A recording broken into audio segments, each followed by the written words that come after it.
to be saved. Left with our vices, guess I'll just pray and hum hallelujah. If God's in his heaven, all is right in the world. Just hum hallelujah on my way through hell. I'm stuck in the middle, oh I hate myself. Just hum hallelujah, just hum hallelujah. Just hum hallelujah, just hum hallelujah, just hum hallelujah. Just hum hallelujah, just hum hallelujah, just hum hallelujah.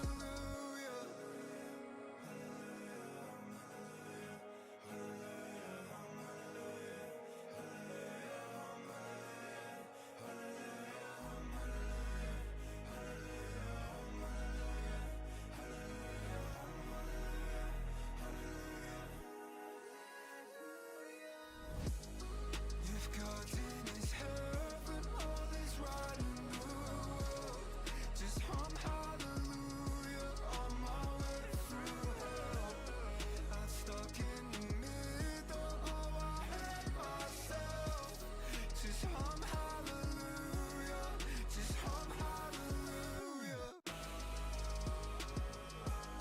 Just hum hallelujah, just hum hallelujah, just hum hallelujah.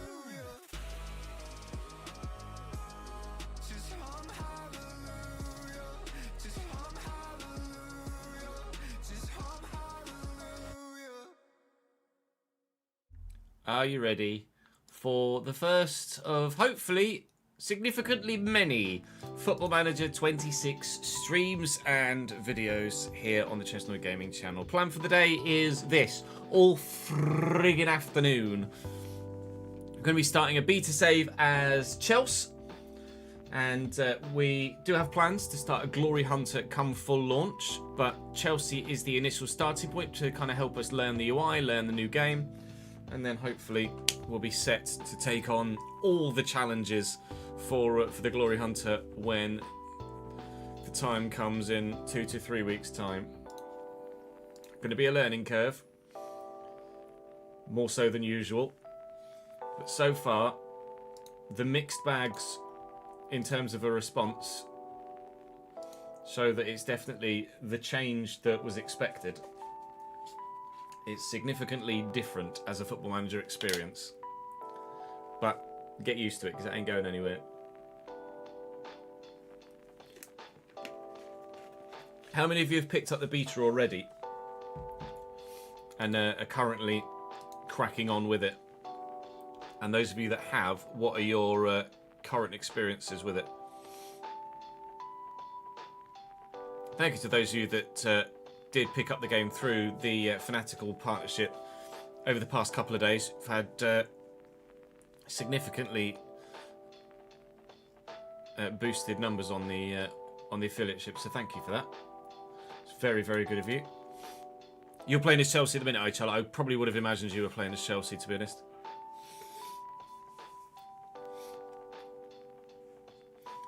Yeah, I think there's a significant vocal minority. Well, maybe not even minority, but there's a significant vocal portion at the moment. Sam, thank you very much for the 5 gifted subs, mate. That's very good of you. Great way to start the stream. Tupa, Zeke, Nebulous Taco, Deno, and King Stevie. Welcome to the gang, lads. You are members of the channel and the gang. Good to have you with us. Not good to have bots in the Kick chat. Hey, Louis, thank you for joining us on Kickpo. Appreciate it, mate. There may be a couple of stuttered freezes here and there with the internet connection. I apologise for that.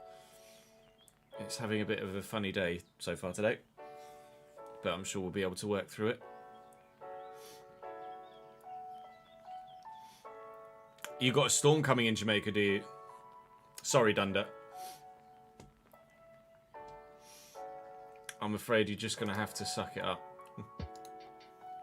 It's supposed to be life-threatening amounts of rain. Jeez. It can get that way in the Caribbean though, can't it? Paolo, thank you for the subscription on YouTube, mate. Appreciate it, dude. Right, we will of course be recording YouTube content at the same time as playing, so I will dip in and out of YouTube Noid as we crack on. You can see I've got a managerial character made alongside me here. What I do need to edit for this save is going to be my management style, etc., and my past experience to ensure that actually I'm well suited for this particular save with these particular players, because I don't want to put myself on a back foot and find that I'm very much not having any luck and the players don't respect me, etc. So if I have a look at background, this will be the one that I need to do. I'm going to say domestic champion. Non-playing role, we're going to go, well, that one, we can stick with this. Coaching-wise, let's say I was an assistant manager. Recognised in own nation. And then coaching badges, I'm going to give myself Continental B. No, Continental A, I think. That takes me to good managerial stats. We'll obviously delve into this in a little bit more detail in the recording of the video, etc.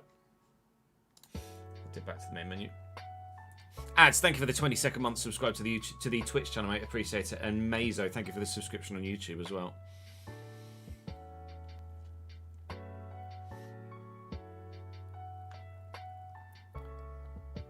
Right, plan is hopefully to have a lot of fun this afternoon. It will be not without bugs and frustrations. It is still a beta version of the game, so do bear that in mind. If you are playing the game yourself at the minute and you stumble across something that you think is a bug or is definitely a bug, do hit the report bug button in the bottom right hand corner of the screen. I'm currently in the way, but if I transition, just down here in the bottom right hand corner is a report bug button. Do make sure you use that and or go to the forums. It will look like it does on PC, on console, Dan. The UI is platform agnostic now. Took you nearly 3 hours to download the game, Charlie. Yikes.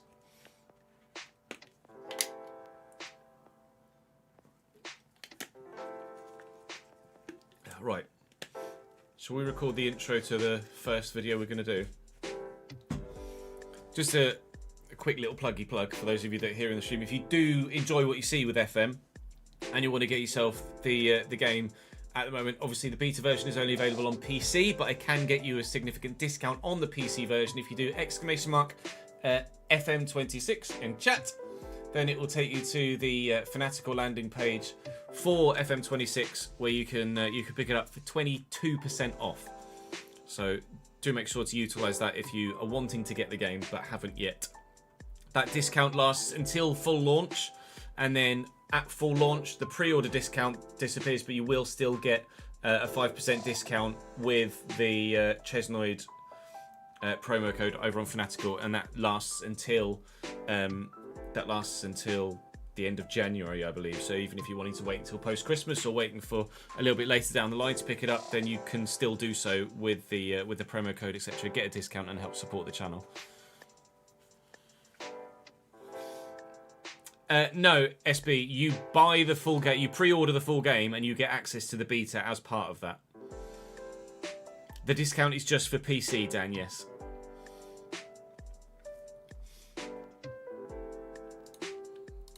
The beta is it's advanced early access, so to speak. So it's basically it's like the Ultimate Edition of FC, except it's definitely a beta version of the game, as opposed to the Ultimate Edition of FC is just the full game early. I don't believe it's on old gen consoles, Jake. No, I think it's just new gen. Because it's 2025. Also, fuck West Ham. Whee. Sorry, Matt, I couldn't resist. I hope you are, pal. I know you were trolling. So was I. Right. Let's hit record, shall we? This will be the initial first episode or so that we record. Will have me kind of dipping in and out of YouTube mode a little bit. I'm going to be editing the first episode a little bit more heavily than the normal. the normal content. So it might be a little bit jarring initially to watch for the first half an hour or so, but hopefully once we get into the swing of things, you guys will be fine. Actually, let me just mute alerts for the second. Welcome to the brand new experience. This is Football Manager 2026. We've been waiting 2 years for the new initial... I'll start that again. Good start. Welcome to the new era. FM26 has arrived. We're on the beta version of the game right now, starting a Chelsea playthrough here on the YouTube channel. Do make sure that you drop the video a like if you're looking forward to this. Make sure you subscribe to the channel so you don't miss out on any more, and come and join me on stream to watch all of it live and in the moment. Plugging done and out of the way. Can let you know that once we finish this Chelsea beta save, we will be doing a Glory Hunter save starting at AC Milan, utilising the trophy room that we've used in previous series on the channel. So we'll be going for all of these trophies later down the line. I'll, of course, update the World Cup, etc. For that save when we get there. But for now, we are going to be starting with this handsome chap managing, hopefully, a successful Chelsea campaign. How many seasons we do depends on how long you want to see it, or if we get to launch before we've done more than a couple of seasons, then we can jump into the Glory Hunter and crack on from there. But in this first episode, I'm not going to go through the boring, here's how my manager looks. You will have seen that multiple times from multiple other people. We won't do that here. We're going to jump straight into the action. I'm going to set up the save for this beta one with all of the English divisions set as playable. The rest of main European leagues will be set to view only. We'll have a smattering of other divisions as well to try and find some talent, and I can give you a little look at the behind the scenes of that on stream. If you would like to come across and join me, then do so. But I'm going to jump in, set the save up in the background, and the next time you see me here, we will be Chelsea boss. Like I say, drop the video a like. Make sure you subscribe to the channel. Please do come and join me on stream as well. I'd love to see you. And if you want to pick up the beta for yourself, one final plug, then there'll be a link in the description to my partner, Fanatical, where you can get yourself a 22% discount on the PC version of the game by pre-ordering it there, and it will give you instant access to the beta. You will, of course, post-launch not need the beta, but that discount of 5% from my personal code will still be there until post-Christmas. So if you're holding off until you've seen some footage and some content, I can still get you a bit of a discount later down the line. Let's go to Stamford Bridge. Mr. Chris and Slim, thank you for the subscriptions, guys. Appreciate it. Let me just turn alerts back on. And Fusion Freak, cheers, Joe. 27 months for you as well. Start new career, please. Advanced career setup. Here we go. This is what I set up on an alpha save, but what I'm actually going to do is make these view only, because we're not going to be changing jobs or anything. So just want to have a look at database size, large, please. Advanced settings, real fixtures, first transfer window activity. Not going to add staff. Preferences are all set, I think, from previous. Yes. If there's anything you want to see, then once we're a little ways in, I can kind of delve into looking at a few things for you, for those that are curious.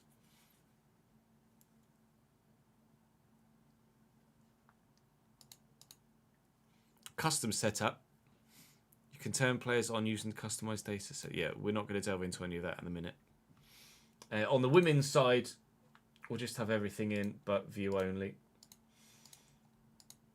Obviously, it's entirely personal preference as to whether you have the women's game in your save or not. And let's load the database. See, transfer mode original, yeah. Ready, steady, let's fucking go.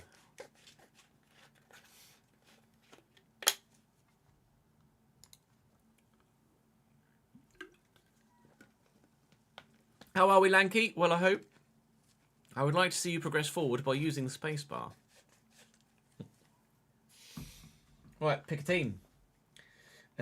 Expectation for Chelsea is to qualify for the Europa League, which is handy. Sign players under the age of 23 for the future. Sign high reputation players. Entertaining football, attacking football, high reputation players. Notable rivalries, Spurs and West Ham, with Liverpool as well as a competitive rivalry. We're in Champions League, we're in FA Cup, we're in Carabao Cup. We're rich. Hooray! Managerial profile. Alright, we've set him up as you see him there. You just see me do that a little while ago. Alright, Michael. Chelsea West Ham is a notable rivalry, Jake, IMO.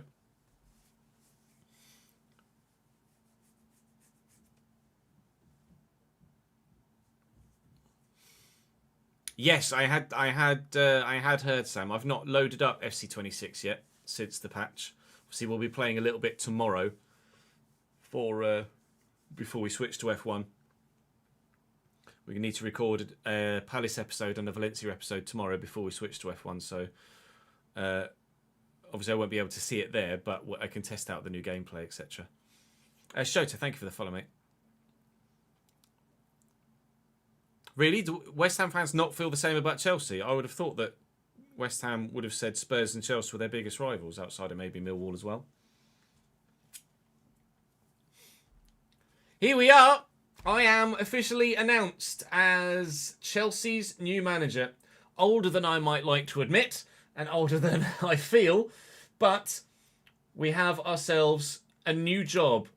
We're at Stamford Bridge for the foreseeable future. And here at Chelsea, we are expected to challenge for a Europa League spot via a league finish, which is 5th or 6th in the league, as you can see just here. And hopefully, we will be able to do that. In terms of players coming in and out, I don't know how much transfer action I'm going to look to do in this first window, but I know that I'd like a goalkeeper and I know that I'd like a centre-back, because I'm pretty sure that's what Chelsea need in real life as well. This looks a lot different, doesn't it? It will certainly take significant game hours to get used to the new UI. I know it's had a mixed bag of response so far, but we're going to approach everything with an open mind. We're not going to be instantaneously negative just because it's different, and hopefully we can enjoy the journey along the way. And quite frankly, as long as we're successful, I'm not that bothered at this particular moment in time. We've got a number of welcome emails initially to get through. Of course, your usual tutorials. It is recommended to look through the tutorials just for a navigational point of view, etc. And menus will look different than they did on the previous game, etc. So when you're loading the game up for yourself, do have a look through. I'm going to just press through. This save is not going to be super in-depth. We're basically going to make transfers, we're going to pick teams, we're going to play games, and hopefully win them. Right, let's just power through, shall we? What takes Chelsea hot seat? I'm on 115 grand a week. Yes, please. Supporter influence is high here at Chelsea. 45 million social media followers, 25,000 season ticket holders. Club vision, we can negotiate, but it's favourable to sign high reputation players. It is required to sign players under the age of 23 for the future. It is required to increase commercial revenue. It is preferred to grow the club's reputation, but absolutely required to work within a wage budget. And it's preferred to expand the stadium a little bit down the line as well. This year they'd like Europa League, that's absolutely certain. Otherwise I'll probably get the sack. Be competitive in the Champions League, which actually is quite refreshing. I don't need to be super successful in that competition. Latter stages of FA Cup is only preferred, and be competitive in the Carabao Cup is favoured, but it doesn't really matter. And working towards having the best youth system in the country and the best Premier League youth system as well. Then next season it would be qualified for the Champions League, or its latter stages of the Champions League would be desired. And then moving forward from there, work towards winning the Prem, challenge for winning the Prem, win the Prem is the 5-year vision from the board. But I'm quite happy to just accept what they've already offered me, and we will take it from there. Expectations. I'm not going to change too much in terms of the expectations. I don't want to put a. I'm going to say I will give myself a little bit of boost in the Champions League. I'm hoping we can make it out the group stage of the Champions or league phase of the Champions League anyway. So that will give me an extra £1 million in the transfer budget and an extra £100,000 a week in the wage budget, which I'm not sure whether that's really worth, to be honest. So we'll just take it as that. I don't want to put too much pressure on myself. There's no point unnecessarily getting myself sacked early doors, is there, quite frankly. Tactical introduction. These are the sort of things that will be key for those of you that are new players, of course, getting stuck, or even those experienced players. In fact, it's probably more required for veterans to do the tutorials than it is new players. New players will just pick stuff up for the first time, whereas we've got to unlearn everything we previously knew to then relearn a new system. But obviously there is in possession and out of possession tactics this year, which have been split, which hopefully we'll be able to get the hang of very quickly. And fingers crossed, we should have the squad here to be competitive enough. So my personal tactics initially are going to, well, you can see with the board preferred styles for the entertaining style of play.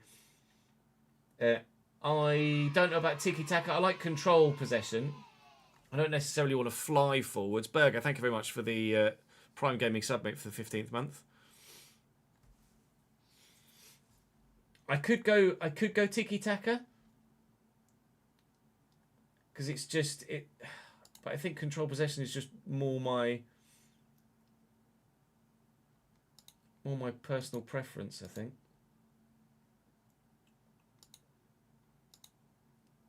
It requires very high level of technical quality. I'm not sure we have that yet in most of the key areas. We'll start with a 4-2-3-1, I think, rather than a 4-3-3, although we could start with a 4-3-3. I think I'd rather Cole Palmer was a bit further forward central, though, rather than having him as part of a 3. So I'm going to play a 4-2-3 wide with a DM initially, and then out of formation, we're just going to drop those wide men, I think, in a 4-4-1-1 with the 2 DMs, as opposed to leaving Cole further up or changing the entire system as it stands. So we'll just bring the midfields back and have a bit of a medium block. And then in terms of picking the side, it should, in theory, I think, fix itself. So in goal, obviously, initially we're going to go with Robert Sanchez, who is currently working toward, or has, sorry, settled status. At right back, I mean, it goes without saying that Reece James is going to play there. Centre-back wise, Fofana is currently injured. Colwell is injured as well. He's out for 9 to 11 months. Fantastic. Wes is out for 2 to 4 weeks. So we're going to have to start with Trevor Chalobah and DSRC or Tosin Aderobi, probably go Tosin. And then left back is obviously going to be Kukurea, I think. But we're going to be playing him as a fullback, and similarly, Reece James is going to be a fullback. Then in midfield, obviously we've got 2 deep in midfield spots here. I don't know why the cam is ahead of the DM. There will be a few visual bugs, obviously, that are going to get worked out throughout the course of the save and throughout the course of the cycle. So don't worry too much about something that might not necessarily make too much sense to you initially. That's going to be Cole Palmer, and then on the here we're going to have Caicedo on the right. It's going to be an intriguing one. I'm not sure what to do in certain areas here at the minute.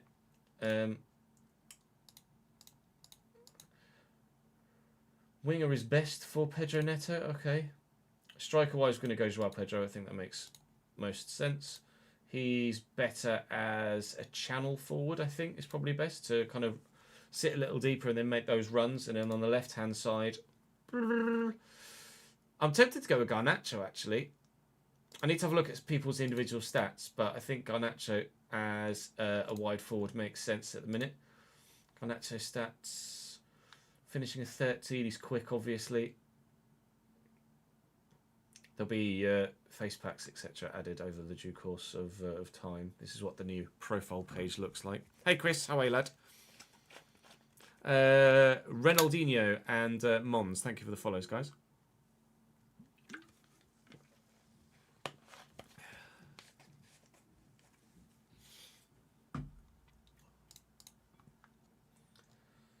So that, I think, is probably going to be the way that we set up initially.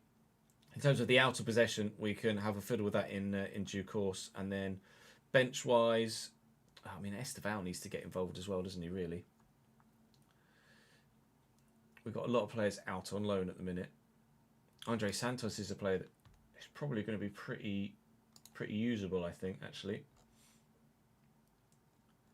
So obviously, again, there are a few issues with like the order of stuff, but that will get sorted out in due course. I'm not too worried about that at this particular moment in time. So Jurgensen will be my sub 1.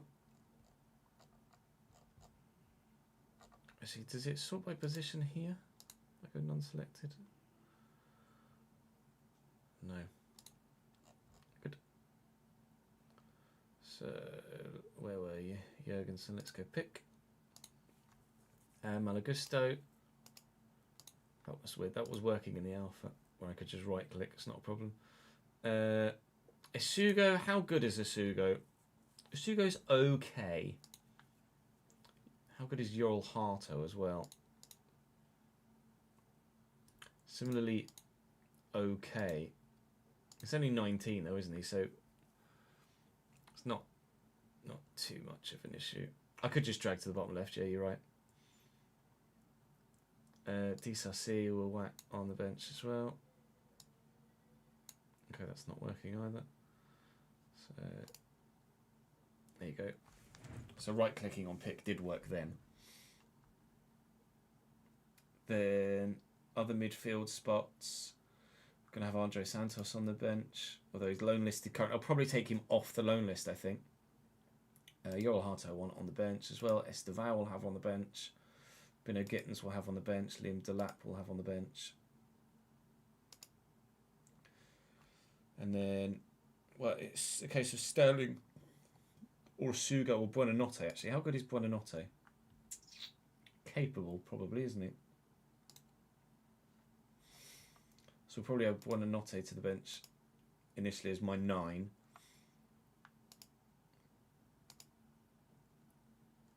And everyone else is injured or out on loan. So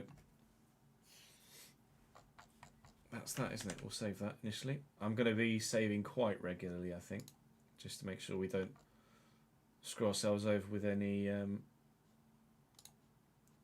bugs. Staff responsibilities, we will look into that, of course. Willie Caballero is currently my assistant manager here.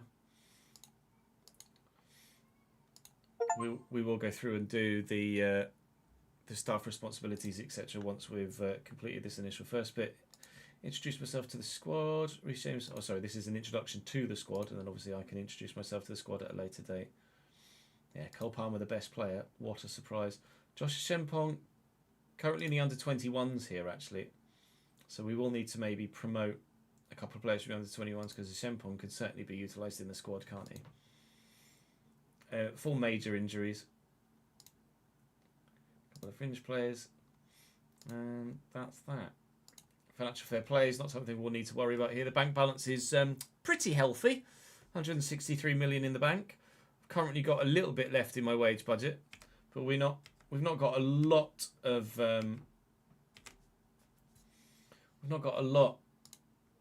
players that we would be looking to sell on, I don't think. I might be open to selling a couple, but I'm not sure how much work I'm going to do in terms of moving people on. So obviously you've got the first team there, your squad happiness parameters. Training's over there, we'll delegate that. Tactics, obviously, we can delve into ourselves as well. Go through each screen and just have the initial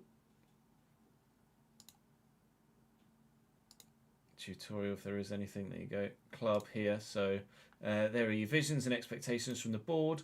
Down here you've got any requests you've got in with the board, etc. Your finances are there on the left under club. Staff responsibilities, which is something we're going to probably delve into next. And the quality of the facilities down there. Affiliated clubs, obviously Strasbourg, I imagine, will be one of those. Have a quick look. Yeah, Strasbourg. And obviously the Chelsea women's team as well. So let's look into staff. And then where was the delegate? If I go here, where was it? Oh no, responsibilities. There we go. Then I can delegate. So staff responsibilities.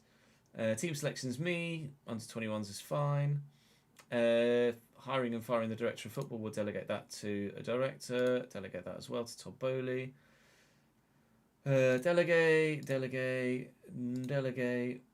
We're going to delegate, especially in this first save. We're going to, like this beta save, we're just going to delegate a lot of stuff. I don't really want to be in control of much, to be honest. I'd like it all to just kind of go down in the background. Delegate that to Todd or Lawrence.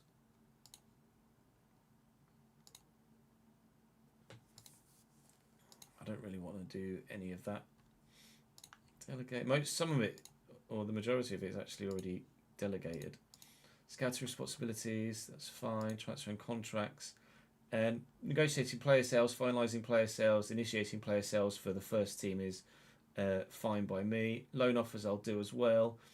I'll delegate the under 21s, but I'll be the one to finalise them.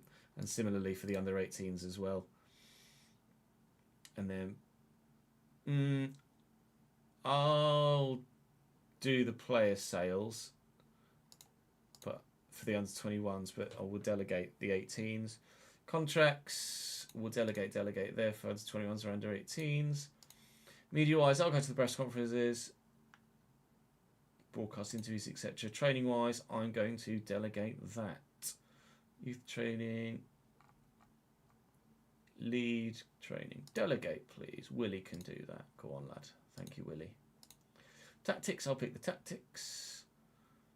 You can do the opposition instructions though. Everything else is delegated. Confirm.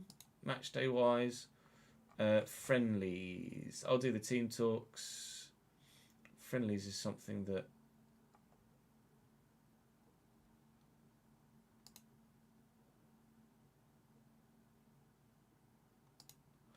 ask which first team players are available. No, that's what I didn't want to. Yeah. Friendly matches, delegate. I don't want to do friendlies.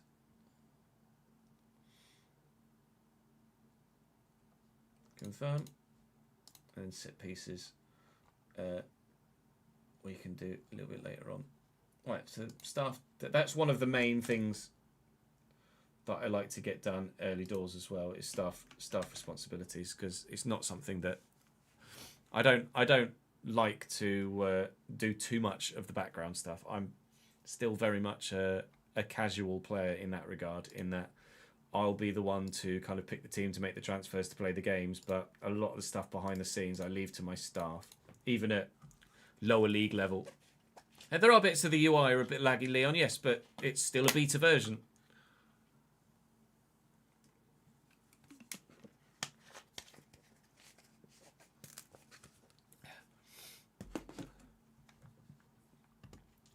Right, so that's that initial setup sorted, I think. So obviously financially we're not in a great position in terms of budget wise. We've got some injuries to the first team squad that are going to take a while to come back as well. Let's see if there's anyone in the under 21s that we would want to call up to the first team. So if I look at looking for no, selection info is fine for now. I would like to look at ability though. Is it general info? So Josh Shimpong is someone I'd like to move to the senior squad. Tyrek George I'd like to move to the senior squad. David Washington will loan. Mark Guiu will loan. And then the rest are all not really quite good enough, are they? But we obviously have a couple of higher potential players. Selection info.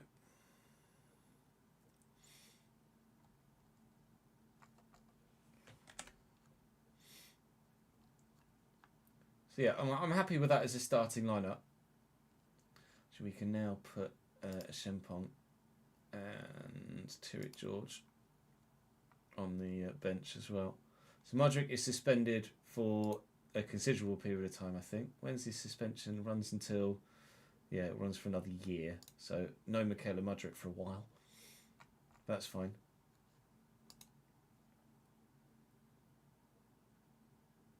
Right, so let's do a little quick piece to camera about tactics, shall we?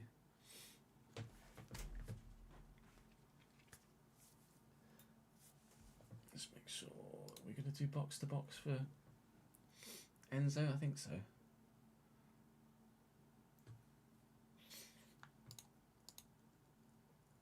Defensive midfielder makes sense for Caicedo. What's PDM pressing defensive midfielder yet? Fullback. I don't know, as I really want him to be a ball playing, just a regular centre back's fine. But if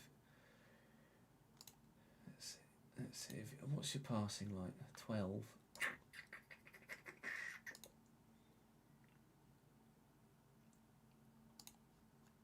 Well, go on then, fine. And then ball playing goalkeeper. Not sure about that, Bobby. Let's just make you a goalkeeper, shall we? Not sure about. I'll have a look and see what his passing stats are like. 11. Yeah, I'm not sure about. I'd like a new bloody goalkeeper, but I don't think I can. I don't think I can sign anyone at this stage without maybe making some sales. There are Shempong's stats for those that were asking and wondering. Obviously, see quite a bit of football, I imagine, in cup games. But for pre-season, that's how I'll leave the side. I don't think we get anybody back for a while. Betty Sheelay's 6 weeks to 2 months. Fafana was about a month. Cole was obviously a year, and Lavia's 3 months. Obviously, Fafana's out on loan at the minute. Giovanni Kenda still at Sporting at the moment.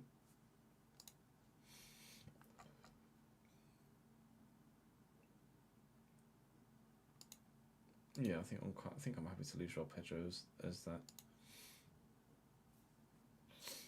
I could give Cole Palmer a bit more of a free roam. I think probably he's good enough to warrant having that, isn't he? So we'll do that.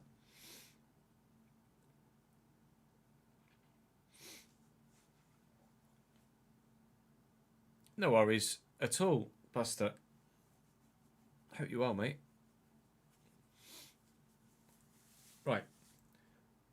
This is how I'm going to set up in terms of the initial 11 at this particular stage for Chelsea. We're going to have Robert Sanchez in goal, James, Chalobah, Adarabioyo and Cucurella, with Caicedo and Enzo sat slightly deeper. Neto on the right, Garnacho on the left is the choice at the moment. Cole Palmer at cam and João Pedro up top at striker. Obviously, it's not as strong a Chelsea squad as you might like, and it's not as strong as Chelsea squad as we'd be used to seeing, but hopefully we can still be successful enough. There's still a lot of growth in a number of these players, and there's still obviously some positions that could be improved upon. We have a £17-ish million budget, which isn't a lot of money. I would like a goalkeeper and a centre-back, but I think we might need to make some sales before we can make some signings at present with this Chelsea side. But we've got a busy pre-season.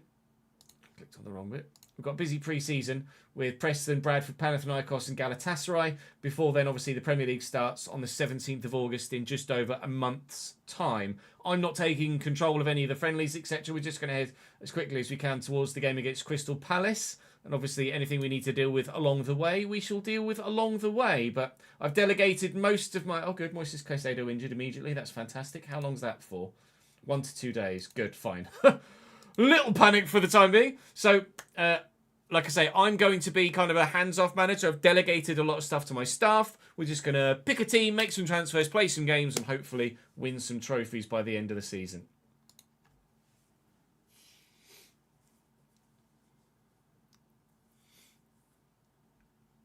Code of conduct. Quite happy to just have the code of conduct as it already currently is at the squad. There we go. Loan offers made for a number of players now. Sell all my clauses, you reckon? Squad dynamics introduction. Years.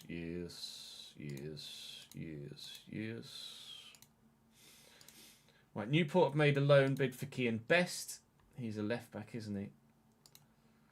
Nope.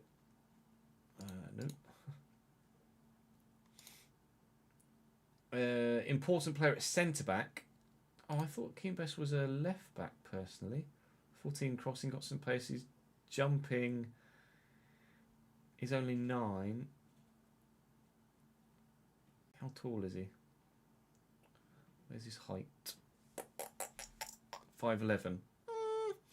I'd rather he was used as a left back, I think, rather than a centre back. So I think I might try and tweak that. Play him as a left back.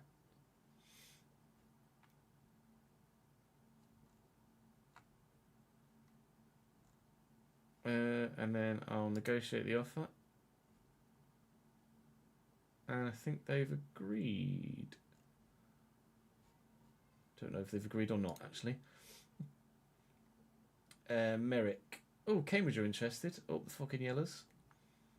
Barrow and Wimbledon have made a bid for loan Max Merrick. View all offers. They'll pay 50% of the wages. First choice goalkeeper. I mean, I'm quite happy for both, to be fair. It's not a problem. Murray Campbell.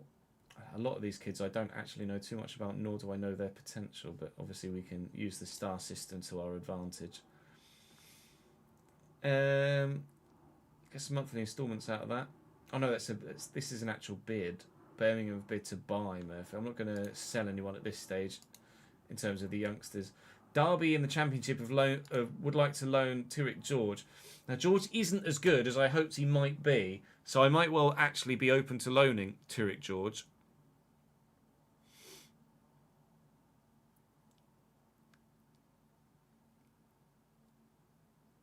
Yes, real life fixtures are in the game. Regular starter though, I'd like him to play a bit more regularly than that. If he could be an important player for you, we can negotiate that. No, they've pulled out of that, I think. I don't actually know what happened with that there. Where's transfer stuff?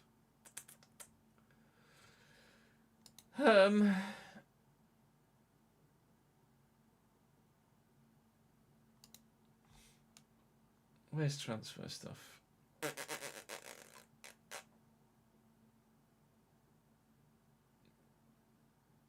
This is where you guys might come in handy.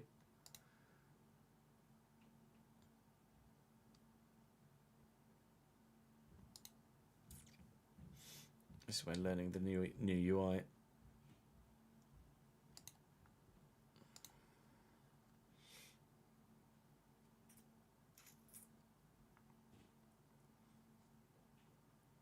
I don't even know what happened there.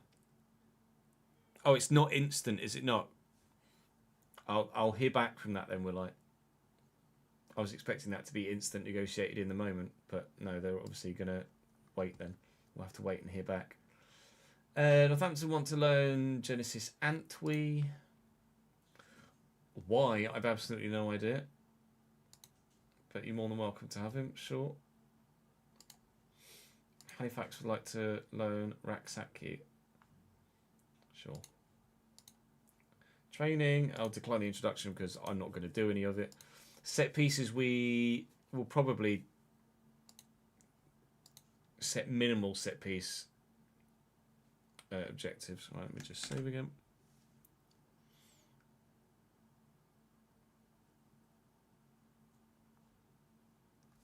Right, let's introduce ourselves to the players. Hello, gentlemen. Hi, everyone. I'm Chris, and I'm so proud to be given the opportunity to lead this team into the future. I want to start by telling you all a bit about me, who I am, and what you can expect from me as a manager.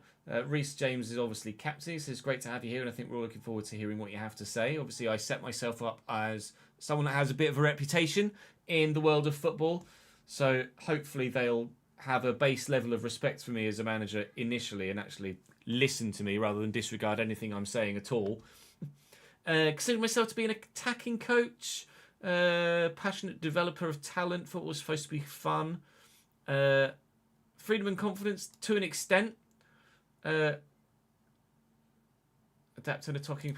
This is kind of, these questions are all based on my managerial character, or these responses are all based on my managerial character. So this is me basically telling the squad what I set my character up as in the manager creation section that I haven't actually shown you on YouTube or even on stream.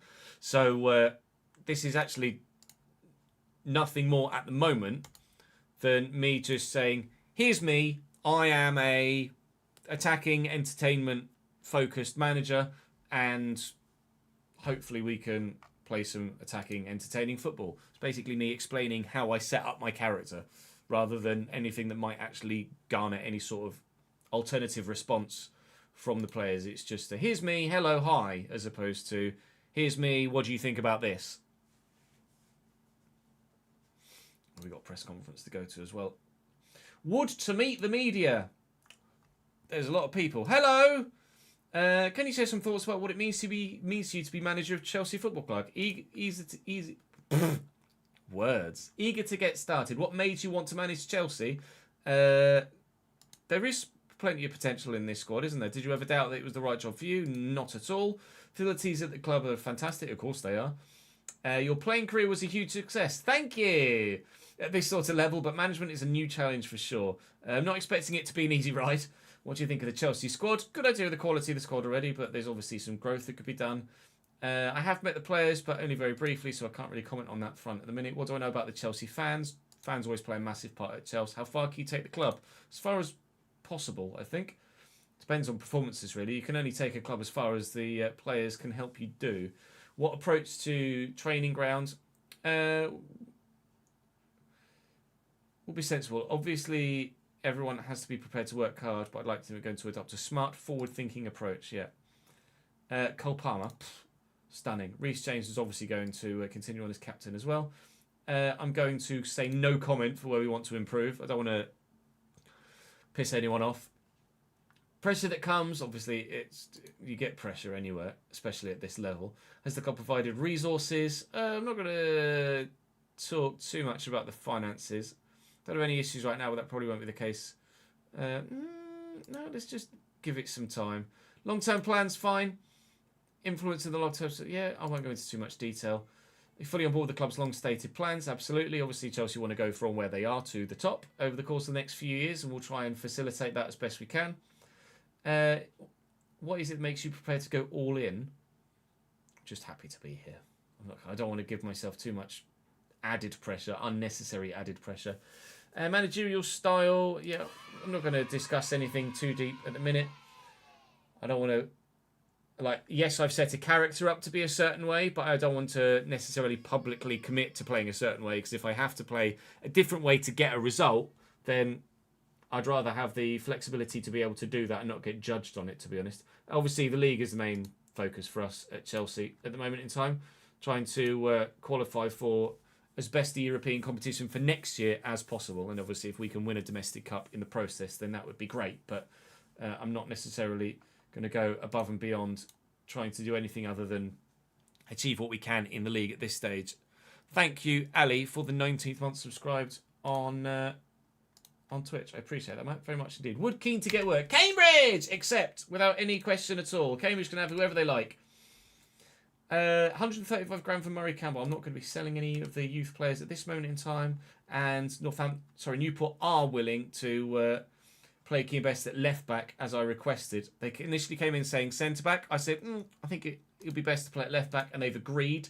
And they will, Derby, give Tyrek George a more important squad role. I negotiated that from a regular starter to an important player, and they have agreed on that front as well. So, good. So far, so good in terms of the transfer stuff we're looking to do. Chelsea interested in Desiree Doué? Well, yeah, but player value 60 to 88 million. It's about 4 times what I've got available to actually spend. So we won't be buying Desiree Doué, but we certainly can admire from afar. What? No. Hello, bug. Woking, Raksaki, sure. More loan offers. Fuel offers, Rochdale and Fleetwood. 10%. Oh, look, finances aren't an issue for us here at the club at the minute, are they? So, recruitment introduction now decline. Save it.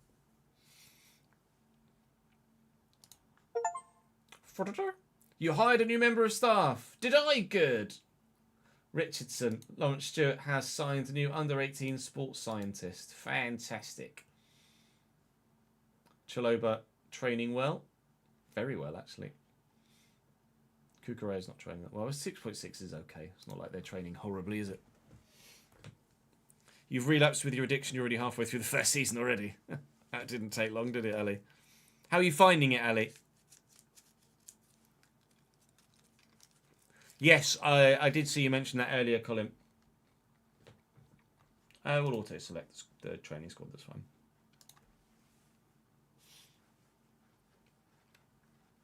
True, we could maybe try and call across some players from Strasbourg, couldn't we? No, I'm not sending any of the youngsters. Go away. Where are we? We're only on the 12th. Alright, so now we're actually speaking to the squad about what we think we're going to do this year, and this will get some sort of response from the squad. Now, I don't know how aggressive to be in terms of what we're going to get. Obviously, the code of conduct is fine. We'll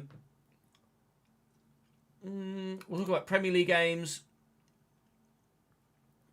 I'm really feeling us this season. The league isn't going to know what's hit it. Moises Caicedo's looking pretty confident. I'm going to say we can call it. We're not title worthy. The board want Europa League, but let's aim for Champions League. And Cole Palmer's very, very on board with that. That's good. Already we've got signs that we have an ambitious squad. In terms of approaching the Champions League, we'll just do what we can. FA Cup. I would say get further. Yeah, and everyone's saying that's achievable. So I think in general we have a relatively positive thinking squad that are going to give their all in trying to achieve a top four, but no one's like, now we can go for the title. No one's over ambitious. So fingers crossed we can just achieve what's expected of us as a minimum. And if we don't quite overachieve, then it's not going to be too much of a problem. No one's going to throw their toys out the pram, so to speak. Wrexham would like to loan Tyrek George now. They want to play him centrally. Now, Tyrek George is definitely more of a winger as far as I'm concerned. So I would prefer if they played him in a different position. So we might actually try and negotiate that a little bit. And if you'll actually play him on the left, that'd be great. We'll try and negotiate that and we'll see what they say. Bug's going to bug. Coaching advice, it's fine. Work permits update. Oh, Mudrick's injured, is he? Well, he can't play for a year anyway, so it doesn't really matter. People pleaser, you have a happy squad. Hooray! Some fixes been played. Looker. Scout for Preston, scouting update. I can't afford to buy anyone. Leicester very keen. I'm going to reject again. Bromley would like to loan Raksaki. Yeah, Bromley can have him in League 2. Go away. That's going to get annoying, isn't it? Sure. Wrexham will play him out wide. That's fine.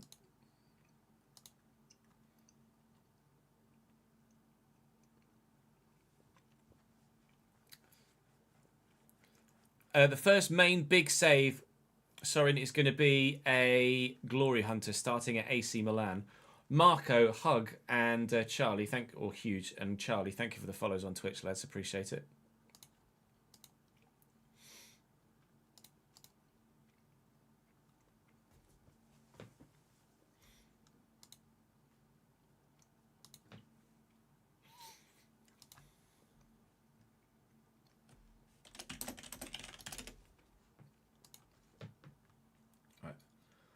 Max Merrick has agreed a deal to leave. I rejected Cambridge. That's a shame. Oh well. Birmingham, no.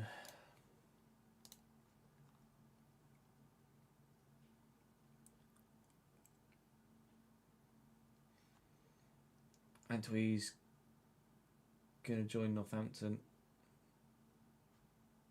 Fine. He was rubbish anyway, so I don't mind that. Merrick's loan's completed. That loan's completed. Actually getting some loan fees here that I wasn't actually anticipating. Man United 3323. Thank you for the follow, mate.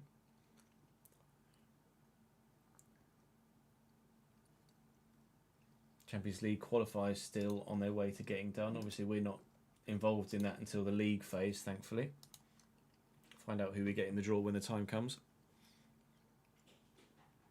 I haven't had a massive look at Cambridge yet, no. Doncaster in the Championship would like Josh Shempong, no. But I might... Oh, Keane Best has rejected the loan bid from Newport. Now, that is a surprise. What I might do is take Andre Santos off the loan list. And we're equally going to take Joshua Shempong off the loan list. Is that just not auto-updated? Yeah.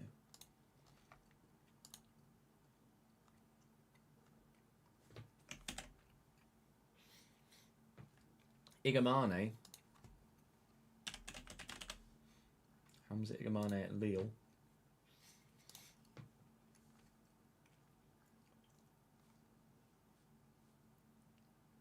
I'm not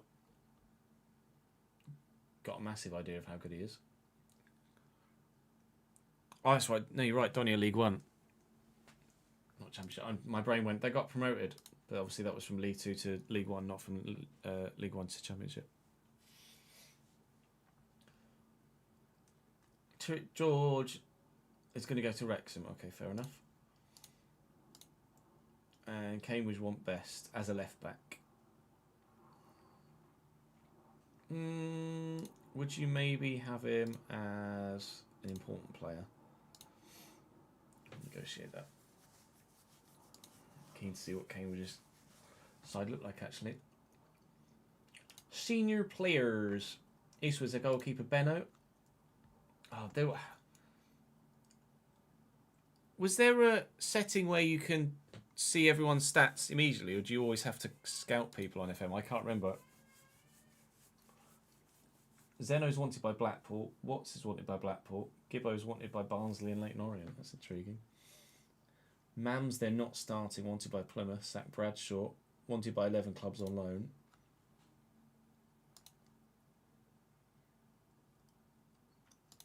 Paddy Kampanzu.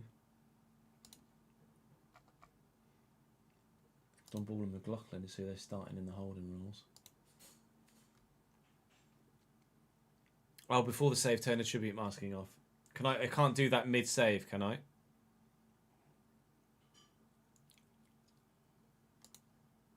Can I do that mid-save? No, you can't. That's annoying. Well, we'll remember that for when we start the Glory Hunter. We'll turn the tribute masking off.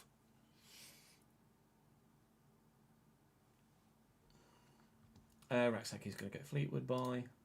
Tyrrick George has gone on loan to Wrexham. We've got our pre-season game against Preston in a day's time.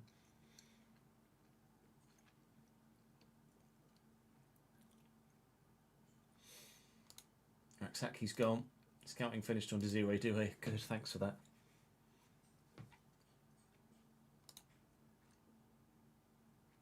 Cambridge come back for Keane Best. Presumably that means they are going to start him as a...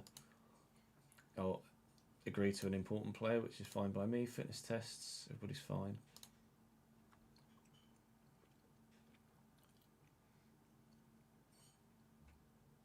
Yeah, I agree the masking makes it more realistic, but more of a pain in the arse than anything else. Ronnie Stutter.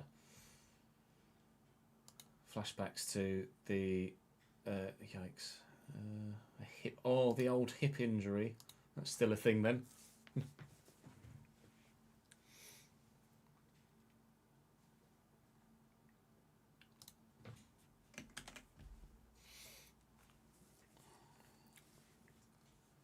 I think the staff transfer activity page does cause a crash or a soft lock. Thank you for the follow, Gid. And Woods is alive, or Woods is live. Thank you for the follows, guys. We lost to Preston. Hooray! That's gone well then.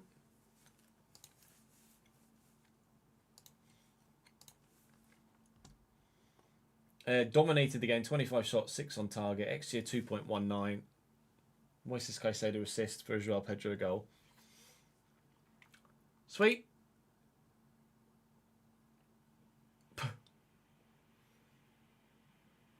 That went well then.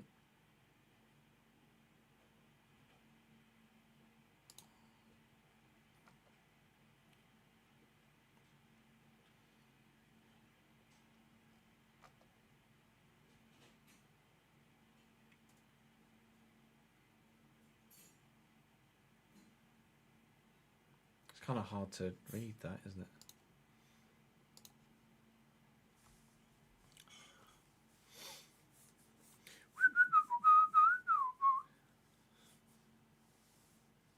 Yeah, there are a number of bugs that are in the processes of being fixed. Giuliano Simeone, Atleti, unlicensed Atleti. A Madrid.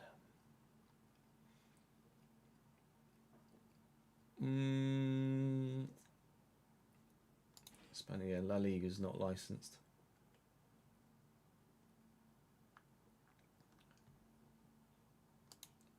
Sort of thing that can be fixed easily with a third party. Well, I presume actually this year can still be fixed with third party stuff. Birmingham have made a bit of 3. Wow, they really want him, don't they? He's actually not that good. It's only 18. But Birmingham have got some pennies, so... despite Birmingham's bid, he'd rather get a Leicester. Yeah, I'm just going to reject that. Bradford would like to loan Slanina. Bradford in League One. Slanina, I think, he's only at a decent League One level, apparently. Bradford in real life are doing significant... Come on then. Bradford in real life are doing really well in League One, but I don't know whether Bradford in FM will be as good as Bradford in real life. Sure, do what you like.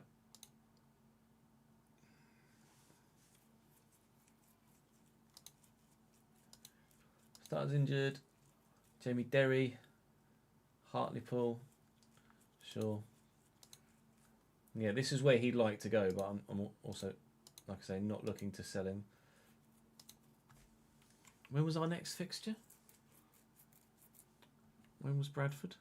Oh, 22nd. Oh, today in game. Scouting update, yeah. Injury update, it's fine.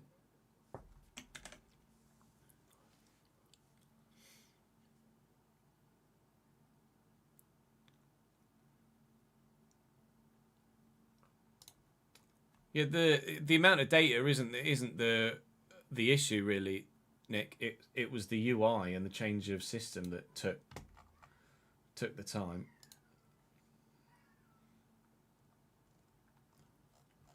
Lots of friendlies today.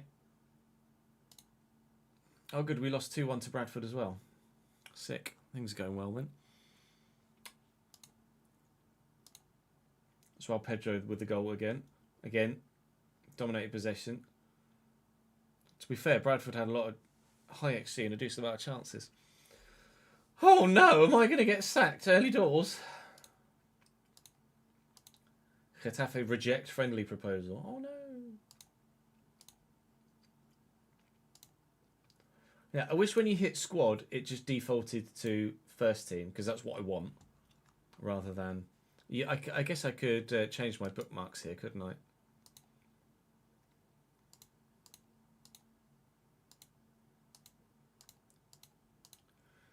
So, first team I want as one bookmark. Well, I don't even know what else I'd want as a bookmark.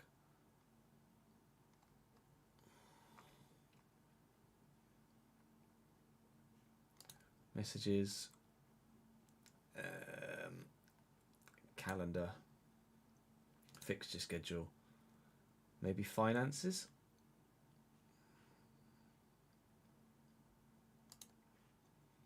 You know, it can have 12, but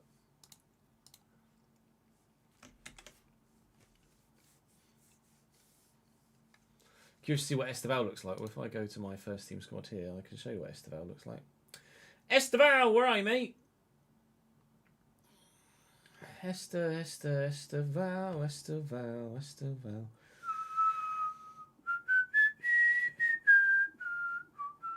There he is.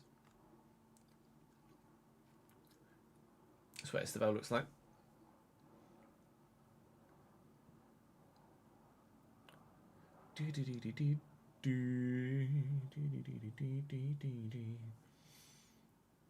You start Esteval, 5 goal GA, 5 goal contributions, goal assists in 5 games so far. I could start Esteval on the right. What do you mean by GA? 5 goals and assists? Like,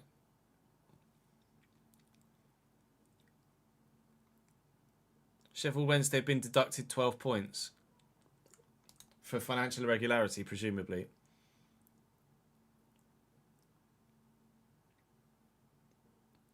They filed for administration this morning. Yeah, it shouldn't put a centre back.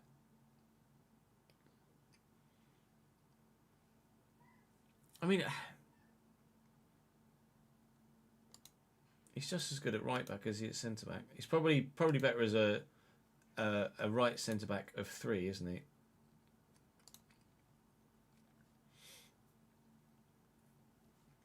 Filter. Hide players not at club.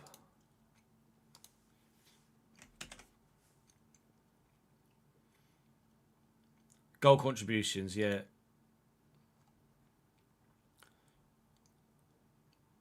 Like, if he had 5 goals and assists, we'd say he's got 5 goal contributions in 5 games.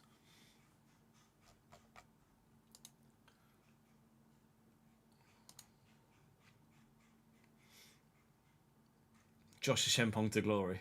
Maybe. Champions League still ongoing.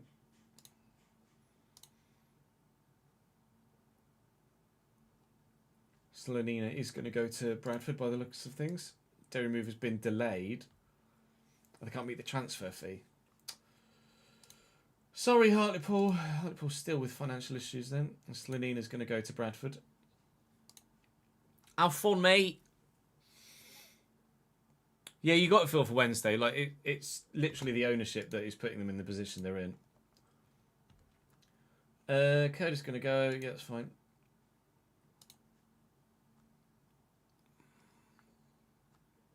Your first protocol was to get Robert Sanchez gone. Who have you replaced him with, though, Job?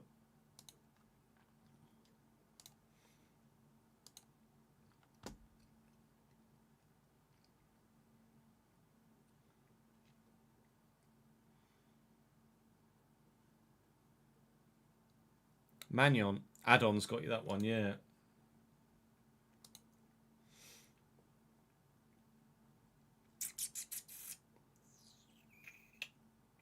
What's he valued as? Valued at 36 to 43 million. I think I don't know how much where would I see finances?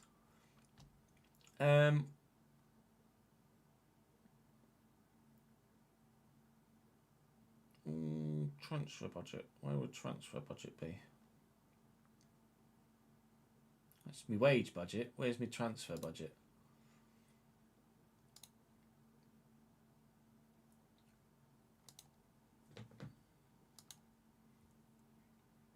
Under recruitment? Where would I find transfer budget?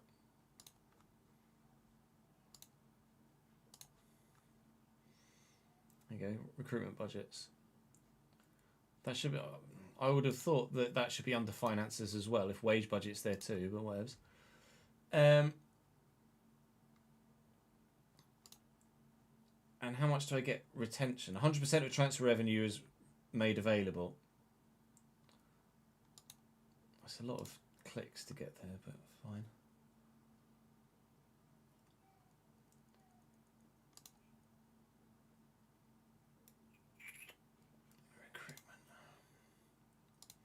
Let's have a look at transfer room. No transfer room.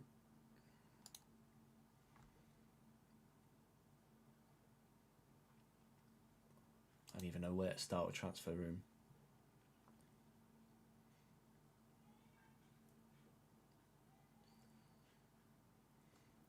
Clauses.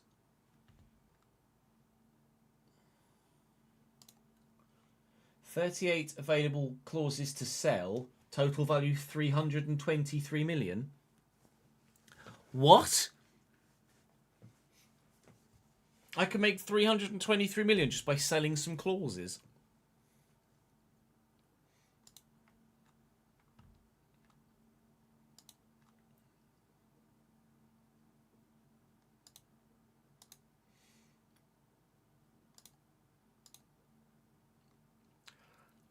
Hot diggity damn.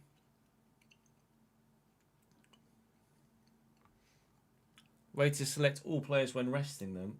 Previously, you'd have gone Control A.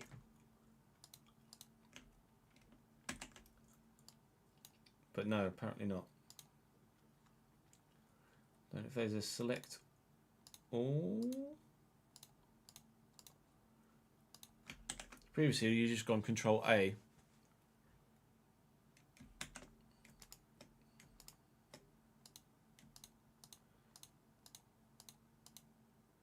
Yeah, that's just bugged. That just doesn't work as you'd expect it to.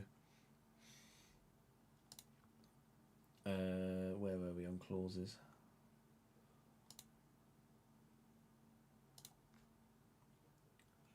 No, yeah.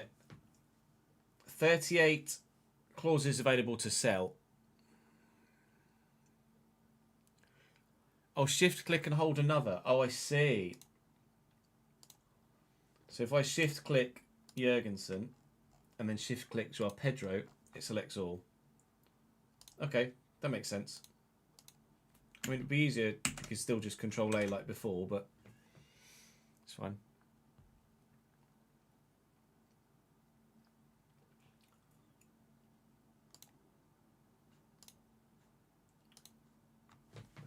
Right, let's do a quick update for the YouTube video.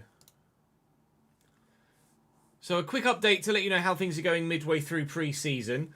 We've lost our first 2 of 4 friendlies by 2-1 against Preston and Bradford, so that's going well.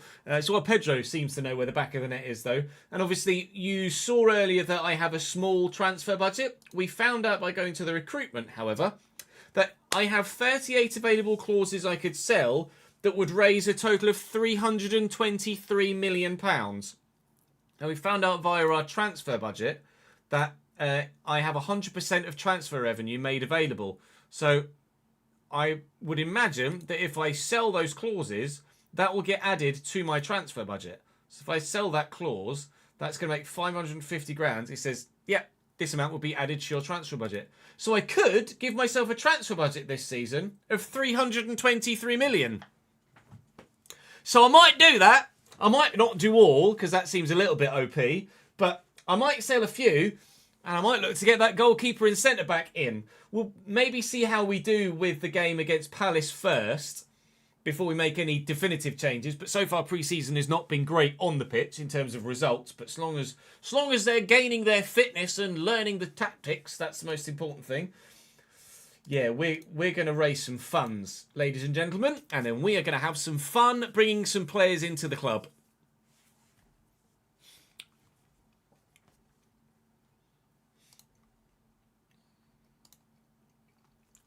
Woohoo! Madueke and Nkunku, 32 million and 21 million respectively. Damn, son! I could sign a couple more attacking wingers with that money, you're right. Feywa, Bob, and the Monster, thank you for the follows, guys. Appreciate it. Thank you, everyone that's joined us on YouTube so far. Appreciate that. Nearly 300 concurrents on YouTube at the minute. Hopefully you guys are enjoying the stream so far. We're going to loan someone to Cambridge. Let's go. Up the fucking yellers. No, piss off, you're not having him. I don't need to sell anyone now. Although I might.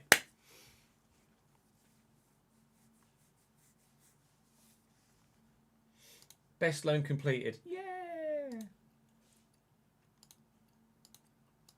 We won a game! We beat Panathinaikos by 4 4-0. I missed it. Cole Palmer with 2. And Jamie Beno Gittins with 2 as well.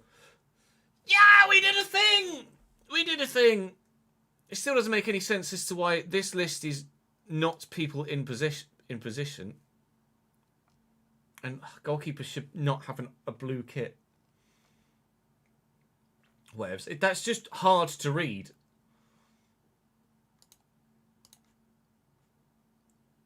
There's still a lot of things to be sorted with the UI, aren't there?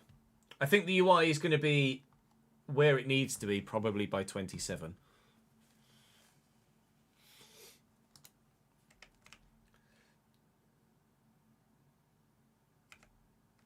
Birmingham still really want Murray Campbell, don't they? His potential is potentially championship. He's potentially maybe going to be a championship defender. 400 grand up front. 100. You know what? Fine, have him. Chaloba's out injured for 2 weeks. Fantastic.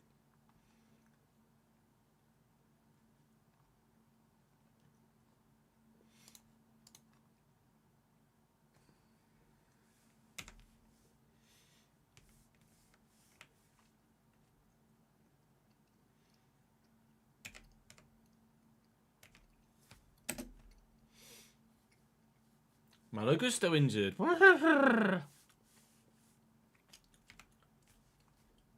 Lenny Euro linked with a switch to Chelsea.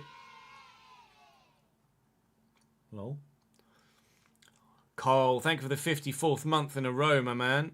See a lot of people complain about the UI, including a few saying that they've ruined it and they've refunded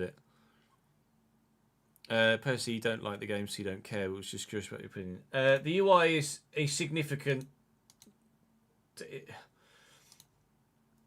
I think it's not finished.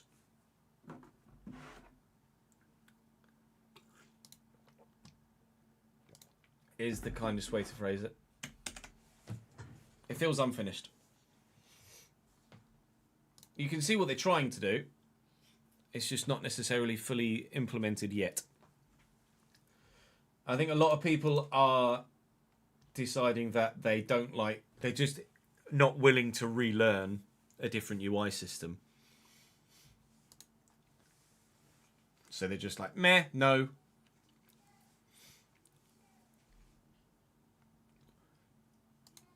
But I think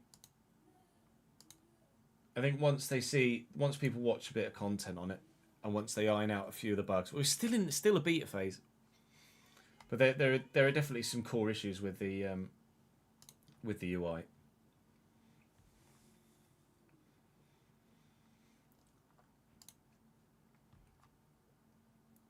So Sanchez and Jurgensen in.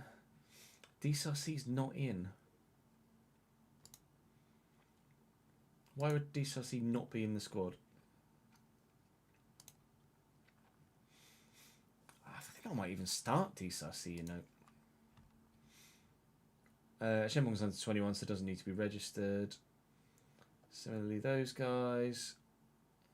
I could look to sell Sterling.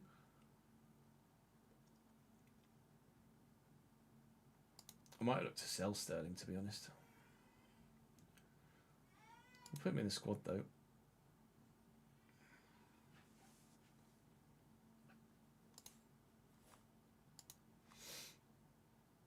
Yeah, I think I'm going to sell Sterling. Raheem.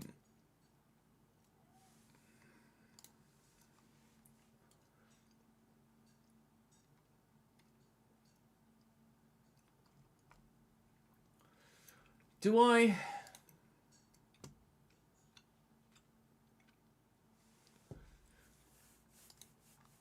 look to sell Robert Sanchez now? Or do I give him a few games? I'm tempted to give people till January, but you've been trying to sell Sterling. It's so difficult. Yeah, wages are definitely going to be problematic, aren't they?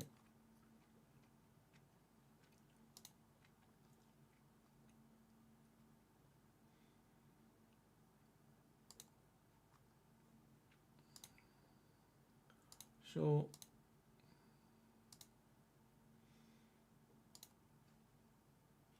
Our squad numbers.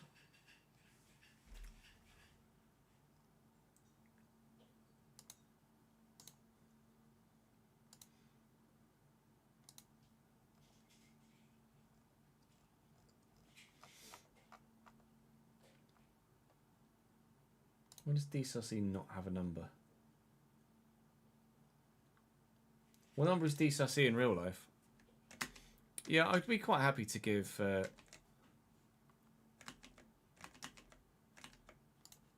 Robert Sanchez till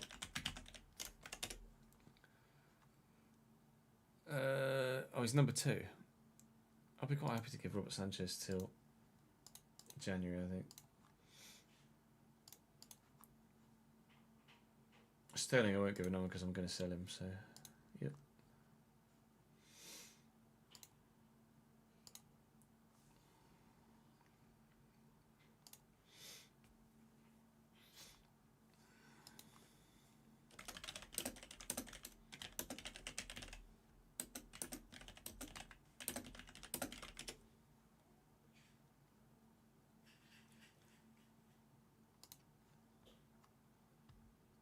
Oh, does he not have one this season? Did they not give him one this season? We won the friendly against Galatasaray by 3-1. Copama, Liam Delat. Hello. Go on, young man.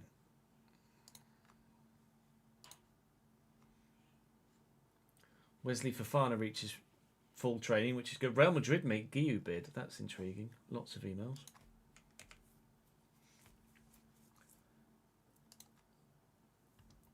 Okay, Fofana being on his way back is huge. That's just in time for the start of the new season. Did Fofana come back and then get injured again in real life?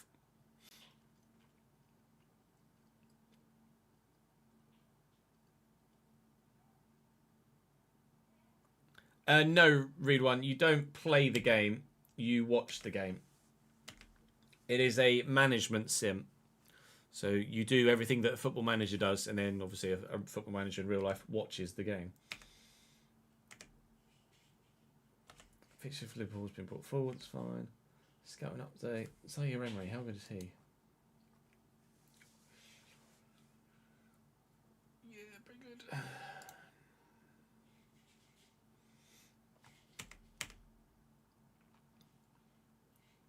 Hands 21's beat Coventry's. Real Madrid have made a £7.25 million bid for Mark Guiu. I'm not really interested in selling Guiu at this stage, so I will reject that. It's obviously a former Barcelona youngster. Guiu's agent has indicated that he's incredibly interested in speaking to Real Madrid, unsurprisingly. I would need some convincing to stay at the club. I might have my hand forced there. Murray Campbell has rejected Birmingham and has decided he wants to go to Leicester as well. We have made a couple of sales. And off the books, you sold a player. I did. Achievement unlocked. So we're very nearly at the first Premier League game of the season now. If I go to calendar. In fact, if I go to fixture schedule here, I've sorted a few bookmarks as well. You can do that in the top right here so you can have some hot links. So our first game against Crystal Palace is on the 17th, currently on the 5th of August. Wesley Fofana is back from injury. So we are, I think, in a bit better of a spot. Mark Guiu is like, oi, it's Real Madrid, isn't it? Yeah, I might be forced to sell Mark Guiu here. So we're nearly at the Crystal Palace game. I'm going to give the first couple of fixtures the chance to see how well the squad plays, and then we'll make a decision about whether we're going to sell some clauses and buy some players after that. Here I am going to have to discuss an issue with Mark Guiu. I'm disappointed that you blocked my transfer to Real Madrid. So, yeah, but you're not going to play for them, just as you're not going to play for me, dickhead. Money, basically. Is there? Where's the? I wanted to get more money. They weren't offering enough money for you. Happy to agree that once we've decided how big a bid it will take. Yeah. How much do you think? Well, I'd like a significantly large amount of money for you, to be honest. So if they'll pay 25 mil, then they can have you. There's no way anyone will bid that much. 14.25. How about 19.5? This is my final offer. 14.75 is getting a little bit antsy. Okay, look. If they pay 16.5, you'll agree? That's still not good enough. Well, sorry, Mark, but you've not got any real experience. So I don't know as really you've got the legs to stand on there and be like, oi, da-da-da-da-da-da. Whatever, I'm going to go and play Crystal Palace. Mark Guiu can rot in the reserves for all I care at this moment in time. This isn't our long-term save. This is kind of our learn the ropes of the new UI and new game save. So Mark Guiu is not doing his career any favours here.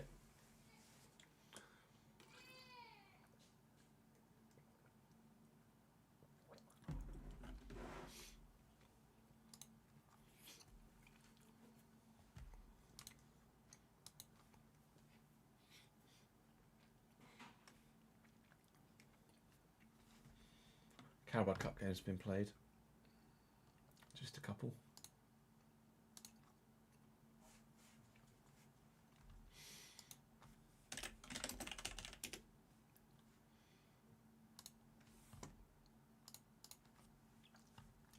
Right, expectations and bonuses. If I offer low, does it change anything in my budgets? It doesn't, so let's just give them the normal then.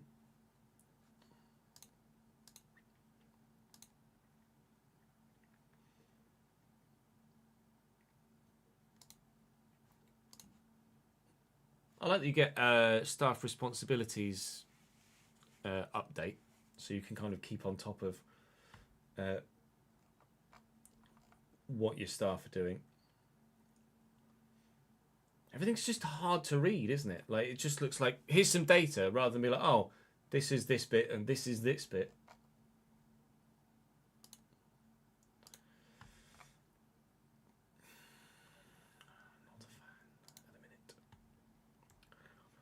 Lenny Oro does look decent, but I don't... Okay. Don't feel like I need Lenny Oro. But yeah, I think Guiu to the reserves is probably going to happen, isn't it? I mean, to be honest, I think Guiu's already in the reserves, isn't he? Guiu's already in the under-21s. Get over yourself, dickhead. David Washington is wanted by QPR on loan. That I'm open to, for sure.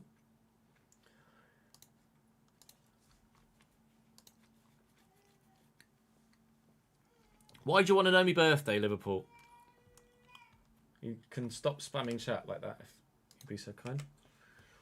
They want Joshua Simpong to the end of the season.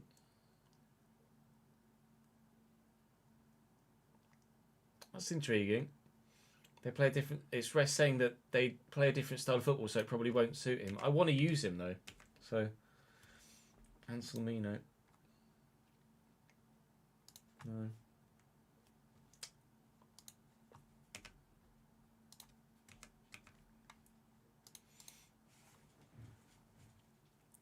Murillo at Forest looks good, does he?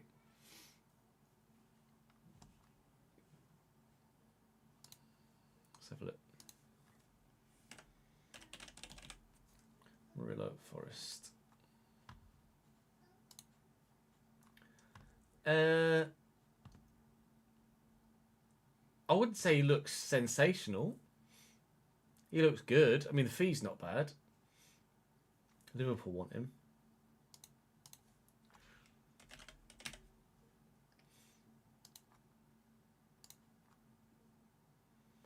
Oosh. That's punchy.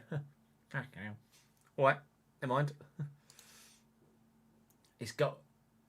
It's goalkeeper that we're wanting to improve in more so than anything else at the minute. Nathan Collins? Nah.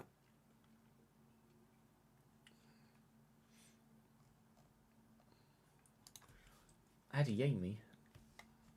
I mean, no thanks, I don't think.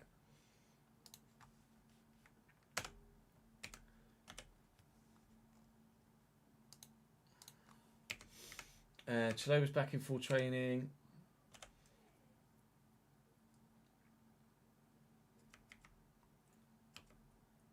like you. Hands in transfer request. Fine, bye. Captaincy. That's fine.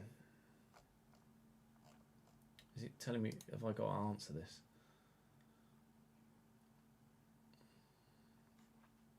Oh, I didn't speak to him. Go away then.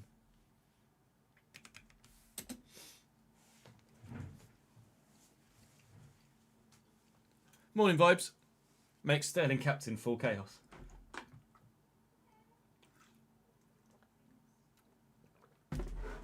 Like, yeah, it was on pens, but I don't feel like all of this is needed. Like, I'd rather just see the results. Cambridge lost. I don't need to see all the penalty takers. I don't even really want to see the goal scorers. I'd rather just see the results. I'd rather just see a list of results.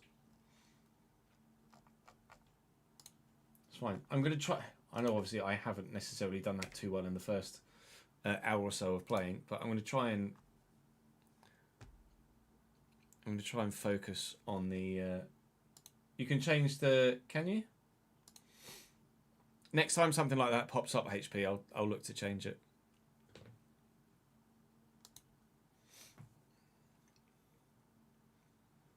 I'm going to try and not be so negative.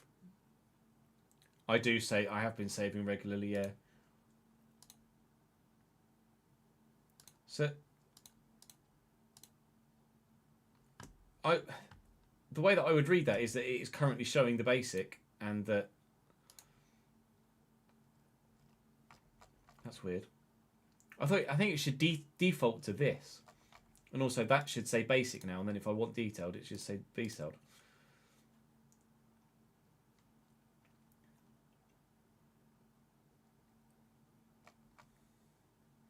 The badges should be bigger too.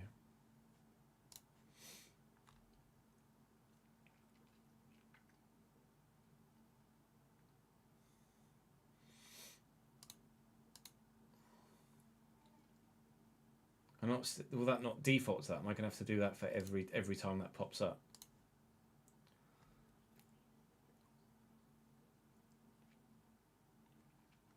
Yes, is the answer.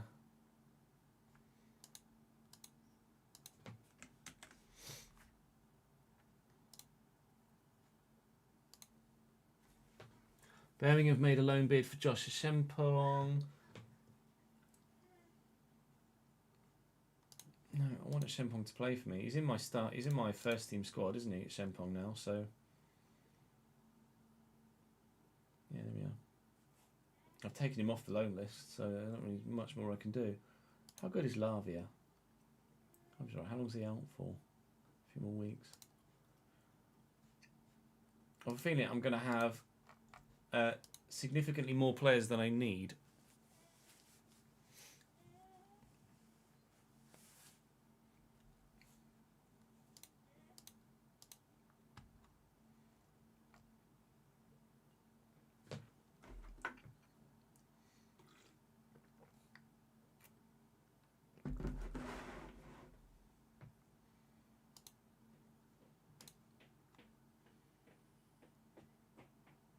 We don't play till the Monday, I don't think, do we?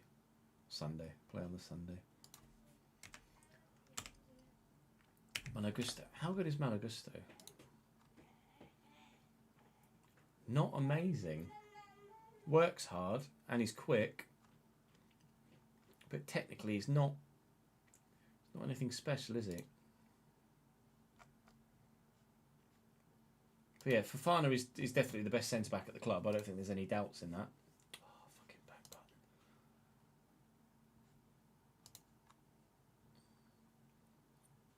I think it's going to be Fofana. I'd be tempted to go Fofana and DSRC, you know, as my back few, back two. So Rabiot is okay, but he's not amazing. Chaloba's actually better than I thought he would be. Levi Colwell is probably the second best centre back at the club. Obviously, he's out for a year.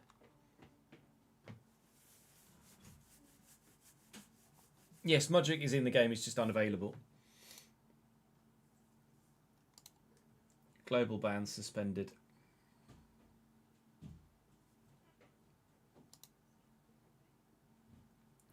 Doesn't say what he's suspended for. But just as a global ban.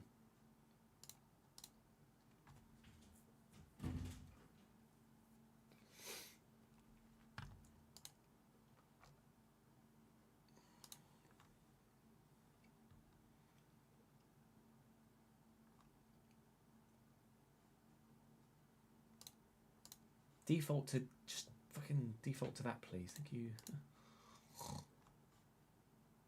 It's fine. It's a beta.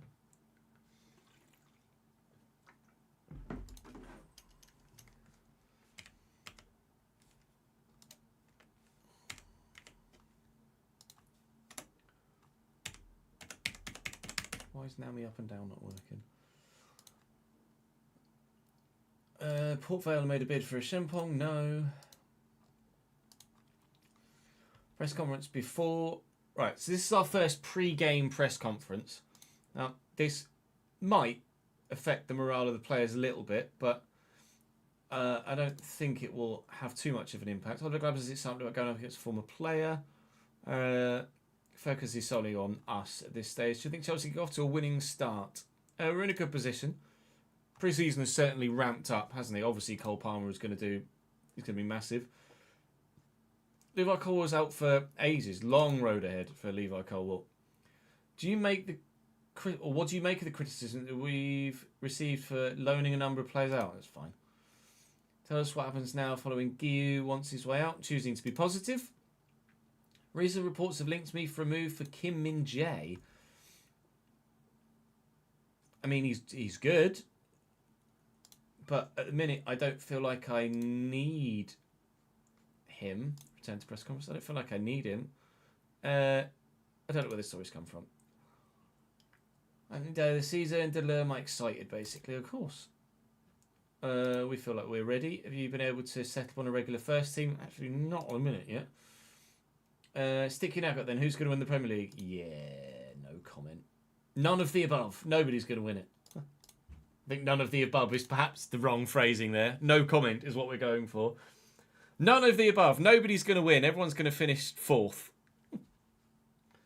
Yeah, we just missed Kim Min-jae interest. I'm not interested. I don't think. I think Fofana and DSRC or Fofana and Chaloba will be good enough for us at centre back this season.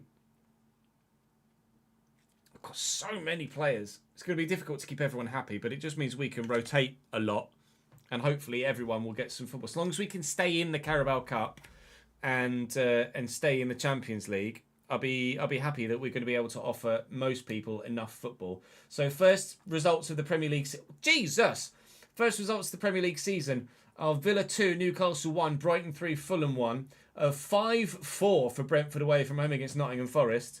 It would be curious to know actually who he's manager of at the minute.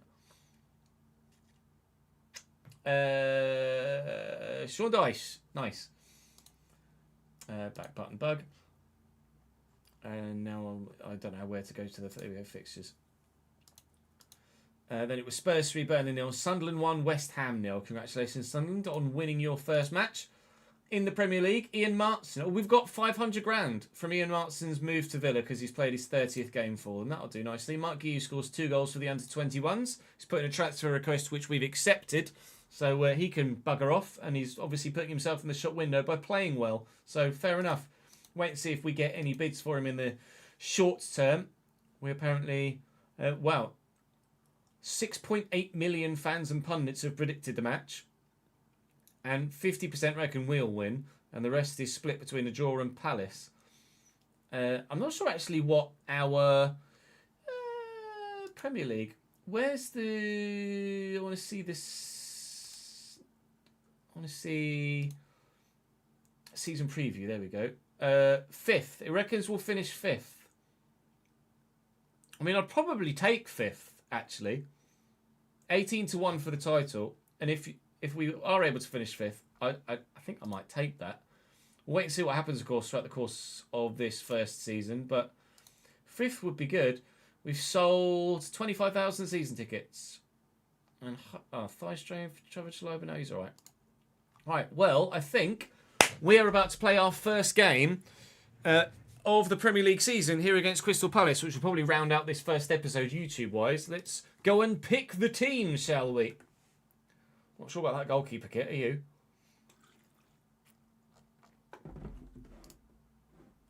Bobby Sanchez. Yeah,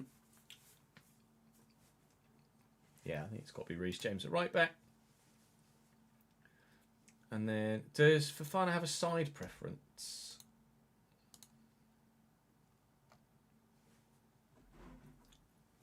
Does it tell me anywhere that he's got a side preference? Not really. He's very strong on the right foot, reasonable on the left. And then if we played Chalobah alongside him, fairly strong on his left. So all right, we'll go Fofana and then Chalobah. What's Fofana's passing like as well? 12. Well, see, that back button worked. Left back is rather obviously going to be Cucurella. And then we'll go Enzo and Caicedo. Winger-wise, it's hard to know what to do, really. I might start Esteban for this one.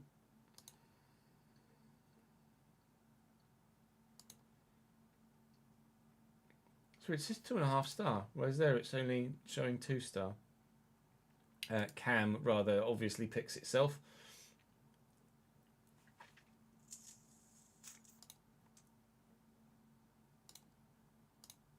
What's he done in pre-season?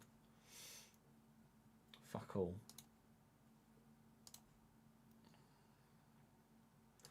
What did Neto do in pre-season? Equally.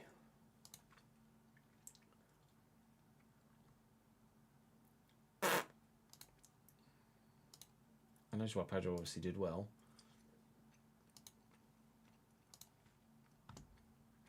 Let's start Garnacho on the left and then Joao Pedro up top. Then we'll go Jurgensen, Disasi, Gusto, Harto, Andre Santos. To be fair, I could maybe put Jamie Bino-Gittens on the left. What did he do pre-season?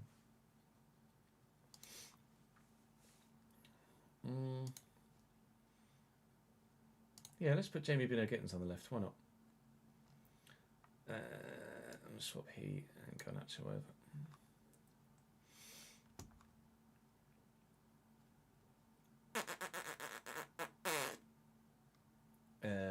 Neto, Delat. One more spot on the bench. Who we got on the bench in a minute? Goalkeeper, right back, centre back, left back, centre mid. We probably do another centre mid, really. Couldn't we just put Dario Asugo on the bench? Actually, I'd be tempted by Buonanotte, actually, because Buonanotte could play slightly deeper. Let's put Buonanotte on the bench.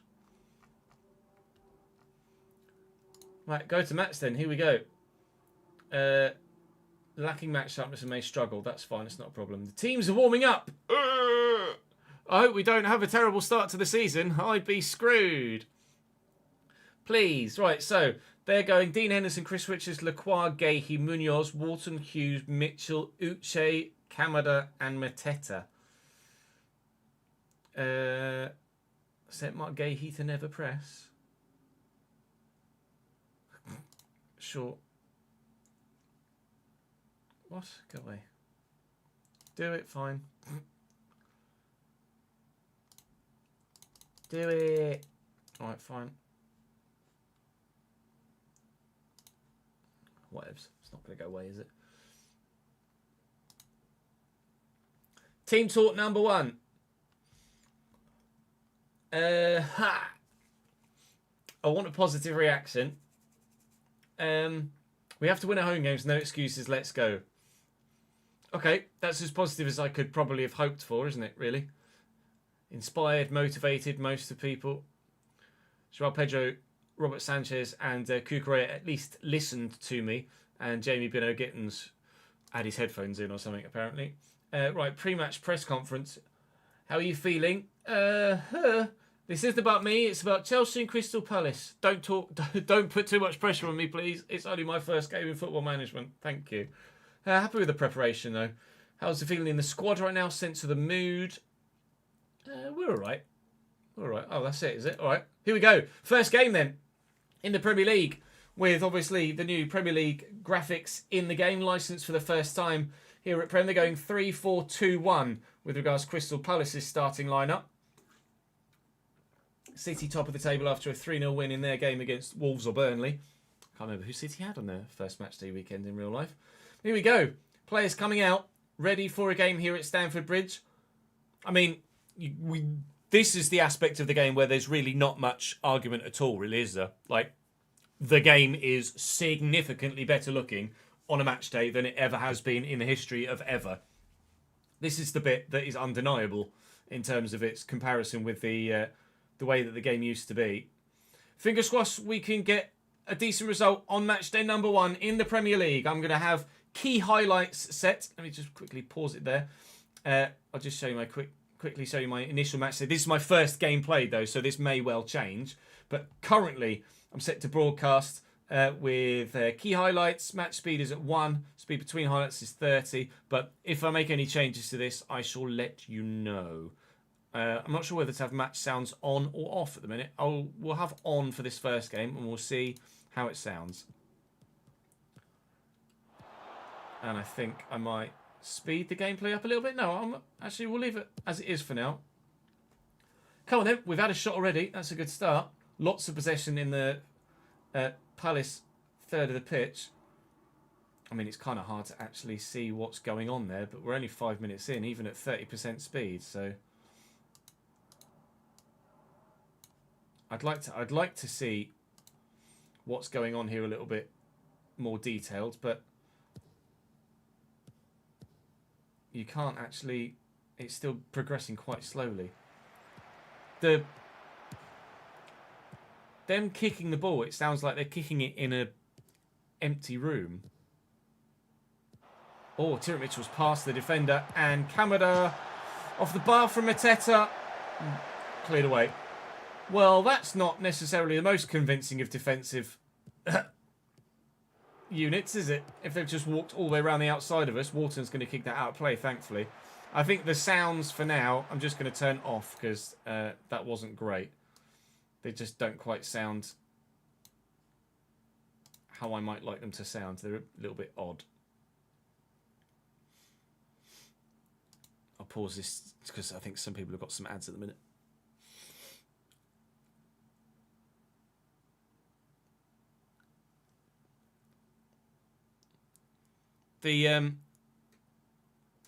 When they're kicking the ball, that sounds really echoey, doesn't it? Mancunian Games, thank you for the follow, mate, and Jamie as well, and Bob.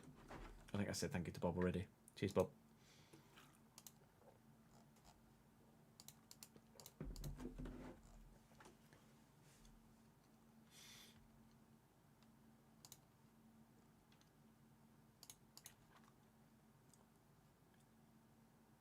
Oh yeah, the crowd haven't paused. That's intriguing. The crowd sound is okay. It's the echoey ball sound that's weird. It's because I have ambient sound off, is it?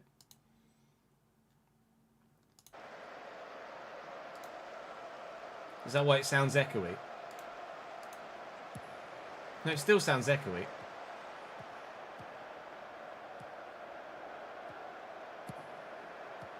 Yeah, it still sounds echoey. I don't like it.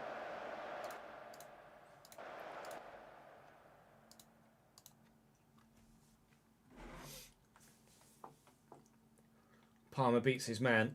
Slot. Oh, as well, Pedro. We've got him set to channel runner.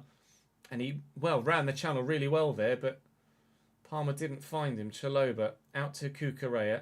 Down the line to Jamie Bino-Gittens. Okay. I don't mind the fact that we're building slowly and building composedly, but over the bar is the effort in the end. Yeah, it sounds like they're kicking the ball about in a sports hall. I mean, we're dominating the game so far, which is positive. We haven't yet... Oh, Moises Caicedo's picked up a yellow card, which is annoying. Early doors. Only fit. God, it's taken ages to get through the game, isn't it?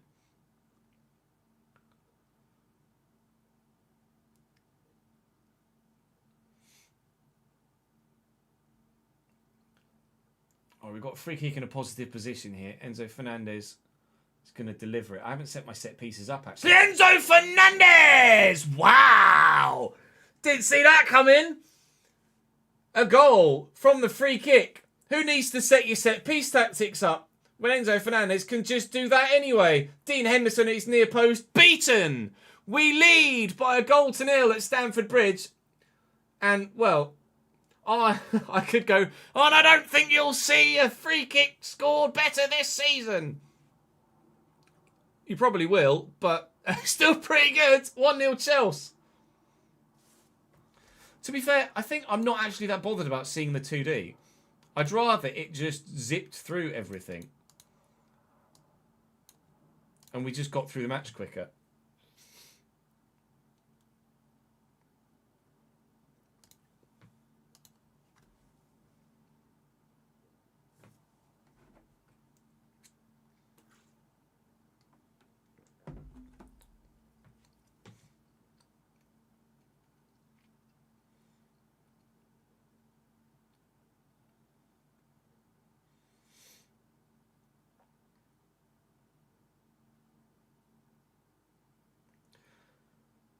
Highlight here, secondary Noni Madueke's just scored for Arsenal there, you can see, to give them a 2-1 lead against Manchester United.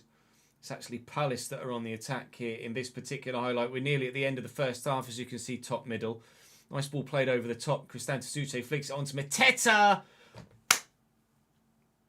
Wow. A Robert Sanchez own goal. Mateta bullies the backline. Uche and Mateta working really well as a partnership up top. Physically beating one defender, physically beating the next, and boom! Nearly. That's unfortunate. It's gone down as a Robert Sanchez own goal, understandably, but that's not Robert Sanchez's fault, so we won't hold him accountable on this particular occasion.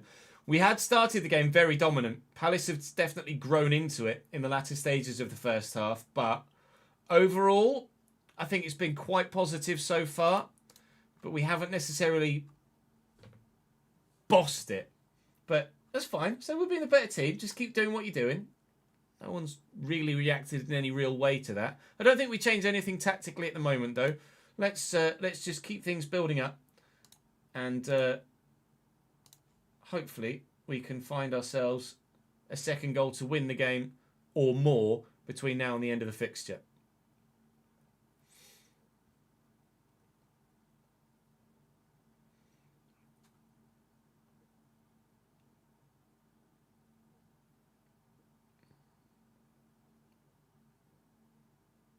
That's a nice pull into the channel, and Palmer could send Bino Gittins in down the left. Can he find Joao Pedro in the middle? He probably should have looked to do so.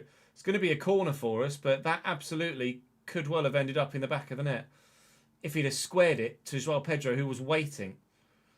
That feels like an opportunity missed there, really. To have had a relatively simple goal for the striker. Need to be better than that in moments like that, I think. Tempted to make a change or two at the minute, but I don't really want to affect the flow of the game, because we do seem like we're on top a bit again at the moment, and it's building similarly down the left-hand side.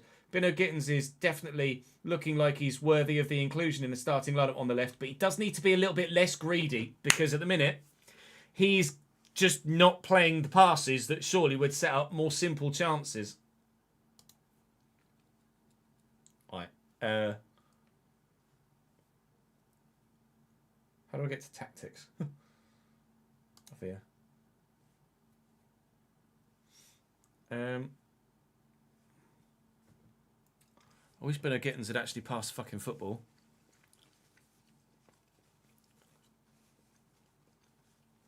Is that realistic? Bino Gittins, is it? His role might well play a part there. Down as wide forward.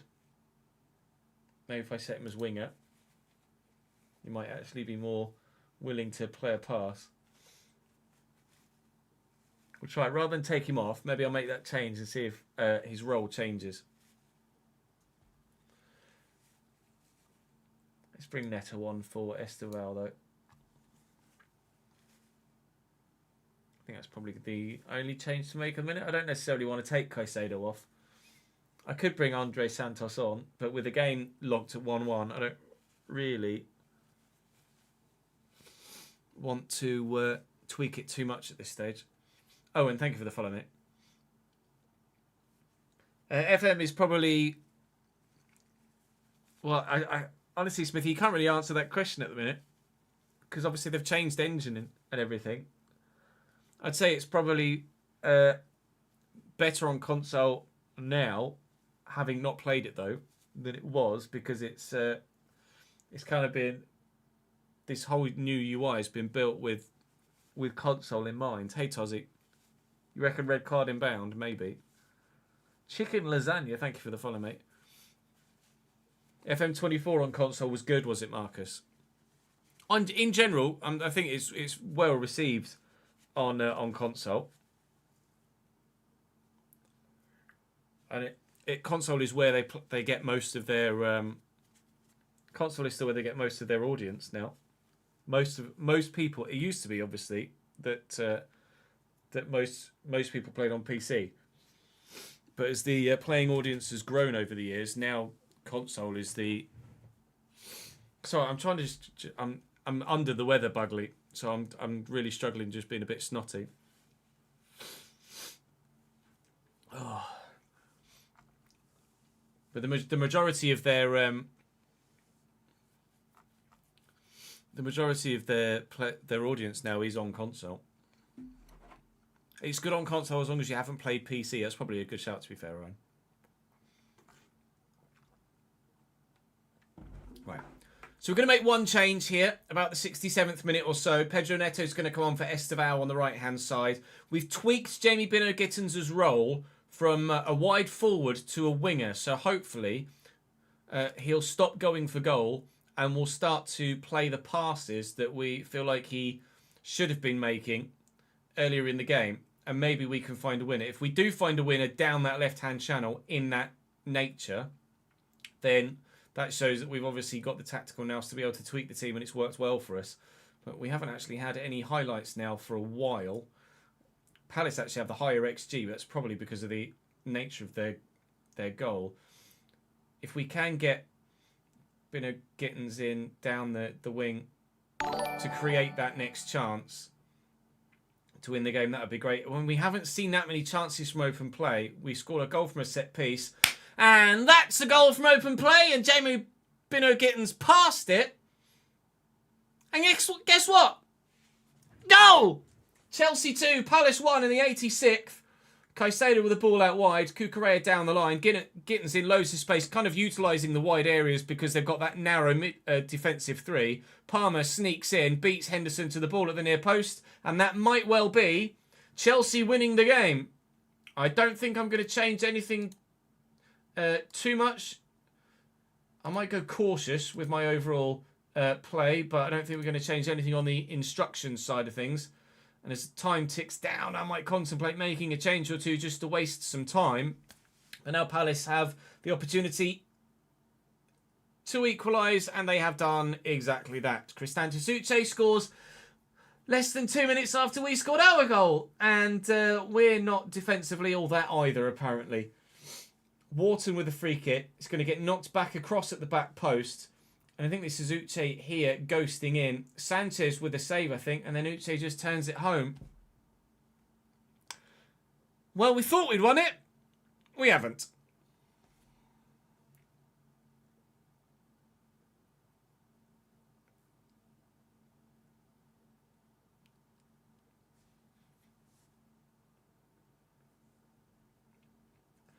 Yeah, 2 minutes. Cole Palmer, 86th. Cristante Suche, 88th, unfortunately. But if maybe I'd made that change to make Bino-Gittens a winger rather than a wide forward earlier, maybe we might have seen the side actually create a few more clear-cut chances. So I'm not underwhelmed by the overall play. I think there's definitely positives in there. We did play well, but I don't want to say we didn't play well, but I'm happy with the result. I say you're unlucky. The own goal was unlucky, and their second goal came from a rebound as well. So it's obviously not the best of starts to the season, but a draw was a fair result on the day. Enzo Fernandez's goal was top. It will hurt, but we'll come back stronger from that result. So we're 9th at the minute after one game. But certainly, wow, Arsenal 5, Manchester United 2. Unlucky Man United fans. You are in the relegation zone. Bloody hell. Esteban makes his debut. Leicester received 500 grand from the Wesley Fofana deal. So there goes the 500 grand we made from Ian Martson with his clause. Overall, I think there's improvements to be made to the defensive awareness, perhaps. But if we make the tweak tactically with the change here from wide forward to... Oh, it didn't work this time. I'm going to make the change from wide forward here to winger. I think if we start the same 11 in the next game, I think actually we might stand a chance of getting a decent result. Our next game is against West Ham in a week's time. That, though, will probably round out this first episode. No, you know what? Let's get West Ham in here as well. Why not? We'll have West Ham in episode number 1 here on YouTube too.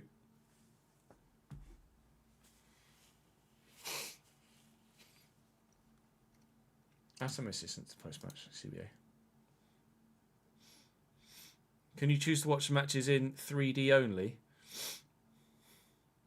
Oh, we did watch it in 3D only still.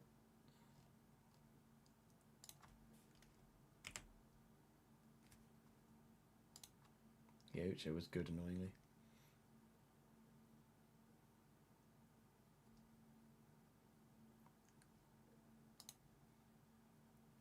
I wonder if, I presume,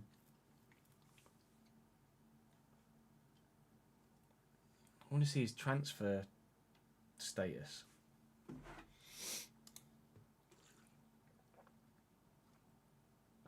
Where would that be? You go under personal transfer status. Because isn't he in on loan? Yeah, on loan with a permanent move set, right?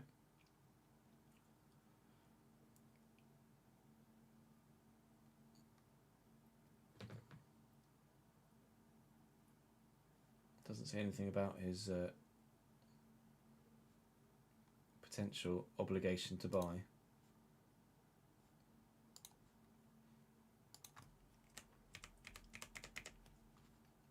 I don't think we changed the starting lineup though. We'll try and keep things a little bit consistent with the 11 to begin with. Chelsea show interest in Minter. Do they really?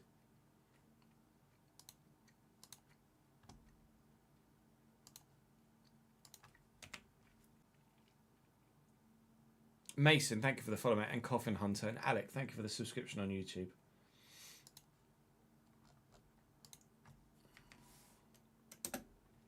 Oh, 21's won well. Silver Carney. Who's Silver Carney? You won't be able to see his stats anyway because he'd need scouting.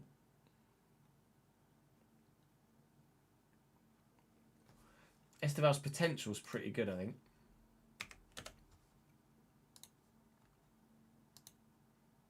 Potential ability, potential to be Premier League standard. 4 stars, potentially 5 stars. Sorry, 3.5, potentially 4.5.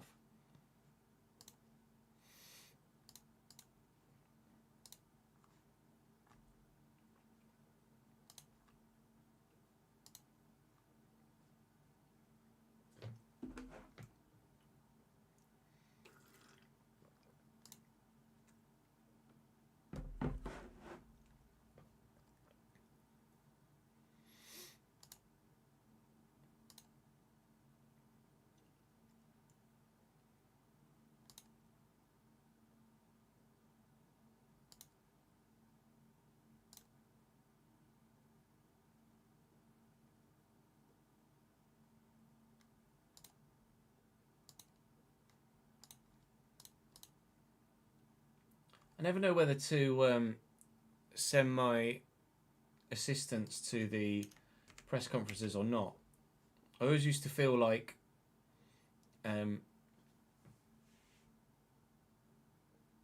it would negatively affect the morale of the squad if they said something untoward, but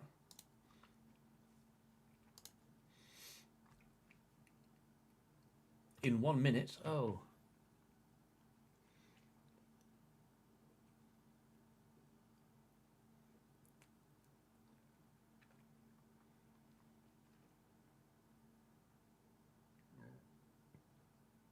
Garnacho has told you that you praise players too much and it will become a meme if you continue, lol.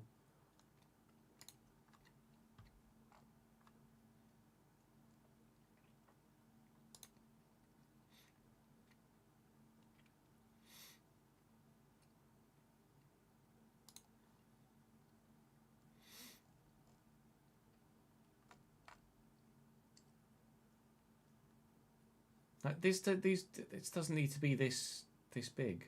I get that you can now hover over it, and that's kind of cool to see what game specifically it was that they had a decent form in, but not.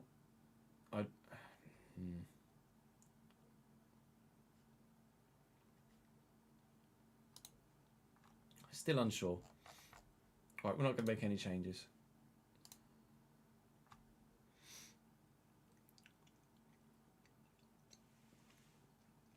The second channel is in stasis at the minute, Nicholas. I'm not going to show Silvacani, Itan. I just told you I'm not going to do it. So we're going to start an unchanged side for the game away from home against West Ham at the London Stadium. It is a little bit wet, as you can see. Drizzle. So that might change the way that the game plays. I think it will probably suit us more than it suits them. They're starting with Areola, Walker-Peters, Tadibo, Igor. Ollie Scarl starts at left back for them. Socek and Guido Rodriguez. Looks like a 4-2-3-1 with Somerville, Ward-Prowse and Bowen sat behind Fulkrug, but we'll wait and see exactly how well they play. I think you all know how important rivalries are and we're expected to win. Make sure we do. So I'm putting a little bit of pressure on them here. So we didn't get the result we wanted against Palace. So against West Ham, who lost on the opening day, let's make sure we get a win this time around. So we have to stick to our game plan. Look forward to this one. I'm just going to be positive in most of my responses, really, I think. But there you go. 4-2-3-1 as expected here. Paqueta only on the bench. So they've got options to go to. But so do we. We've got some quality options to go to ourselves. Like I say, starting the same 11, but obviously with a couple of tweaked individual instructions to hopefully get the win this time around. It is slightly drizzly. That looks like a bit more than drizzle, actually. But we'll head straight to kickoff and hopefully we can get 3 points on this occasion. Esteval loses it immediately. Wonderful.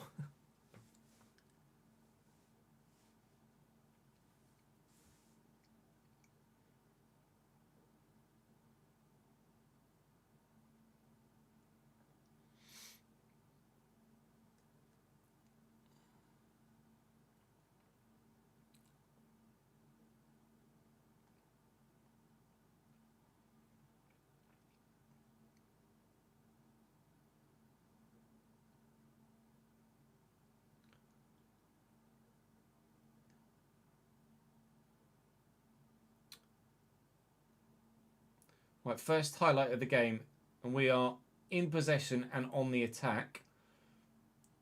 We are set up to be slightly slower in tempo, as he says, as we fire the ball forward.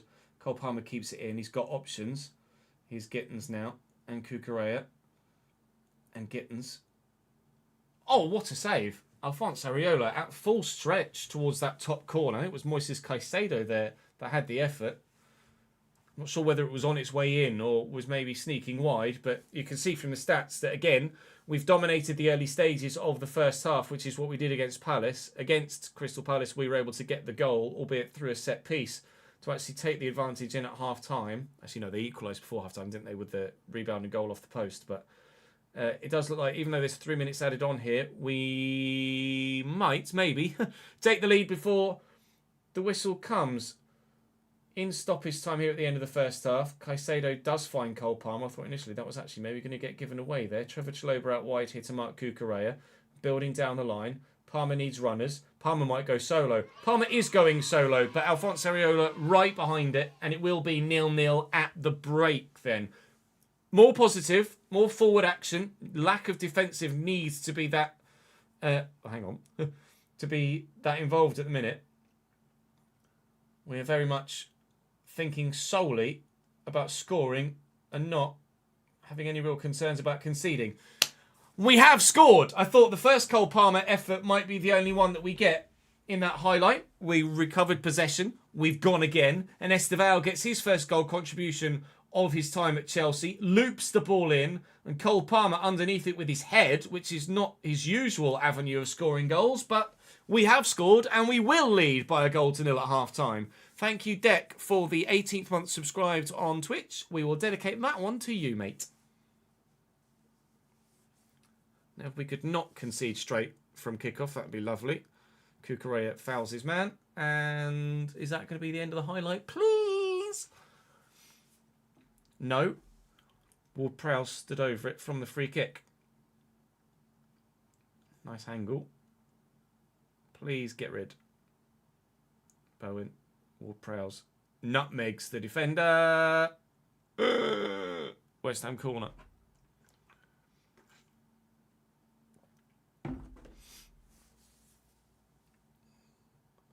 Ward-Prowse with the corner. And away. And away. Please, ref, blow your whistle for half-time.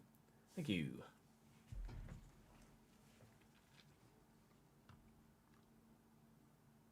Right, they had a little flurry there at the end of the half with a couple of set pieces, the free kick and the corner that I might not have shown you actually in the YouTube highlights. But overall, we dominated the half.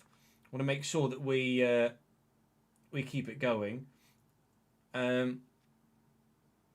Yeah, now make sure that we keep it going till half time. That's basically what I just effectively said to you, and now I'm saying it to them, and everybody seems to have responded well to that.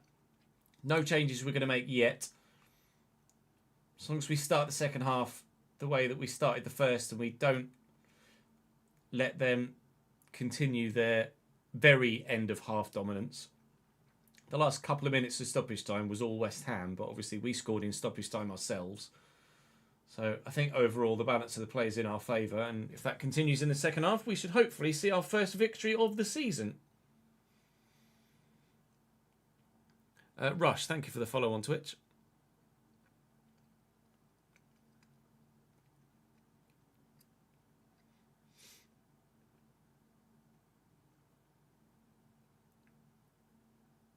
Estevao beats his man.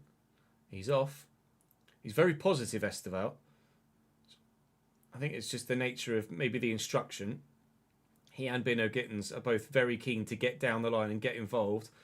Here's Cole Palmer to Bino Gittins. I tell you what, Alphonse Areola has made a couple of very good saves in this game so far from efforts that have been headed towards that top right-hand corner.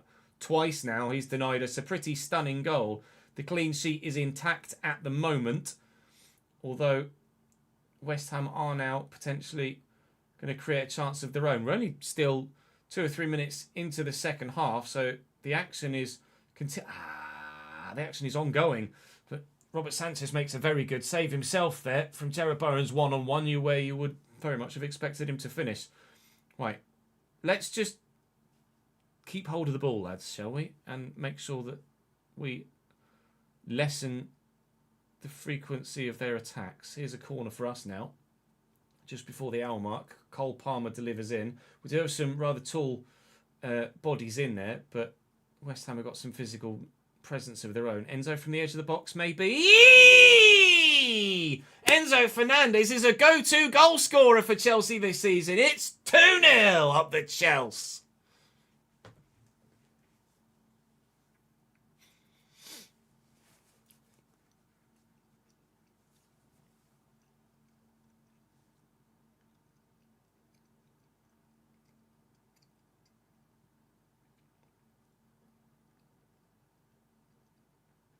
Should the keeper have done better with that? Maybe. James, NC, and Double J. Thank you for the follows, guys.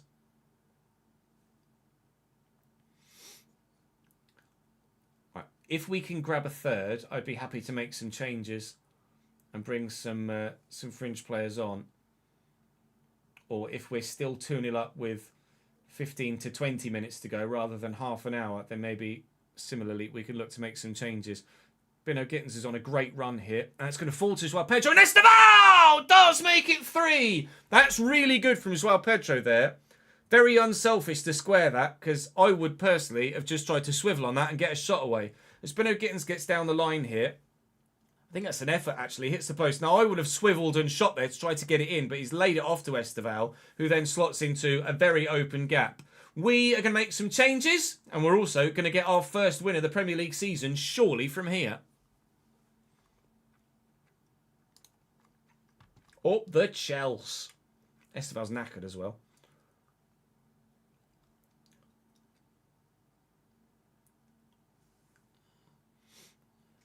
But I might let him play it out, actually. Esteval. Let's bring Malo Gusto on for Reece James. I want to risk any injury there. Moises Caicedo for Andre Santos. Is he? Yeah, see, that's not showing as correct there. I don't know whether he's 2-star or whether he's 3-star. Or is that showing his... Yeah, out of possession. Just the 2 changes? I think just the 2 changes for now.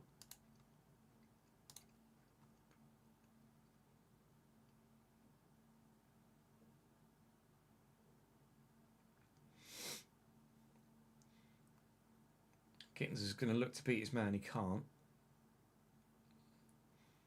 West Ham. I mean, a clean sheet would be brilliant. We've made a change in defensive midfield and a change at right back. So there might be a bit less cohesion defensively in the immediate future. But hopefully the squad are quite familiar with one another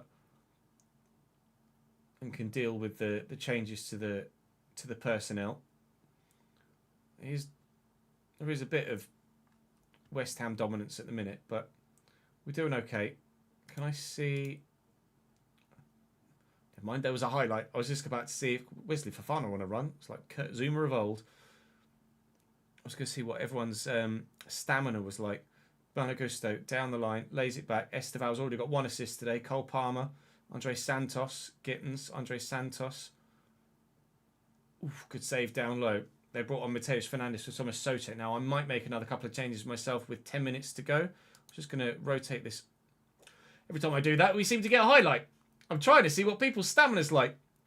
But I can't figure out whether I need to make a change or not if we're just going to see highlights. I can see down the bottom here who's tired and who's not, etc. So, JB Bino Gittins is actually starting to struggle with his stamina now. Paqueta pulls one back for West Ham, which is annoying. It's a shame we haven't been able to keep a clean sheet.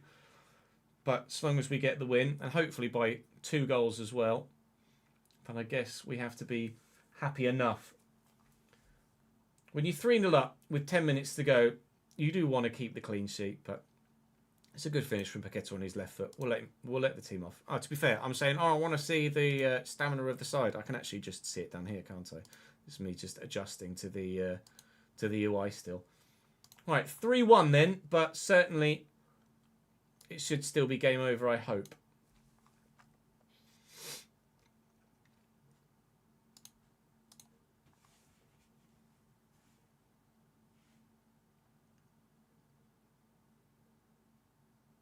Five minutes added on at the end here, and now Ward Prowse has the opportunity, admittedly, for replace with Garnacho. No, I was going to say I've already done that.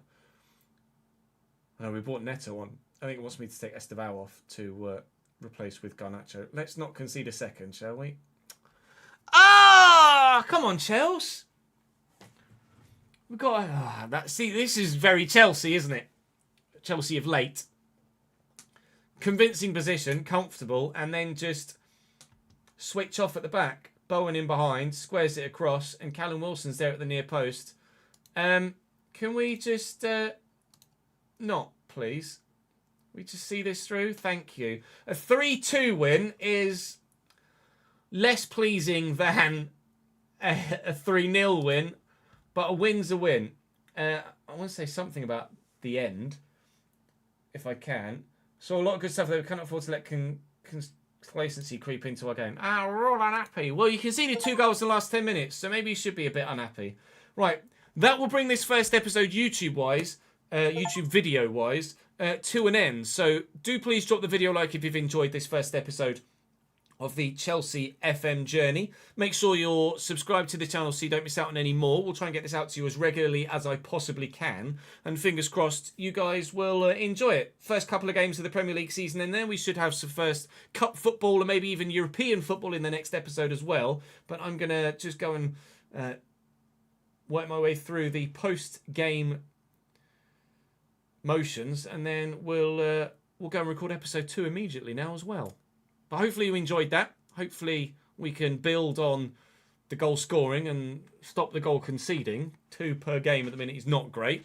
And then, fingers crossed, we will be a team to be reckoned with in the Premier League this season. Thank you very much for watching episode 1. Hopefully I'll see you in episode 2. Right. I think it's going to take longer to get through a season than it used to. Suspects. I think it was Suspects there, wasn't it? That asked that. Yeah. I think it's going to take longer to get through a season than it used to, just because of not being used to the AI, etc. Fernandez's goal was really good. Send my assistant. We've had to pay Leon £1 million, apparently. Yeah, we'll praise Esteval.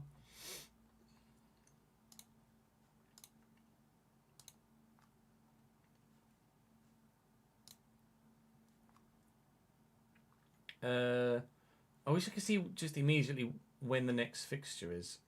Oh, I can. It's there at Fulham in 7 days. Okay.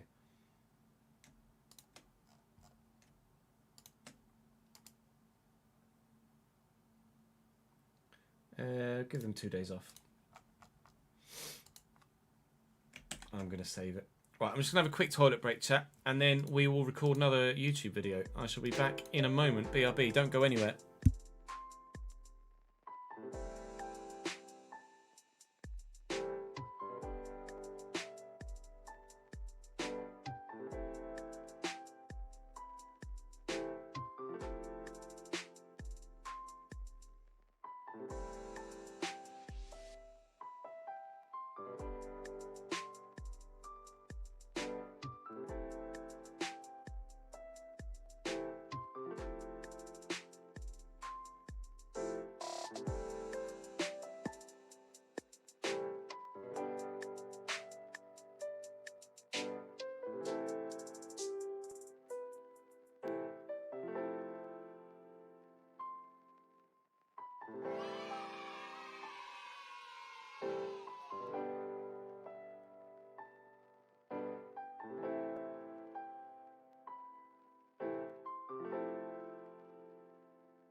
just made a spot lunch as well. Right. Based on the first episode's recording there, do you guys think that you'd enjoy, those of you that watched the majority of it, think you'd enjoy some considerable Football Manager content this cycle, or is it too early to tell, or what's your general thoughts at this stage?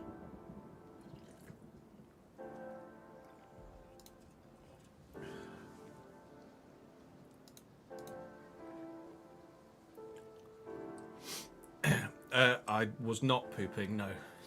DYS. Was making a bagel.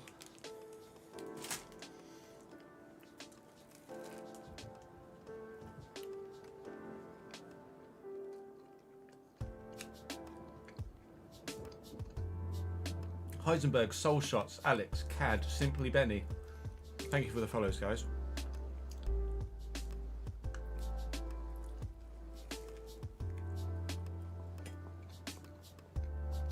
In general, stream numbers are good. But obviously, it's launched, so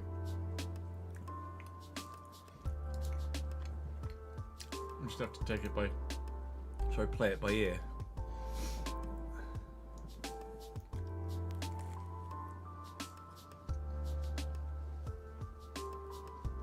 But I'm not enjoying it, if you know what I mean. I wouldn't say I'm immediately hooked. And obviously it's not without its frustrations, but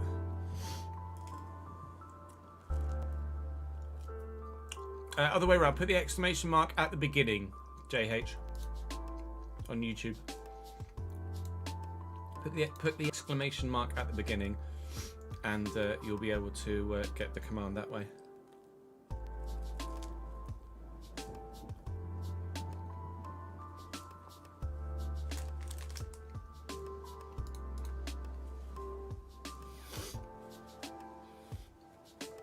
Al Nasser bought Dean Henderson for 40 million. Nice.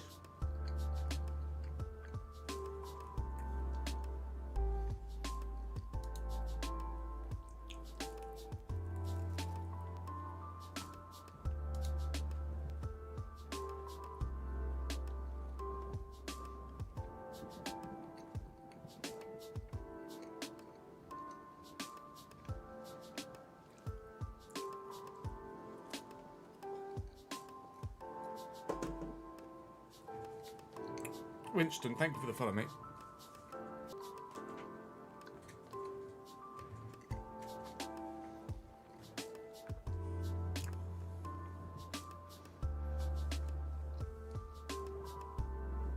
Currently 5-0 down away from home against Forest. Yikes, Charlie.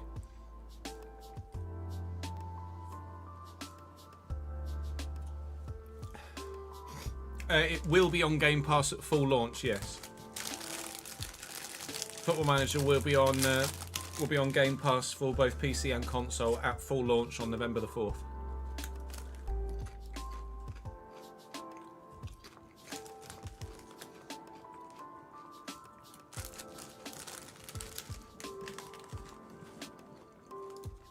So what I might do is put an FM video out. I'll get that first episode edited tonight and get that out maybe for tomorrow.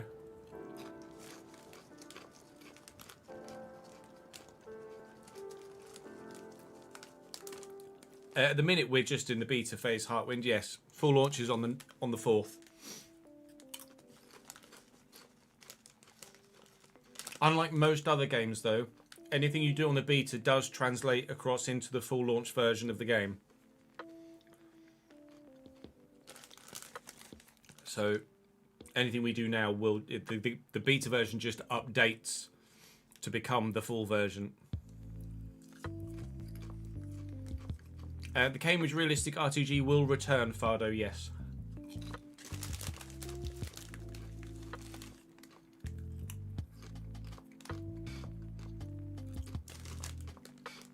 At the minute, based on how the Valencia save has just not been very well received,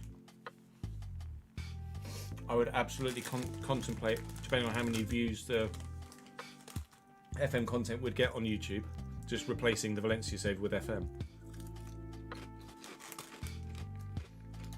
I think one strong FM save and one strong FC save would probably be better than one strong FC save and one less strong FC save.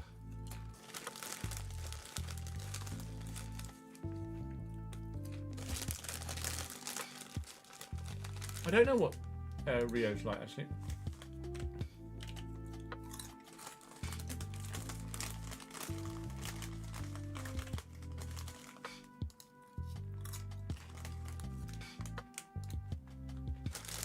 Quick.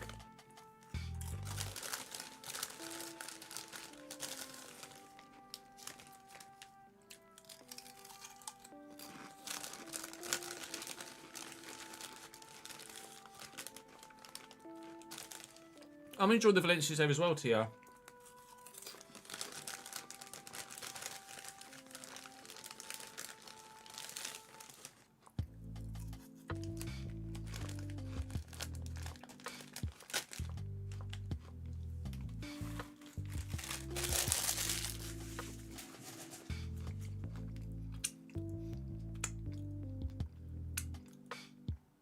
Uh, 0 to 20, Sam.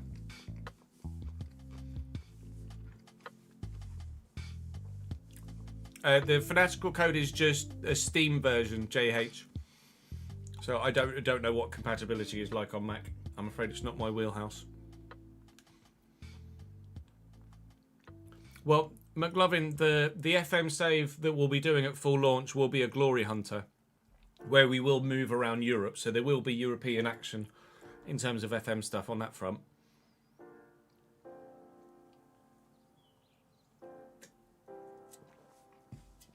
FM compatibility is fine on Mac, says Saul. So yes, the fanatical code will be a Steam code that will work on Mac.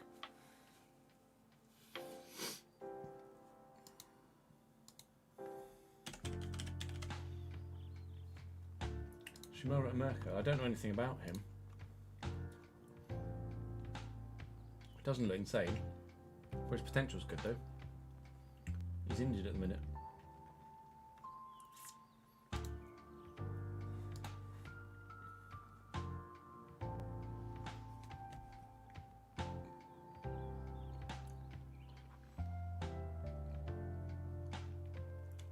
Yeah, Game Pass is the only way that you can't get it on Mac. Yeah, that's fair. But yes, in terms of the fanatical code that you were specifically referring to, yes, you can get that on Mac.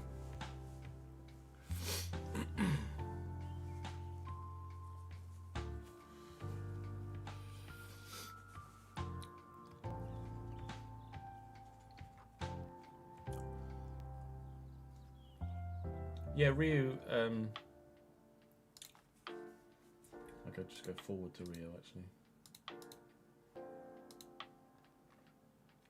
Career history. He was a Chelsea youngster, wasn't he? I'm not sure what Liverpool paid for Chelsea for him, if there was a fee at all at that age.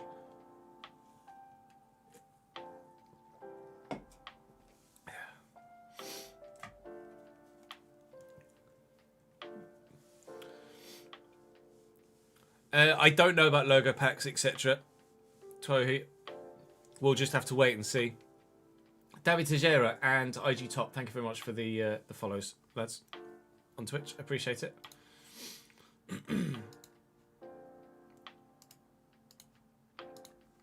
Who else have you guys been watching, Twitch-wise, for FM?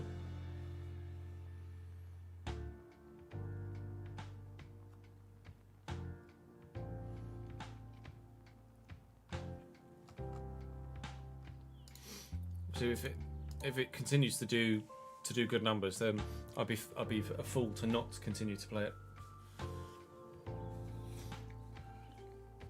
it. Yes, FM23 and 24 saves will also work on FM26. You can continue your previous save on the new game.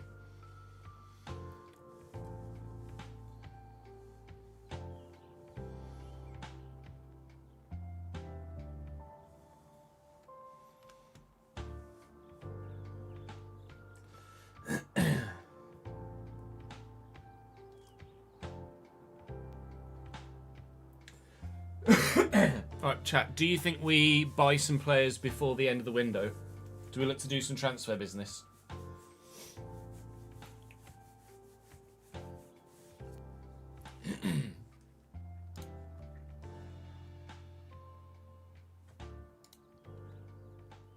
Of course, Emma.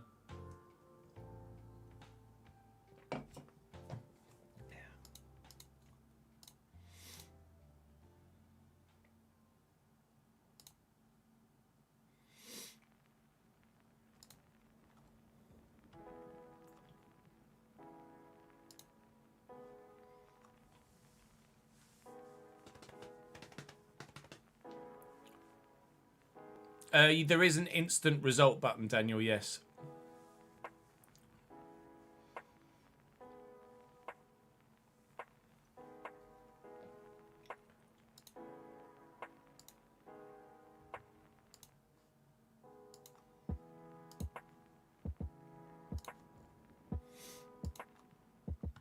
My Penders isn't amazing yet. I wonder if there's anyone I can recall from loan that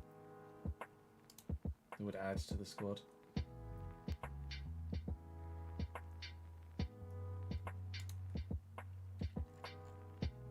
I think so. Fafana's devastated apparently at the minute.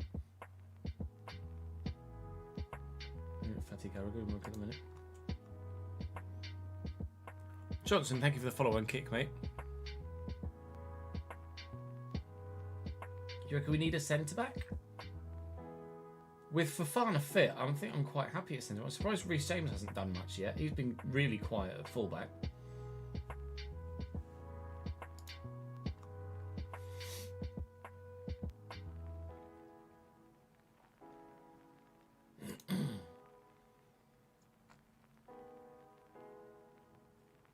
Need to do set pieces, don't we?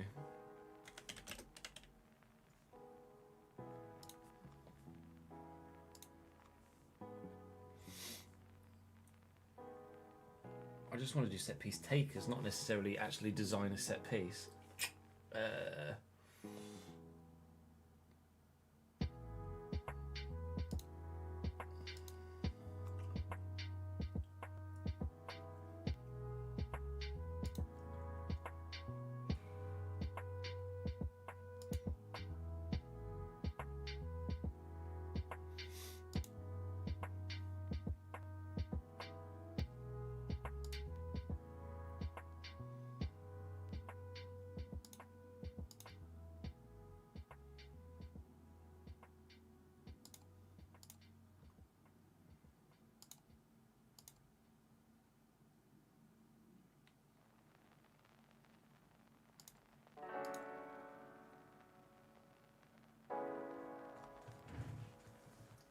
Should do takers.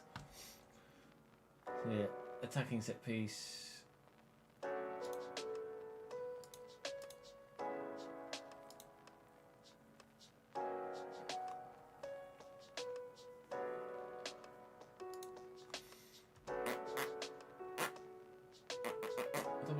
I just want to do.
only just twigged that says left footers, not left side of the box.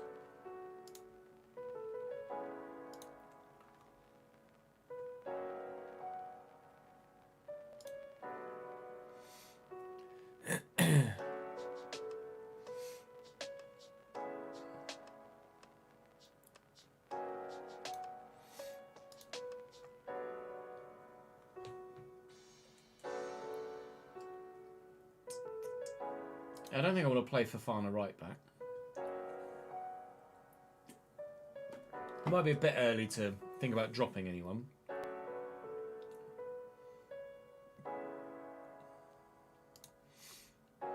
Not got a game in the cup scheduled yet. I just don't like the conceding of 2 goals in the first 2 games.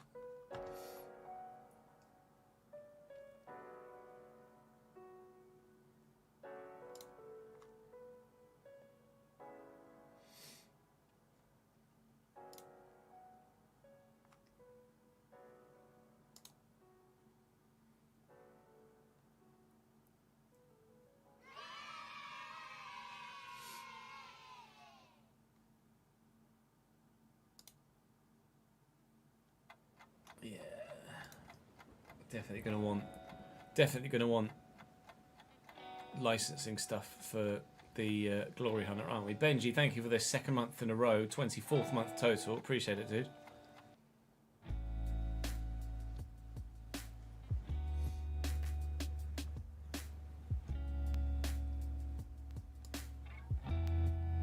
I presume there are going to be licensing fix third-party stuff.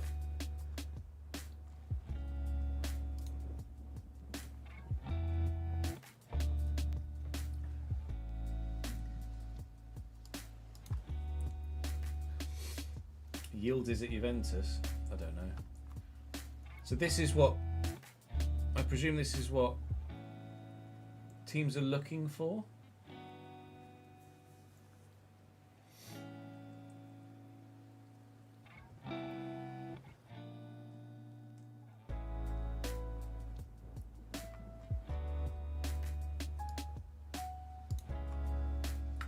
Bournemouth are looking for a goalkeeper. Barcelona are looking for a right back.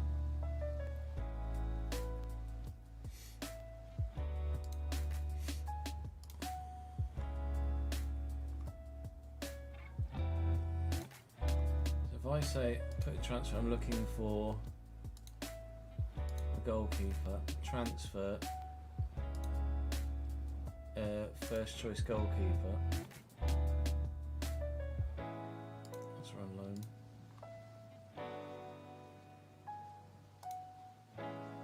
I'm also looking for a centre back.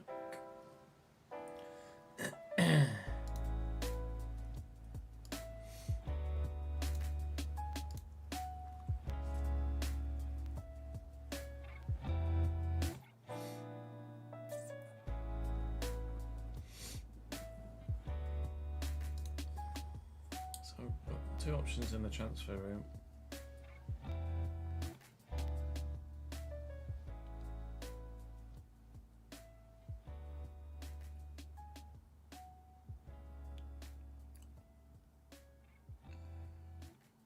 There already is a name fix, is there? Banging.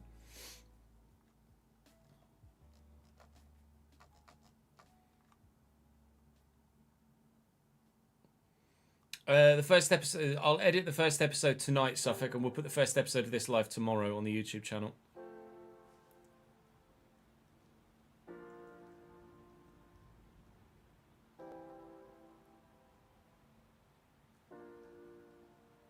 That's the plan anyway.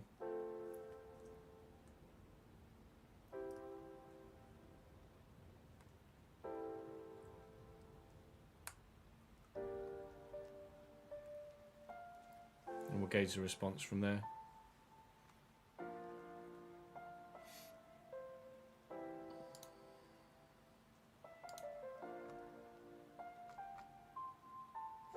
Right, let's record another episode, shall we?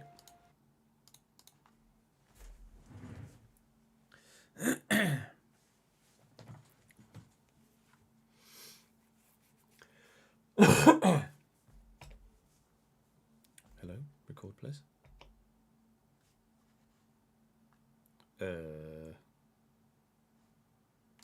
Stream Deck. So, oh, it was just taking its fucking sweet time. Okay. That was intriguing.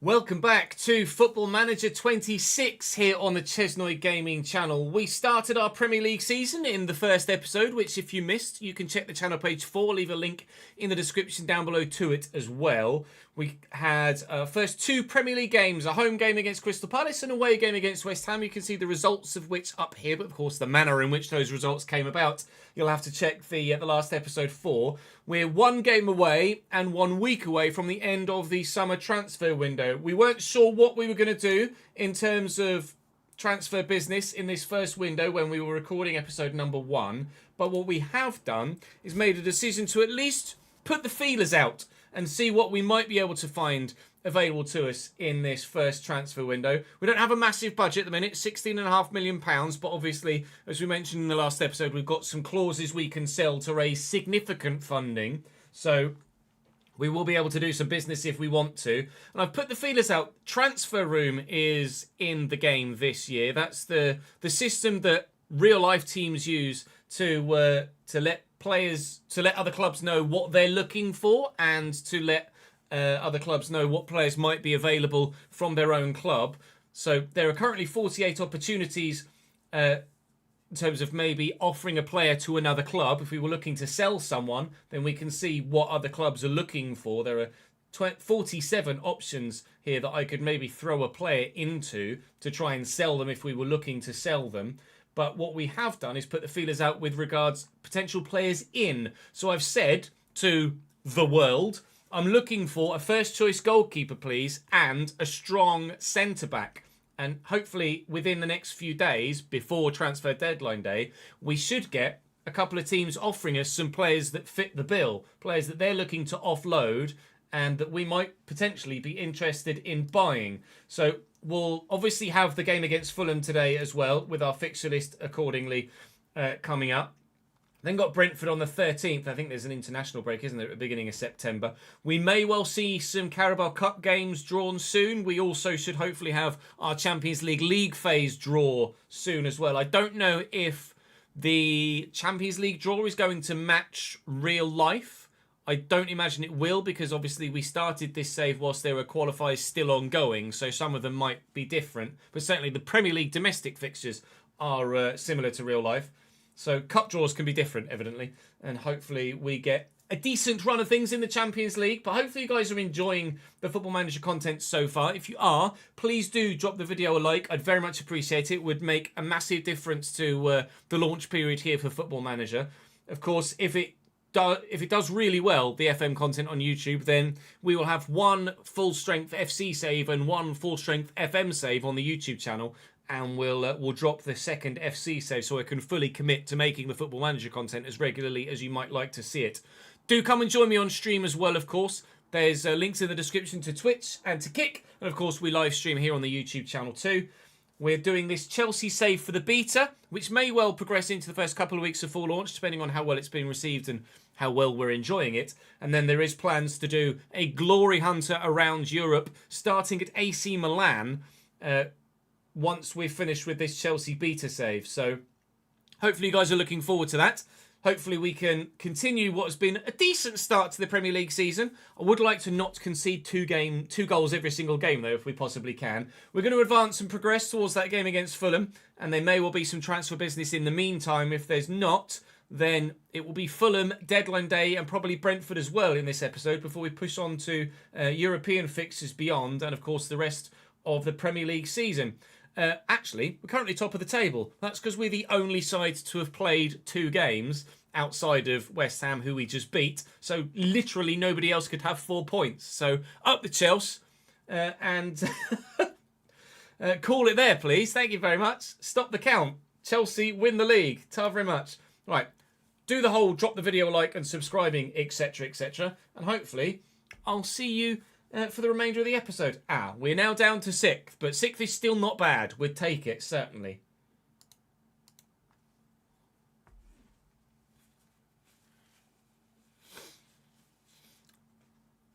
The faces on the news tab being off-center. Faces.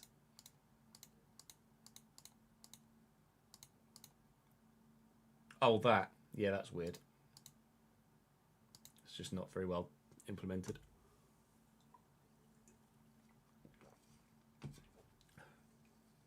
Hopefully with the face packs, that will get a fix. Long-term FM save is going to be the Glory Hunter sort to start with. And then if and when that gets completed, we may well do a non-league or a journeyman of sorts.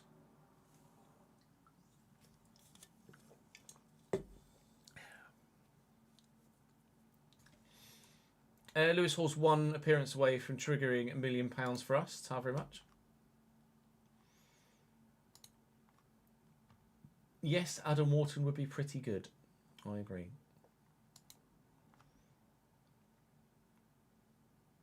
Murillo is wanted by Liverpool. Don't know whether Murillo is enough of a step up from what we've currently got, though.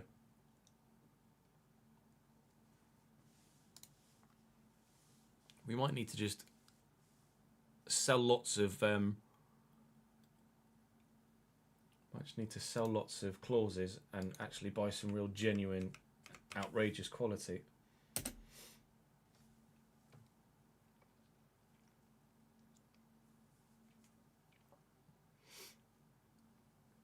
Honest opinion of the mass extinction of hedgehogs.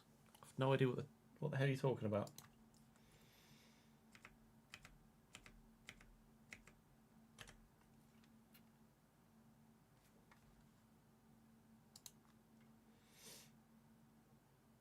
When's the league phase getting drawn?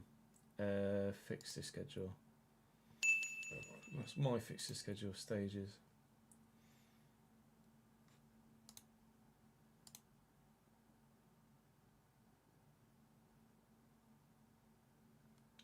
Jesus Christ, that's convoluted, isn't it?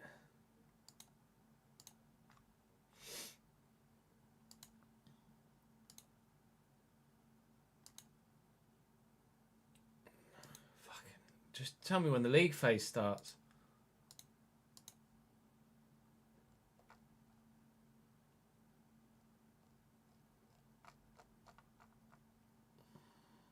Are we even in this? Yeah, we are 50 to 1. Thank you for the 5 bits, Ashley. You're doing Brighton for men for the Brighton men for the beta, and for longer term save you might do Brighton women or non-league like Worthing. Yeah, nice. McTavish, thank you for the follow, mate, and Sid as well.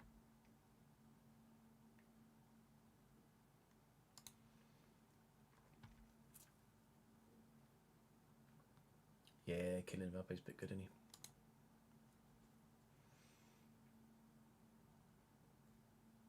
And now it's just defaulted back to Prem again. Thanks.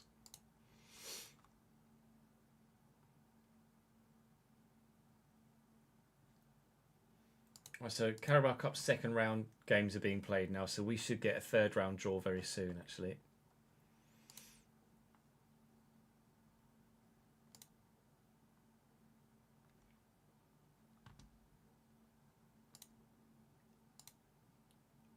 Okay, so we have had our first transfer room response or recommendation, and that is Gregor Kubel. Joe Shields has recommended Gregor Kubel to me. Now, Kubel would obviously be pretty bloody good, so I would be intrigued in maybe looking into getting something like that done. Appearances 1, clean sheets none, conceded 5. What in the balls happened to... they lost 5-0 to St. Pauli in the first Bundesliga game of the season? Dortmund, are you alright? What the hell's happened there? St. Pauli 5, Dortmund... Right, okay. Maybe I don't want Gregor Kubel then. He apparently would be an excellent signing, and I'd agree, but... if he conceded 5 against St. Pauli... Maybe not. Centre-back wise, Matthijs de Ligt has been recommended to me, and well, yeah, that makes sense as well. He would be very good. No clean sheets for him at the minute in the Premier League. He's only a 3.5-star player though, so it's not a massive jump from what we've currently got. Although obviously standout stats he is relatively solid in.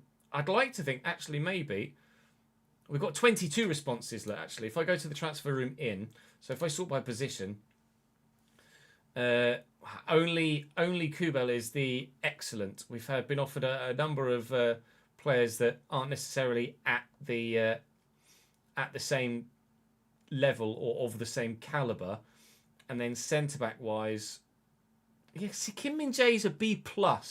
Kim Min Jae did look pretty decent actually.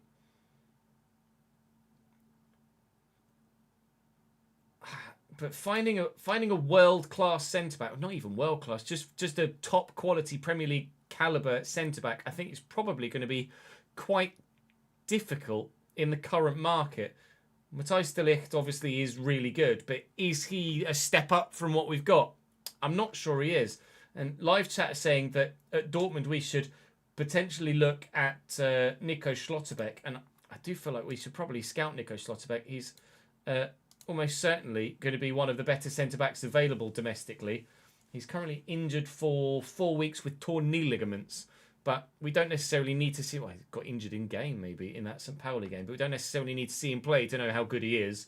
So, Schlotterbeck is an option at centre-back. Kubel is an option at goalkeeper. Kubel's really the only goalkeeping option that I've been presented with so far.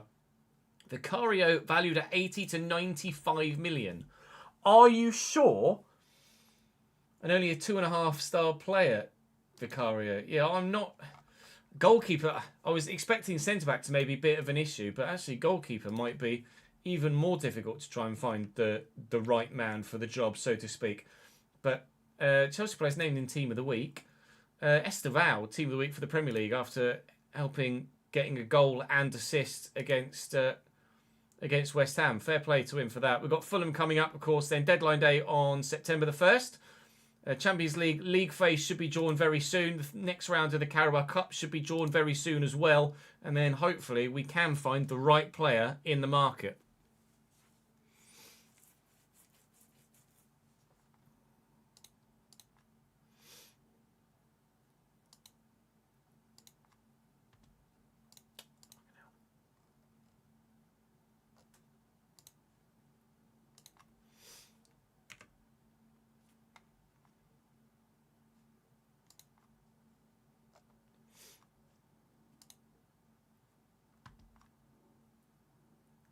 Oh, Matthijs de Ligt is terrific, mate. Absolutely terrific. You've offered me Kim Min Jae twice there. Andrei Lunin and Anatoly Trubin apparently are potential options. Lunin. It's only 26, so there is longevity there. I mean, it's not like Robert Sanchez is old, though, is it? And then Anatoly Trubin. 17 reflexes, aerial reach is good. 6'6". But again, it's not like Robert Sanchez is small. Goalkeeper's going to be a pain in the arse, isn't it? Gianluca Mancini's probably very good. He's not actually as good as I thought he might be. Mentally, he's pretty decent.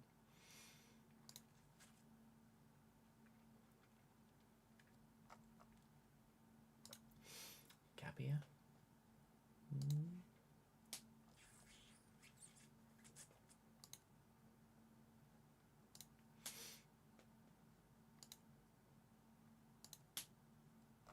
Yeah, here we go. So I can have a look at the reputation. Kubel, oh, that's world reputation, though, not actual fucking ability.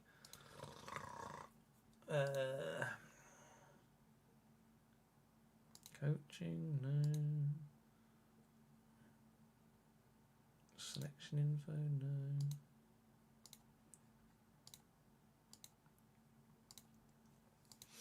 I don't want to know their world reputation. I want to know their ability.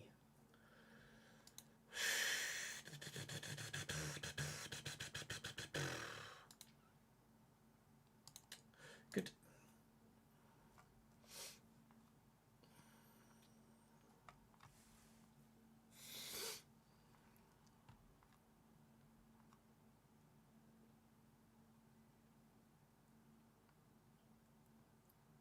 Ellis, thank you for the subscription on YouTube. GD, Tipia, and Linton, thank you for the follows on Twitch.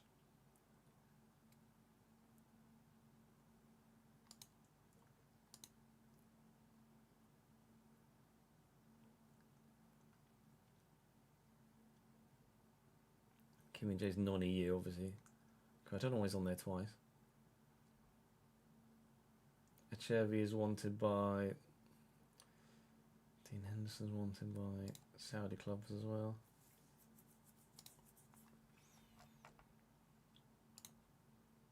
Kubal's going to be expensive, though. Emi Martinez is probably a player we could look at, isn't it, actually?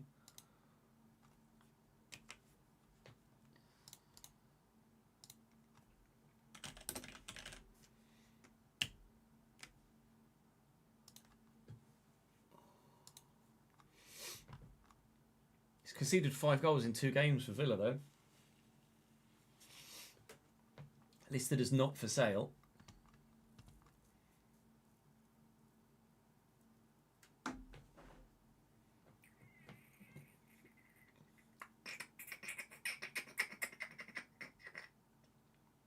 It's going to be Espensivo, probably.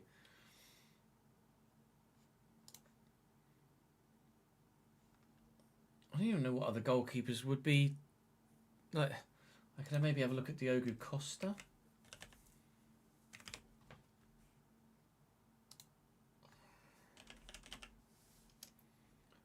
Diogo Costa.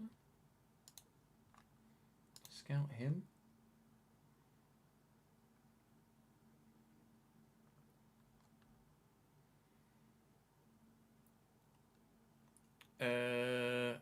You think Kubal's the best option? Svilar? I don't know if Svilar's going to be that good, though, is the only thing. I don't know if Svilar's really all that yet, is he? I'll scout him. Don't know how long it'll take to get that scout report back, though. Magnon is probably a good shout, but we'll be using Magnon in the Glory Hunter, so I'll probably lean away from Magnon at the minute. There's a guy in the Japanese league, narrows it down. I don't think Atabola would be good enough, no. Well, Allison makes sense, yeah, but don't know if I'll be able to get Allison.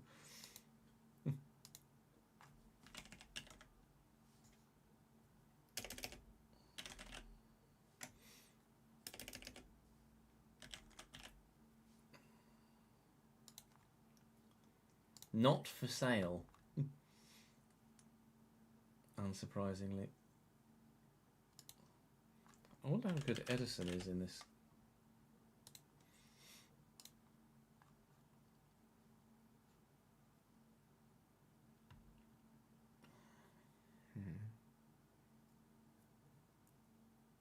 Unai Simon, that might be a good shout.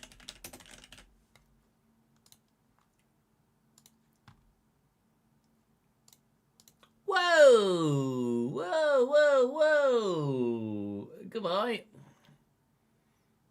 Suzuki.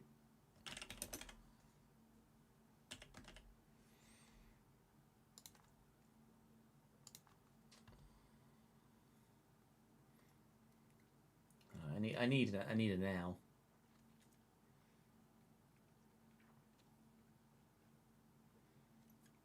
I heard great things about Andre and Nana.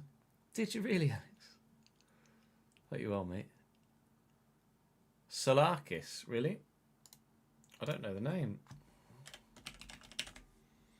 Konstantis Solakis at Olympiakos. 22-year-old goalkeeper.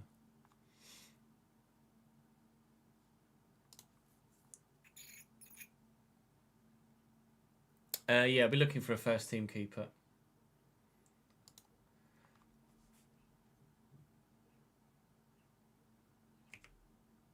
Chelsea have been awarded 12.79 million for qualifying for the Champions League phase. Well, that's lovely. We've got some money, even though I didn't really do any qualifying. It's recommending Yankuba Minter to me, but I don't want Yankuba Minter really.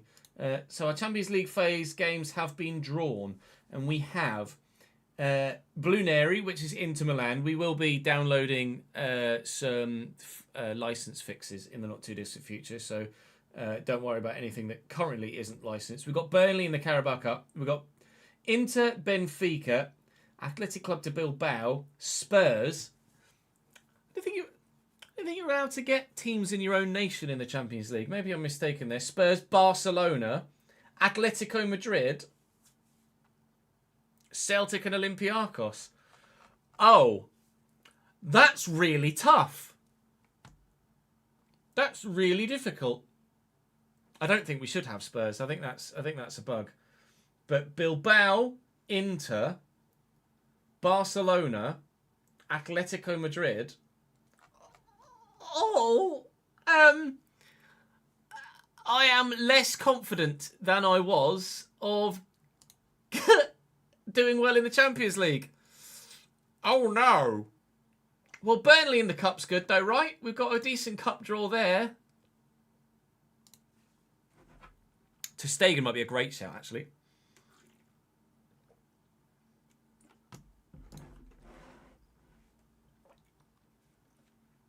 Yoral Harto's ability demands a place in the team. Does it though? Does it though? In the cup, maybe. Marc-Andre Ter Stegen. He's 33. Not for sale, apparently. So out for 4 months with a slipped disc. Hooray! No, not him then.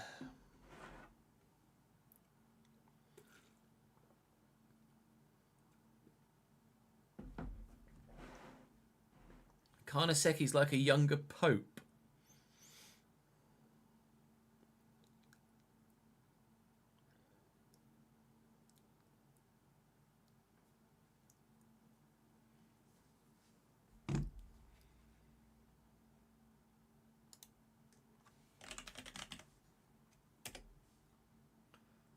Karnaseki's at Al Ittihad.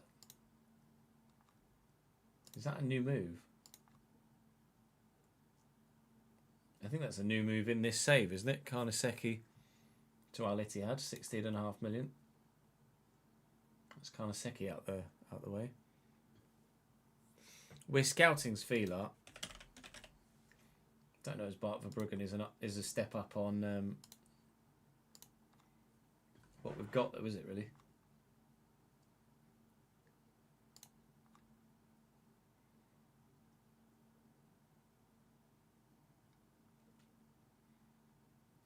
Bugged. That should be fucking blue, mate.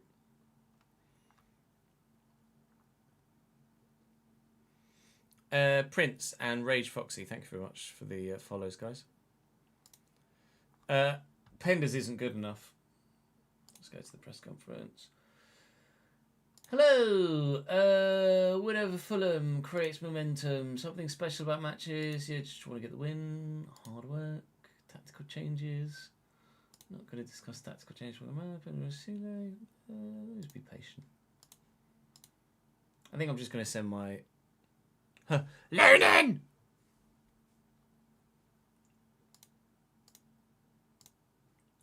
No.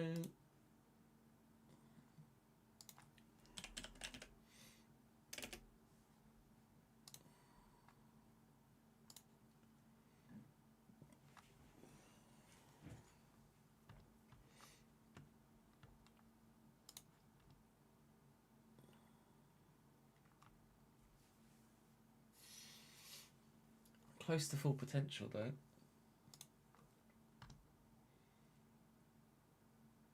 Sanchez's mentals are dead, but obviously physically he's decent.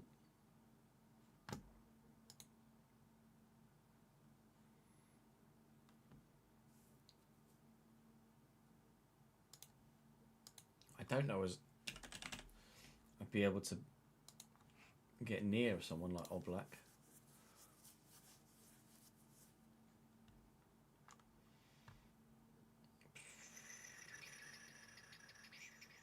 Jan Sommer?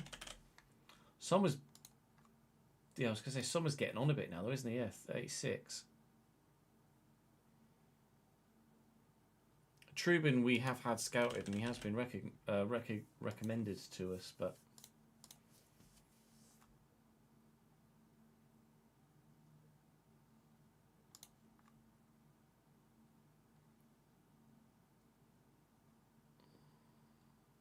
I'm not sure about Trubin.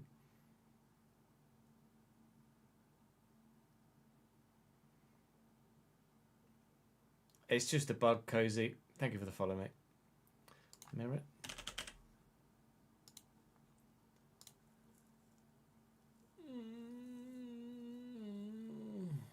I don't know if that experiments could be good enough. Gregor Nubel. Oh no, it's Alexander Nubel. I'm thinking of Gregor Kubel. Oh.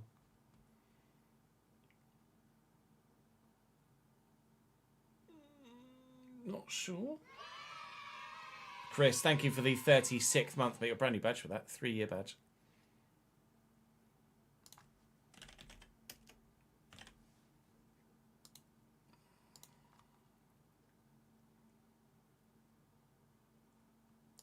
Pickford might actually not be that bad, you know.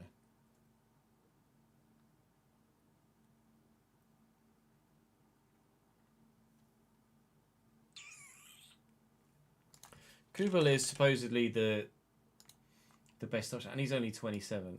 He's just expensive. I think Gregor Kubel's just the one, really, isn't he?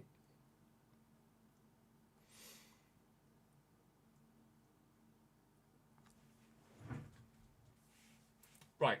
I think we're gonna try and get Gregor Kubel. So I need to sell some clauses.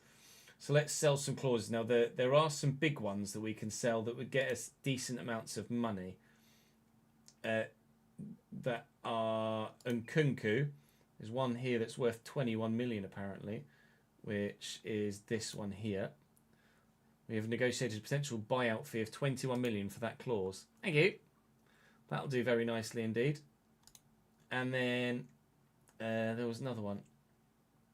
Who was it that had a? Was it Havertz? 18.25 we could get from Havertz. Let's sell that clause. That's gonna earn us some decent pennies. Noni's going to have another one. I think Noni Madueka was one where we could earn a decent amount. £31.5 million could be made from that one.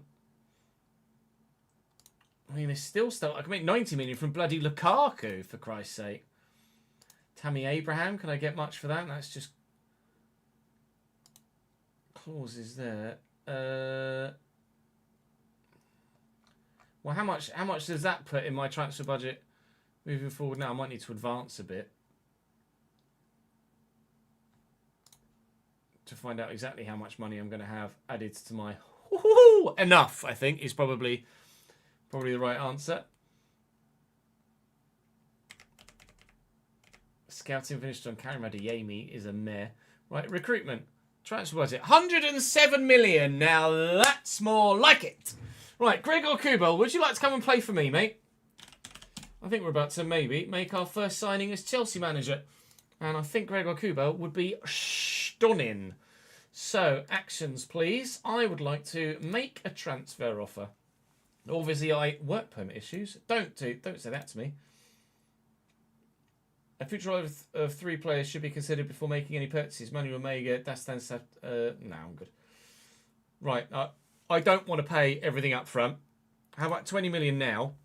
And then you can have some more over the course of time. So 3 instalments of 7.5 million. Actually, no, 3 instalments, and we'll give you another 15 million there. And then some clauses. No, let's add some additional fees. So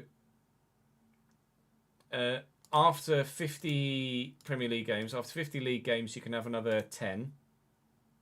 Yeah, let's see what they say to that. Make offer. Oh, they've accepted. Have they? Actually, no, it's just an offer has been made for Gregor.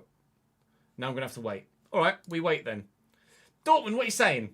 Talk to me. Let me have him. Because Robert Sanchez is, well, Robert Sanchez is Robert Sanchez. They've not said anything yet. We've got Fulham in 2 days' time. Borussia Dortmund respond. The fact they've responded and not accepted says to me that they are going to want to negotiate a little bit. 76! Yeah, that's not happening. Wow. A deal worth 64 that may eventually rise to 76. Let's view before we do anything. 29.5 up front, then 34 million over 3 instalments, and then 12 million for the... So you, I don't mind giving you a bit more up front, but I really don't want to pay 76 million for him. So let's make that 17,500. I missed a 0 off there. And then lower that. That's the wrong one, Chiz. I'll give you 50 million for him. Let's be honest, this is only a beta save, so I should probably just get the deal done, shouldn't I? Because I'm not needing to worry about my financial future longer term, which is actually a little bit of a benefit in that regard, isn't it? Dear Dortmund, just say yes, thank you. Then I need to make sure I've got enough for a centre-back too, which obviously we need to factor. I wonder whether just getting a better goalkeeper might actually solve some of the defensive issues. So team selection for Fulham. Again, don't change the winning side, so I'm not going to change the winning side from the previous game. So we're going to just quite simply crack on with the same side that got the win against West Ham. Maybe I can be a little bit more proactive tactically to ensure that we don't concede those late goals that we did in the last one against West Ham. But Fulham, it's not going to be an easy game by any stretch. But you can see their starting lineup here. Sessegnon, Smith Rowe, Harry Wilson as a 3, probably behind Rodrigo Muniz with Sasha Lukic and Tom Kenny holding. I think it's a 4-2-3-1 for them. You can see here, predicted formation. It's a 4-2-3-1 for them. We're at home, though. You'd like to think we can win this. And if we can, we'll dedicate it to Dom, who's just subscribed on the Twitch channel for the 9th month. Thank you, mate. We will be starting as AC Milan for the Glory Hunter. Address the team. Gentlemen, dub. Thank you.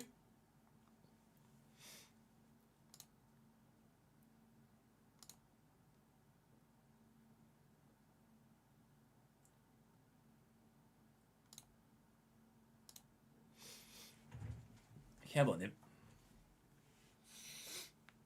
I don't really care if it's a bad deal or not, to be honest. We're not worried about finances at this stage.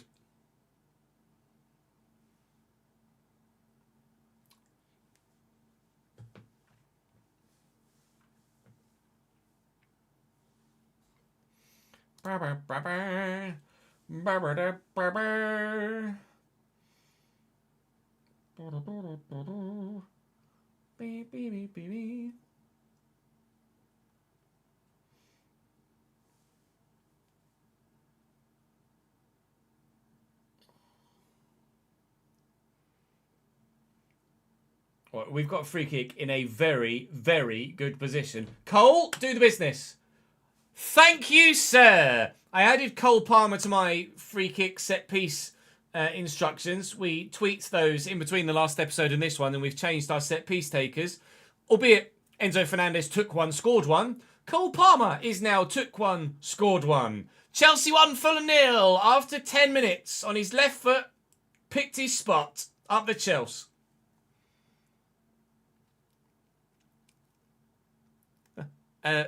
Sorry, Buster, no deal. Reece James in the box. Oh, that was weird. Bring it down. Has he touch? Not bad. Chalobah. And Fofana. Again, I don't mind a little bit of a measured approach. It's the fact that we've got the pace we've got on the wings is really going to make a big difference. Unfortunately, Estebal's just put that straight over the bar, which isn't making a big difference. But it's positive that he's willing to take his man on every time. And you can see from the stats there, middle, centre, that we are on top at this stage, to say the least. He says, as Fulham get a corner.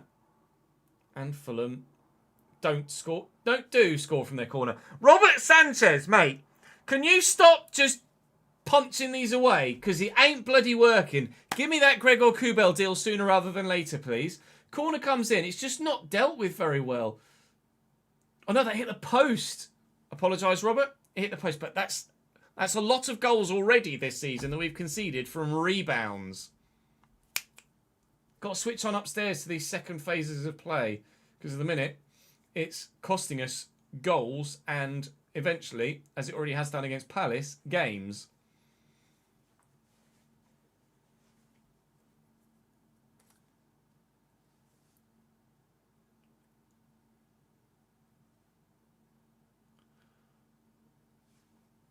Estevao apparently has a bruised shin, but I'm sure he'll be fine.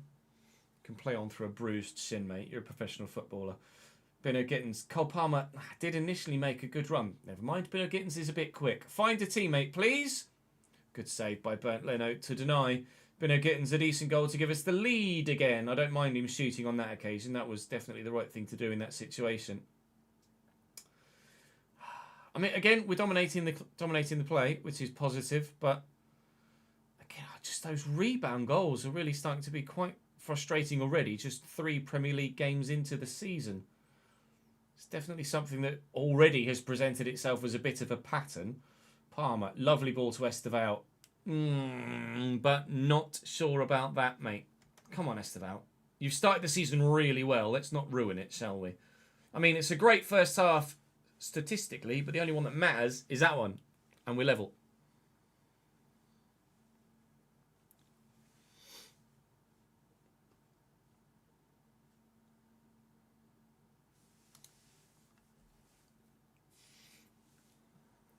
Not getting anything, not getting much from Joao Pedro at the minute, am I?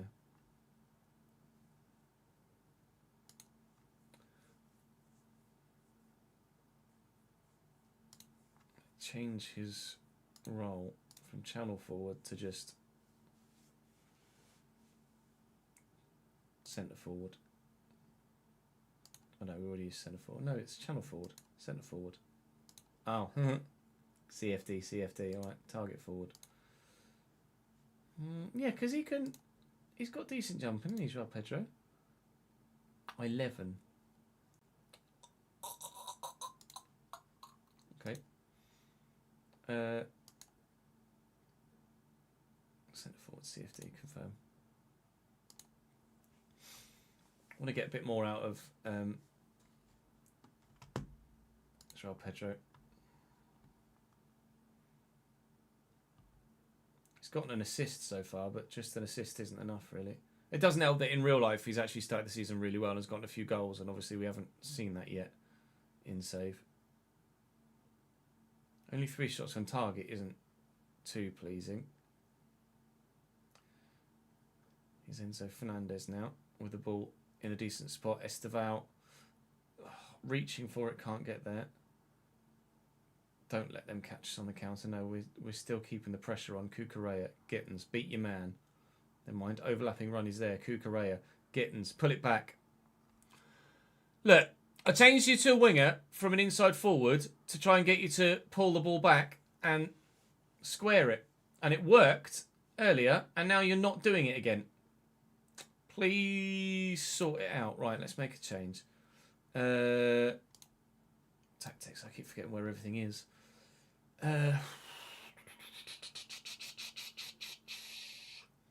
Thing is, Estevao and Jamie Bino Gittins have been good players for us so far. I'm going to take Joao Pedro off for Liam Delap because Joao Pedro's just not really done much for us in any games so far. Reece James has been dead as well, but I can't say as any of the goals have come from his side of the pitch that we've conceded. Moises Caicedo's having a bit of a dud game as well. Let's try Andre Santos in there. We've not got many options in central midfield, really. We've got a few injuries, obviously, that are going to make a difference when they return.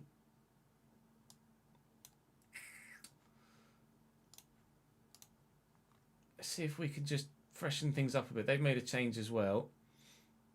Hopefully it's our change that makes the ultimate definitive change to proceedings by the end of the fixture. They're the ones building nicely in possession at the minute, and they are finding quite a bit of space, which is not ideal. Here comes Timothy Castagna, just off the bench here for them. Came on for Kenny Teta. That's looped, and Kevin's underneath it. And that is 2-1 Fulham, squared by Kevin first time, and Sasha Lukic gives the away side the lead. Chelsea losing at home to Fulham. Oh, hang on. Our first VAR check of the season. Never mind. Goal awarded. Looking for an offside, which there certainly wasn't one there. It was everybody that they played the ball to there was in space. Bugger. Let's go attacking, please. Maybe I need a striker as well.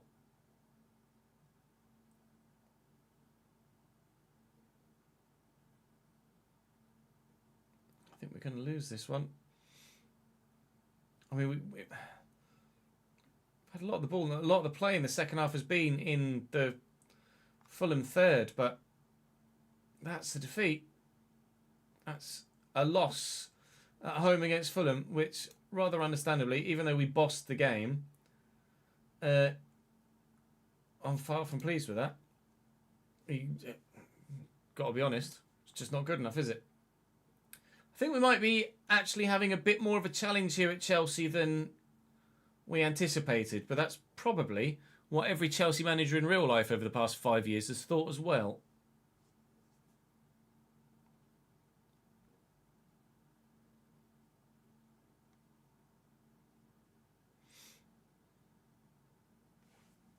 Sometimes you just have to accept that being the better side doesn't always translate to a win.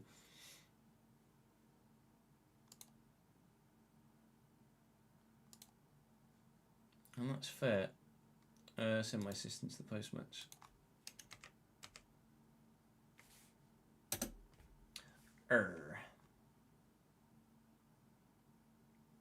That wasn't ideal, was it?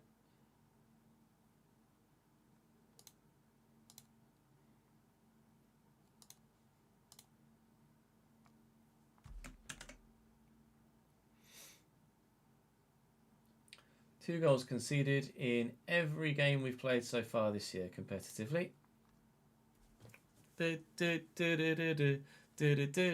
What if I get the sack in 4 weeks? Not my fucking life. Player of the week, Granit Xhaka.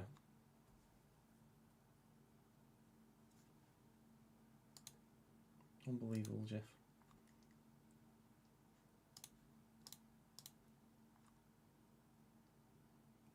Dortmund respond to Gregor Kubel offer. Sure, we've tweaked it a little bit. I offered them 50. They've come down to 65.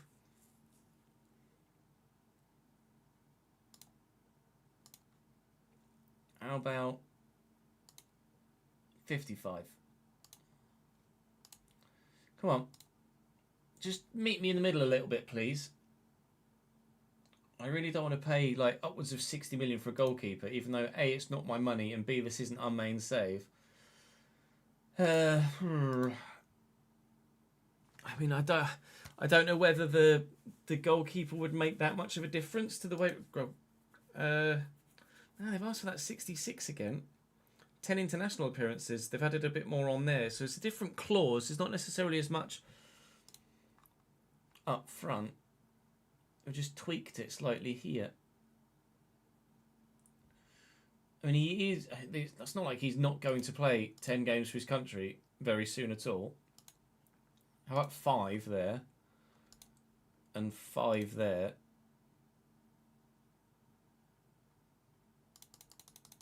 And 12.5 here. 13.5. I'm trying to eke it out because if I do want to make more signings, then I'm going to need to make sure I've got enough money to do so. They're responding quite quickly now. Like, they've come back to me within a couple of hours there, so they're obviously keen to do a deal. But this is now a non-negotiable. I can't tweak it anymore. Oh no, have they just accepted that? No.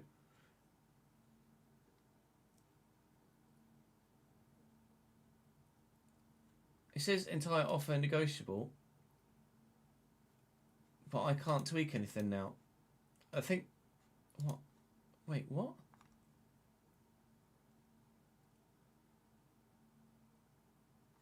View offer.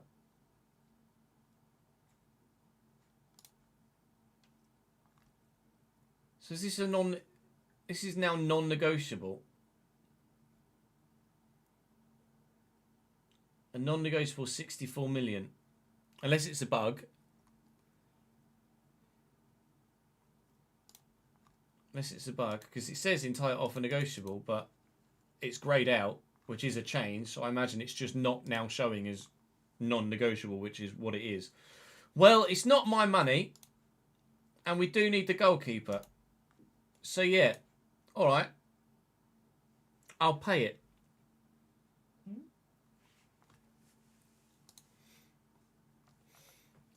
He has considerable interest in negotiating terms. He'd want between 205 and 250 grand a week. A long-term contract.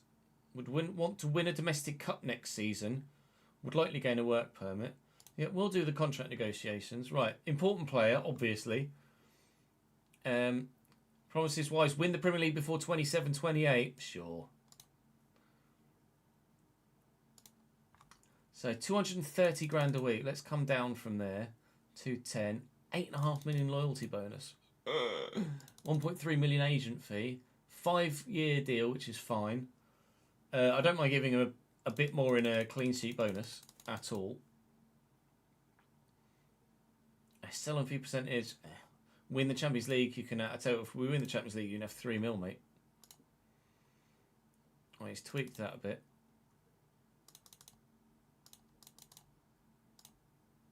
Finalised deal. We might have just bought a new goalkeeper. Gregor Kubel, I think, is about to join us the day before deadline day. Which could be exactly what we need to try and stop leaking so many bloody goals at the back. I might need to tweak the instructions a little bit. Dropped to 10th in the division now. Liverpool the only side to win 3 from 3. Might tweak the instructions a little bit. I haven't actually delved that deep tactically yet. I was hoping I wouldn't necessarily have to. I think I might have to. Transfer deadline day on the way. Quiet deadline day expected. I need to know how much money I'm going to have left after the Kubel deal. And we may well sell some more clauses. Probably about to go over wage budget with this Kubel deal as well, annoyingly. But we'll wait and see what happens. Go away.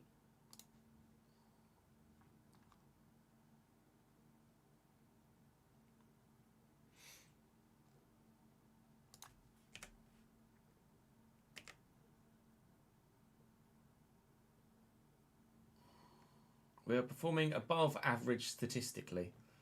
Good. Shame we can't friggin' keep the ball. Put the ball in the back of the net isn't an issue. It's keeping it out the other end.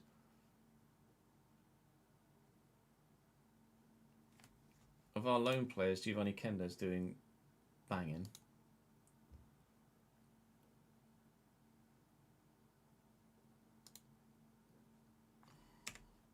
Coventry would like to loan Dario Asugo.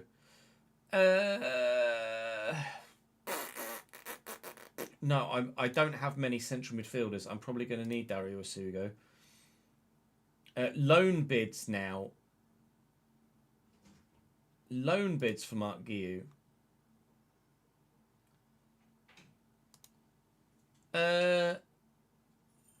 Well, or loan to buy from the 2 Madrids. I could just throw him out to Leicester. You know what? I'm going to throw him out to Leicester. Just because he threw his toys at the pram, I'm just gonna send him on loan. Well, that's obviously if he accepts it. I'm gonna throw him on loan to Leicester. Oh, Enzo Fernandez's goal was goal of the month, one against West Ham from range on the edge of the box. Nice. Derby bid for Caden Wilson. Sure, why not? I'll take all the money I can get now at this stage. Will Malagusto leave? No. He's going nowhere. We've not seen any potential negotiation about him going anywhere. Anyway, Wood warns off suitors. Wilson set to sign for Derby, which is fine. He can go. And Gregor Kubel is joining. We have ourselves a new goalkeeper at Chelsea Football Club. And Mark Guiu has agreed to go to Leicester on loan as well. So Enjoy your year out, mate. Goodbye. Hashtag done deal. You signed your first player. I've got an achievement. Chelsea signed Kubel, assigned squad number. I'd give you number 1 if I could, mate. We'll just auto assign. Let's see, who can I sort here at all, please? No. Position. There we go. Gregor, number 13. I'm afraid you're probably just going to have to deal with that, actually. 13's fine. I didn't want to continue. I just wanted to... Thank you. Giyu's gone out on loan. Bye. Josh Shempong's rumoured... No, he's not going anywhere. Steve Round. We've signed a coach. Welcome in, Mr. Round. So it's 2:15 on transfer deadline day. I have 61 million available in my transfer budget. That is absolutely enough to do something with. I'd be tempted to sell some more of these deals as well. If we can find something that's... There you go. Some that are worth quite a bit, then we can sell some of the more expensive ones and get some more pennies in. And then we really will be in a financial position. Thank you. 11.25 mil. In a financial position to bring in some quality. Is there a Pulisic one? 4.3. And Kunku, we did the Nkunku one, didn't we? Conor Gallagher, there's probably something we can do there. No, I can't actually earn anything from that one. Any big ones? Had 1 minute? No. Anurin, 1.7, I might as well. Joao Felix, can I get anything for Joao Felix? There's no Kai, we've already done. Koulibaly, no. Moose Hall, no, I don't think there's anything else we can do. We've got a 20% sell-on clause for Mark Gahey, apparently. I don't even know Mark Gahey was even ever at Chelsea, in all honesty. But apparently, there's a sell-on clause from back then. I think that's it. I think that's all I'm going to potentially have the opportunity to bring in. Not to worry. Oh no, hang on. Boniface. Somto Boniface, 190 grand. Okay. Well, I've sold all that I can sell.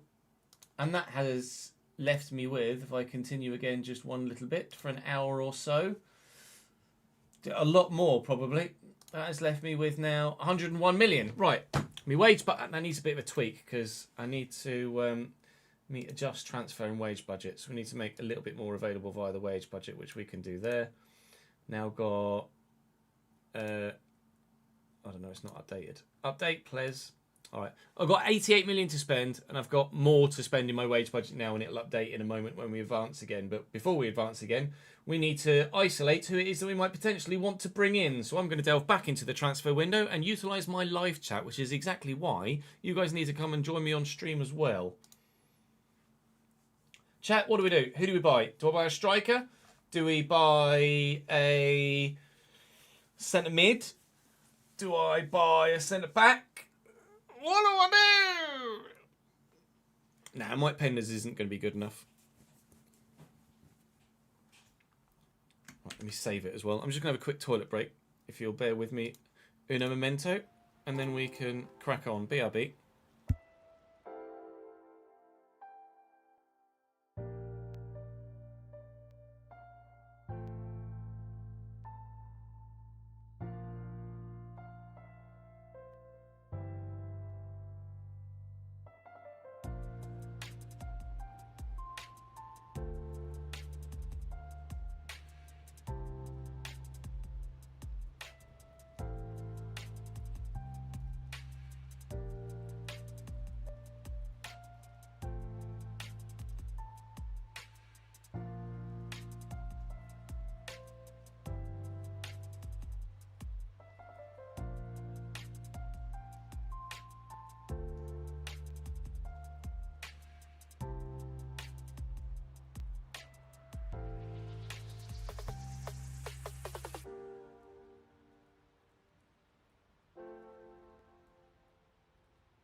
Who do we buy, chat? You reckon centre back?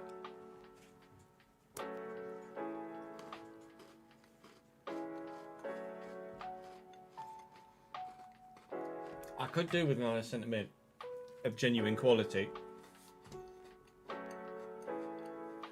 Bayern Munich want Malo Gusto.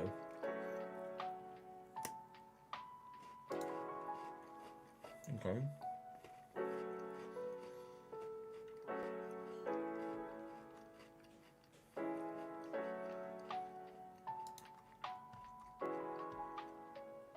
Lavia's back soon.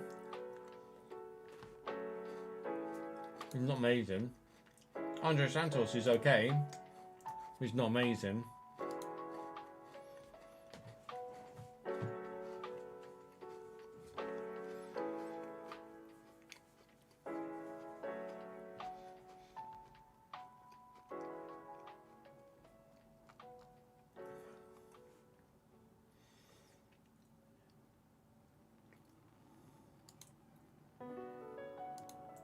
I've not registered Kubo yet.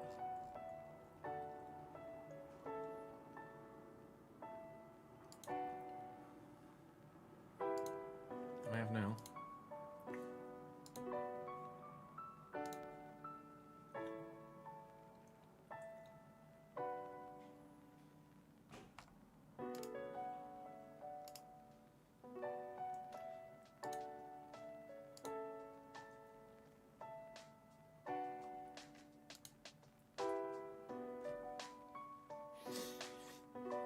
I can't even figure out what order that's in. Other than just the wrong one.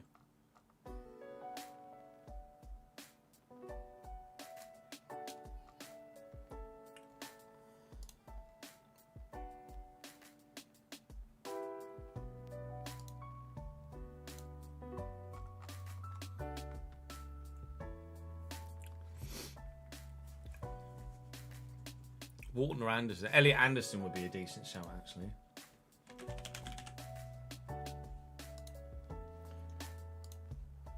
He's not amazing, though.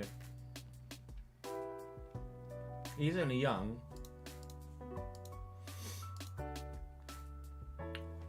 He's not... He says he'd be an excellent signing, but...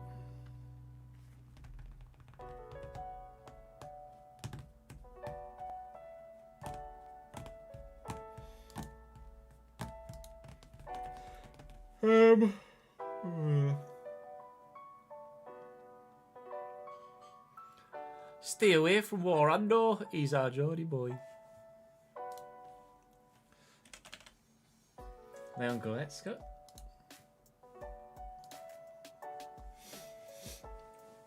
I mean, for the value.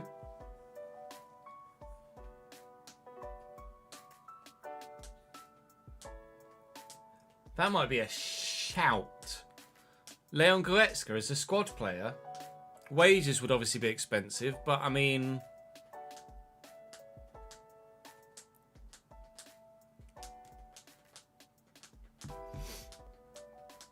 Wages are mega. I don't necessarily mind paying the wages if you're getting quality. Just finding quality is difficult to do, isn't it, these days?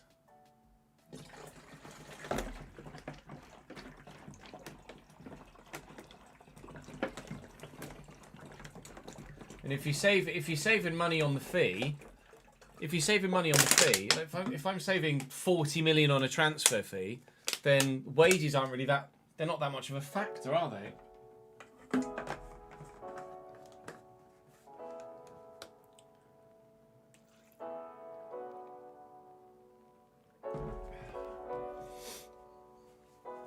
I might make an inquiry about Leon Goretzka. Who else have they got in their senior squad?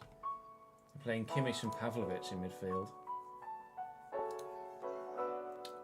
Sorry.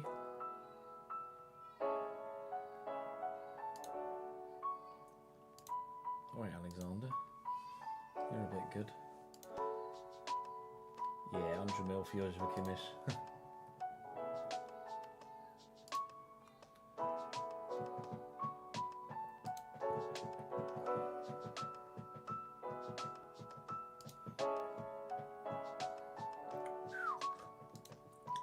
Michael Elise is a little bit good, isn't he?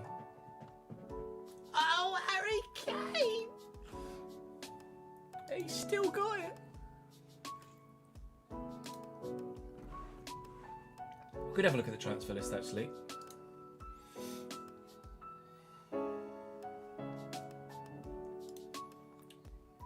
Let me also create a requirement.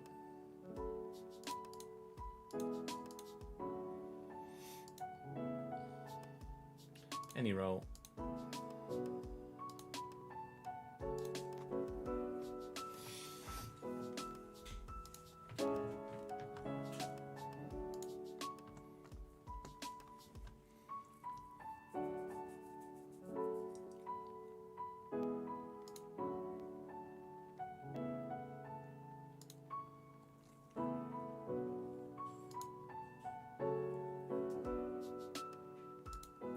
It's just there's a lack of top quality centre backs, isn't there? Actually, I need to remove require. Oh, he's terrific. Matthias de Ligt is absolutely terrific.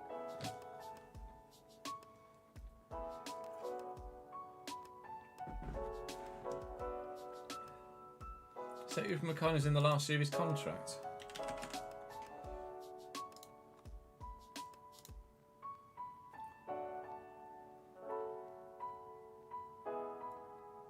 No.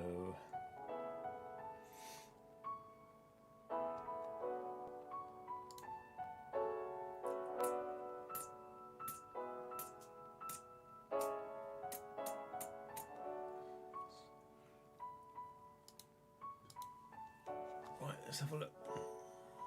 Got 300 grand in the wages, in the wage budget. Could even adjust that a little bit more, couldn't I?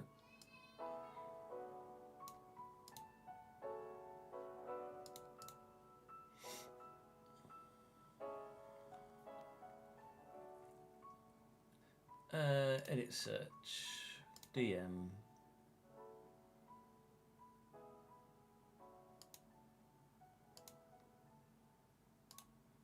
Transfer list of DMs. Franck Kessié. Intriguing. Yves Bissouma's transfer listed. Danilo Pereira. Oh, he's 33 now.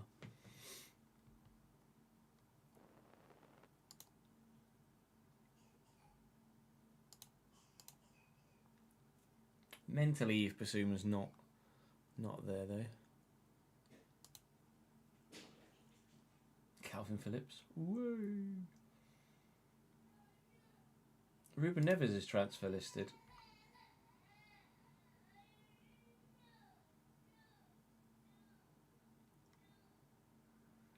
Is it worth?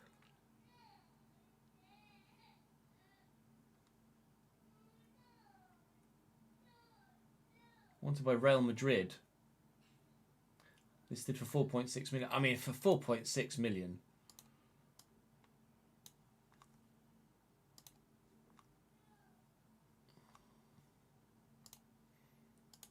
That's going to get accepted.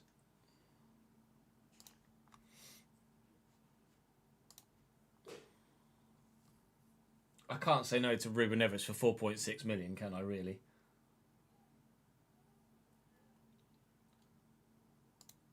Kessié for 3.6 as well.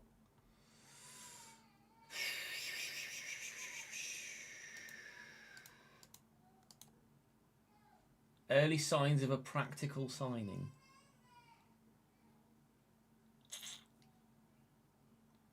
And I could loan out players like Lavia and Asugo and have the quality to replace them. It's just wages are monstrous. We'll bid for both because we can try and negotiate a deal with either. And then let's edit this search and just change DM to centre back instead. there aren't a massive amount of centre backs that are on the transfer list, unfortunately.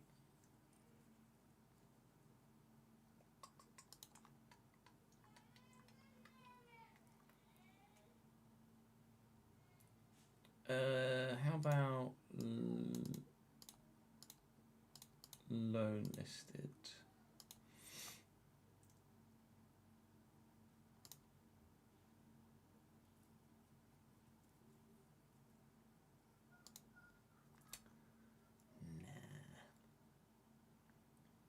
Okay. Let's have a look for Antonio Silva.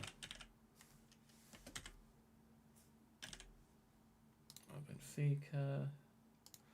Whoa, that's a bit punchy.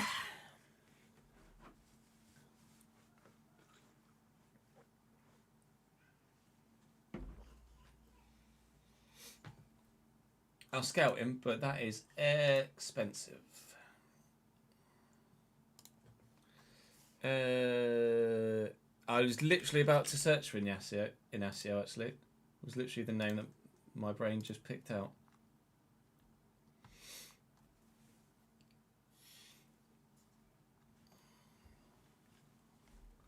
Although we'll have a look at Diamande as well.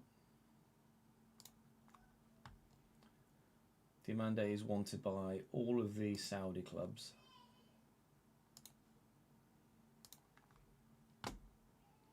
Bit of a physical specimen, isn't he, really, Diamande? Quaresma's supposed to be a decent youngster as well, isn't he? I wonder if Real Madrid would loan me Dean Housen.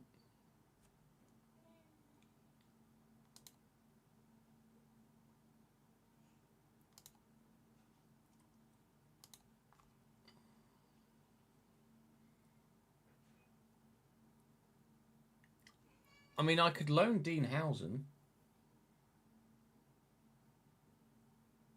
Oh, and they want a mandatory future fee of 100 million. Oh. No. Never mind. What did they pay for him? 50. And then what? They're like, yeah, you can have him on loan immediately after we've just bought him if you buy him at the end of the season for twice what we paid. No. So just Scalvini.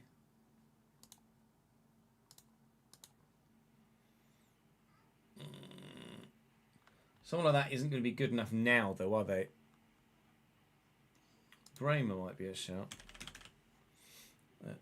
Juve. Marking 17. Yeah, Bremer's good. Bremer's very good.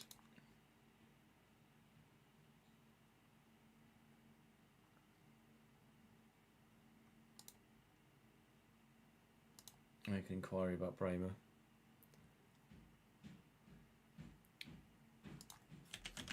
Don't know anything about Zeno de Bast.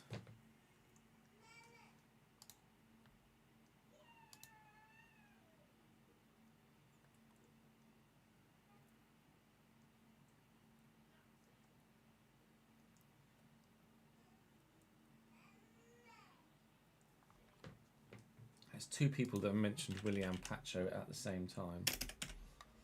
So let's have a look at William Pacho. 100 mil, nope. Just nope.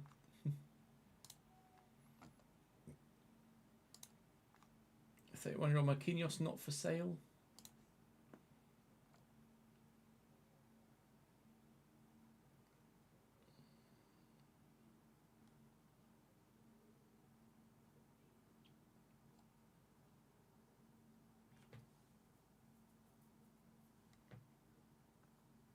Is Beraldo the guy that was at...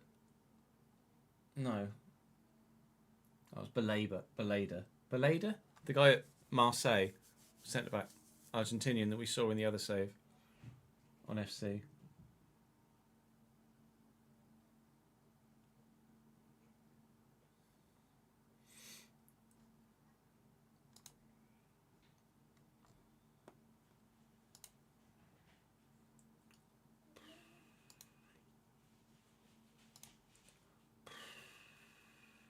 Actually, Desiree Doué isn't that expensive comparatively. Ha! Lol. Fucking hell. Farah, 100 mil.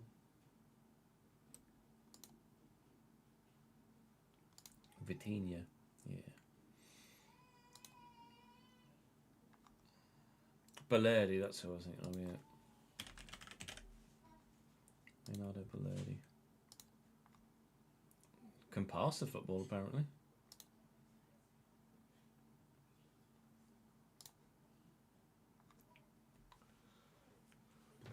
Pau Kubasi? Don't know. Who are you managing, Ryan? Let me say thank you to for the follows to a number of people that have followed since we last acknowledged any. So Fatman Jimboy, Mr. Milkshakes, Vibes, Captain, Reese, Bolts, Jammy Dizzle, and Ikent. Thank you for the follows on Twitch, and Lific. Thank you for the subscription on YouTube as well. I appreciate it.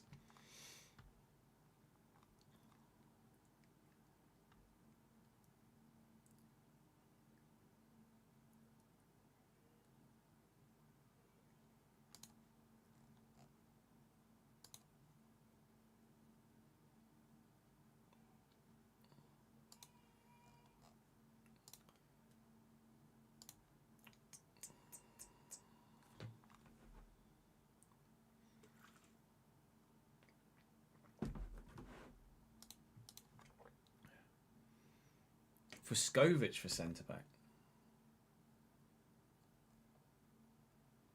Right, so this is all the money we got from the buyouts. Okay, that's now not working again. Which isn't.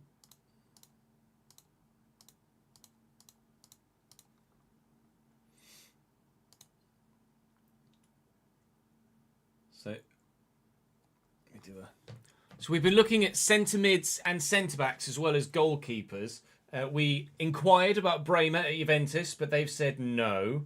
Bayern, we inquired about Leon Goretzka, and they've said no to him as well. But on the transfer list were Frank Kessié and Ruben Neves, both obviously on Saudi wages, but the transfer fee was under 5 for both. So I am sorely tempted to negotiate with or get one of these two done to add an extra real bit of quality to our midfield options. Because at the minute, we've got Moises Caicedo and we've got Enzo Fernandez. And then not really any proper quality outside of those two. So if we get an injury or a suspension or something of that nature, then we're a little bit short in the deeper midfield roles. I could potentially do both, but obviously wages are going to be a significant issue. Now, Neves is... obviously going to be better technically, whereas Kessié is just kind of that all-round brute, which I don't know whether I might actually be a little bit more keen on, because we don't really need Neves for his dead ball prowess, because we've got Cole Palmer, Reece James, etc. So I think Franck Kessié was probably going to be my preferred of the two. So I'm going to enter contract negotiations with him. He'd want to be a regular starter, which he absolutely would be. No promises involved on that. That's not a problem. So now let's negotiate the contract. Now, I was expecting him to give expectations of Saudi levels wage-wise, and he has done exactly that. So unfortunately, I think we're probably not going to be able to agree terms because they're going to be a little bit punchy with what they want a week. Obviously, I know they're on mad money in Saudi, but I'm just not going to want to match anything close to what they're on in Saudi Arabia at the moment, unfortunately. It really needs to come down on the wage front. I'm happy to go to 275, but that's probably as far as I'd want to go. Like I say, I don't really want to go any higher than that. But I know we're not close, but God damn you, Saudi Arabia! What have you done to the financial market? No, we can't agree terms with Franck Kessié. We'll try Ruben Neves instead. Is he going to be a little bit more open? Squad player. We'll play him in a deep line play. That I'm absolutely happy to do.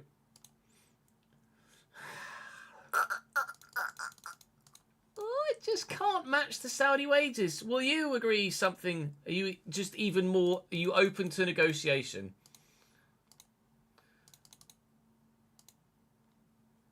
I'm going to lock that. I'm going to lock that wage in at 275. I don't mind the extra bonuses. That's not a problem. All right. I think we're going to get Ruben Neves in then. Ruben Neves to add to the midfield. I'm still looking at maybe signing a centre-back too, but we're running out of time now. We really are running out of time. Ruben Neves has been granted a work permit. Ruben Neves is in.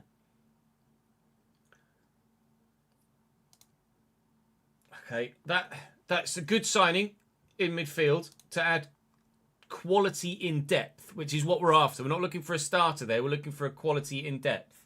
And again, it's only a beta save, so financially I'm not that bothered at the minute.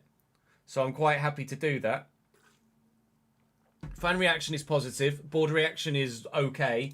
So I think that's fine. It's not obviously a stunning deal, but absolutely Ruben Neves will add something to the squad. Where are you, Ruben? Let me register you, please. Thank you for the Premier League squad. Now, I am, like we say, significantly running out of time now to try and find a centre-back. So I might just have to delay that. Still got 69 million available in the transfer budget, and we can tweak that for the wage budget. So there is room to find someone else. Question is, can we find that someone else?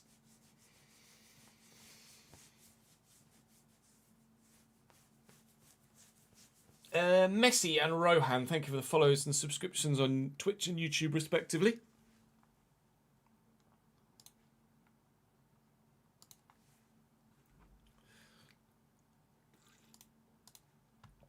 You reckon Van Ecker is a good option? Really?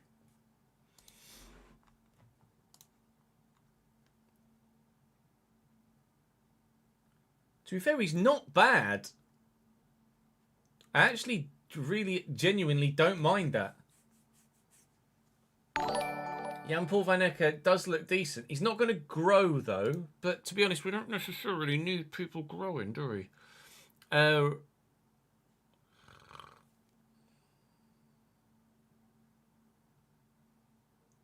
actually quite like the look of Van Ecker. Wanted by Liverpool and Al-Shabaab. Yeah, players like Inacio and Diamande, I can't see their stats though, and I don't really want to make a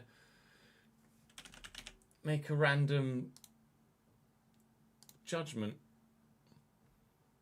Tamori mentally's not great. We'd obviously be using him for the Glory Hunter as well. Murillo at Forest was okay. I wasn't blown away by Murillo. Van Ecker is definitely better than Murillo. Murillo's obviously younger, but only by a couple of years. I think I'd rather Van Ecker over Murillo.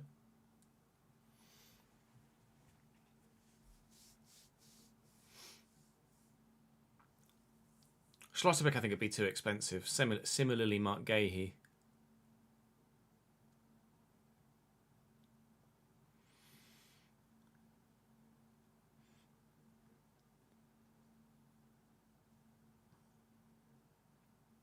I quite like the idea. I quite like the idea of Van Ecker, you know.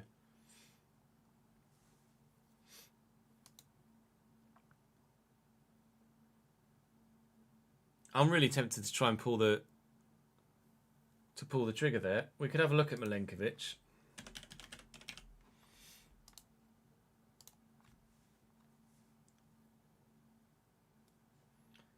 Not necessarily any better. I'm gonna go for Jean-Paul Van Ecker. We are going to make a transfer bid for Jean-Paul Van Ecker. He's valued at 41 million. Now I imagine he's cup tied for the Carabao Cup. That's not a problem though. They view him as an important figure. Yeah, we're all right there. believed to be looking for a striker and an attacking midfielder. Could I include someone? Brighton are believed to be looking for a striker and an attacking midfielder. Now, I'm not looking to sell an attacking midfielder or a striker, but we could maybe include a loan that goes the other way. If I could give them 20 million now,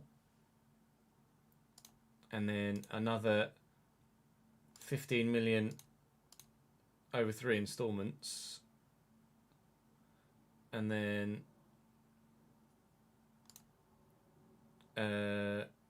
after league appearances, after 40 league appearances, we could do another. Oh no, wrong button. We could do another 4 million after 40 league appearances. Or 4.5.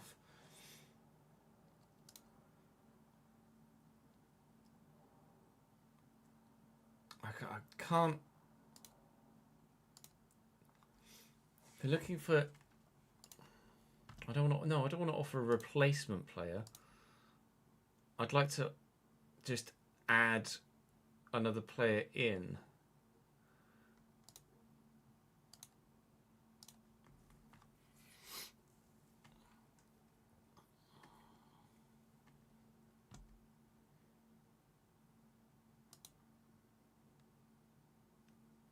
Offer a replacement player just means that you're offering another centre back. I don't want to do that.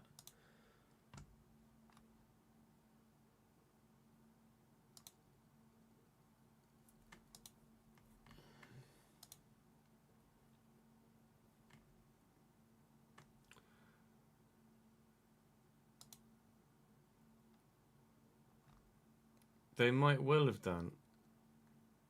Hello, Liam. Oh, your thingy seems to have expired. Let me just double check my spreadsheet. 27th. Today's the 24th. That's weird. That's not there. Let me get on that immediately.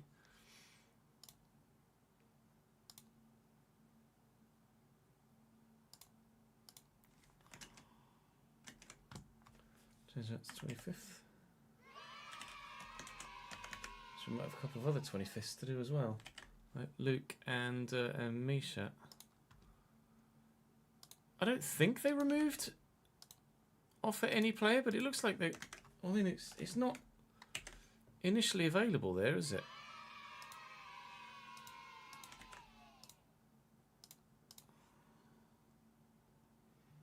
The 25th, 25th, no.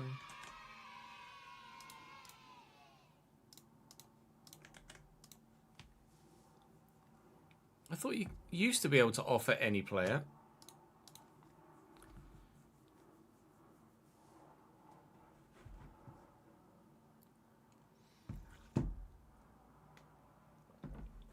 These videos will get edited up and posted. Yes, Connor.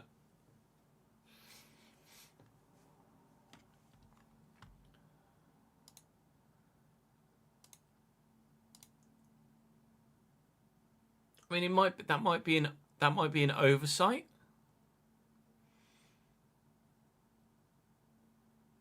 That I can't offer any player, only a replacement player. I'll ask about that. I can ask. I've got access to the devs on FM, same way we have access to the devs on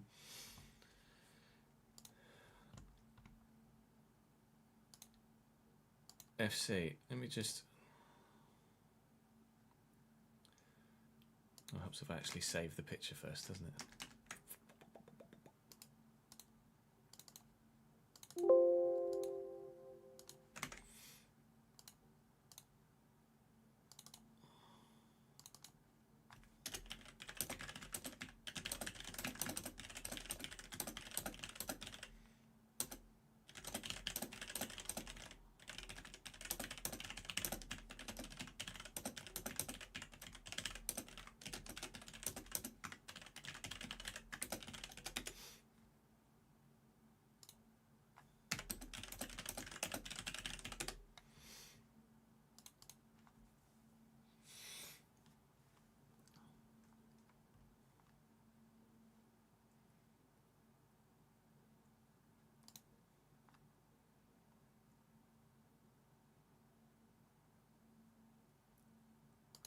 Right, let me offer 25 million up front then.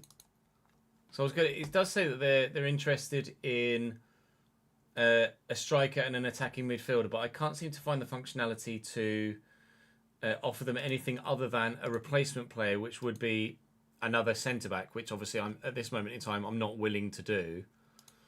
So I'll just offer them 25 million up front, 15 over 3 instalments, 4.5 after 40. It's a total cost of 44.5 million, and we'll see what they say. Time is getting on though. It's now gone another 45 minutes.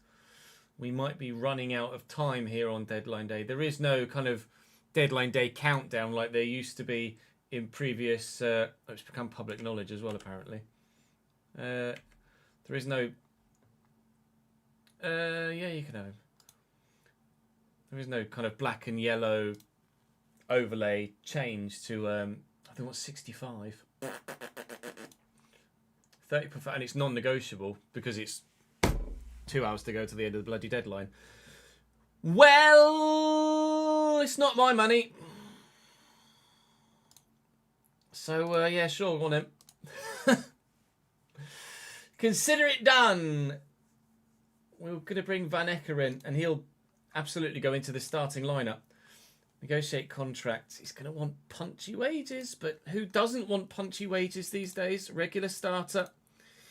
140 grand a week is where he's starting, so I'll offer him 110. He's currently on about 60. Less than 60, so he's wanting me to more than double his wages, but he is coming from Brighton to come to Chelsea, but probably just accept this soon. There you go. Bosh. Jan-Paul Van Ecker, done. So we signed Gregor Kubel, Jan-Paul Van Ecker. We've just got £1 million from Lewis Hall's transfer. Hooray. And we're going to get Ruben Neves in as well.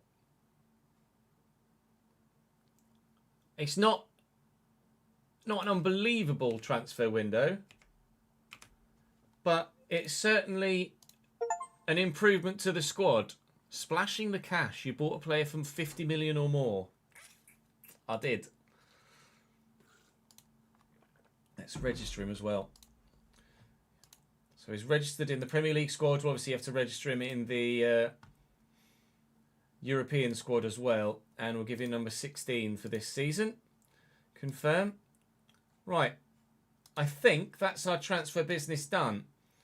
We've done quite a bit there. I'm not sure where I would see transfer history at this stage, actually. Club. Would it be under recruitment? Transfer history? Transfer history. Let's have a look. So we have spent a total of £112 million in this transfer window, and we've received 1. But that's 3 players that improve the quality of the club and squad, both starting lineup and squad depth. So I think I'm happy with that, considering, like we say, it's just the beta save. I'm happy. Technically, can you confirm or deny rumours that you technically signed Jan-Paul Van Ecker after the deadline had passed? It's pretty close. That's a new question. I've not seen a question like that before in a press conference in Football Manager. I'm not going to answer any other questions. I can't be bothered. So our next game then, after playing the game and losing the game to Fulham at the beginning of the day, is going to be Brentford away in a couple of weeks' time, actually. So hopefully everybody will be fully fit, ready and raring to go. Hopefully we can actually get ourselves back on the winning straight. Transfer deadline, confirm player registration. Yeah, we'd already done that. Thank you! Bring on the Brentford.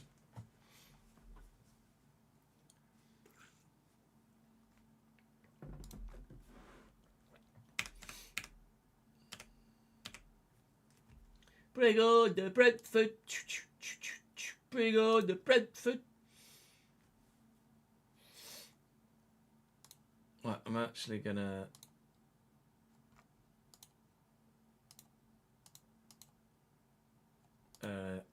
clear squad. I've got a press conference, have I? No, go away. Next time I'll delegate.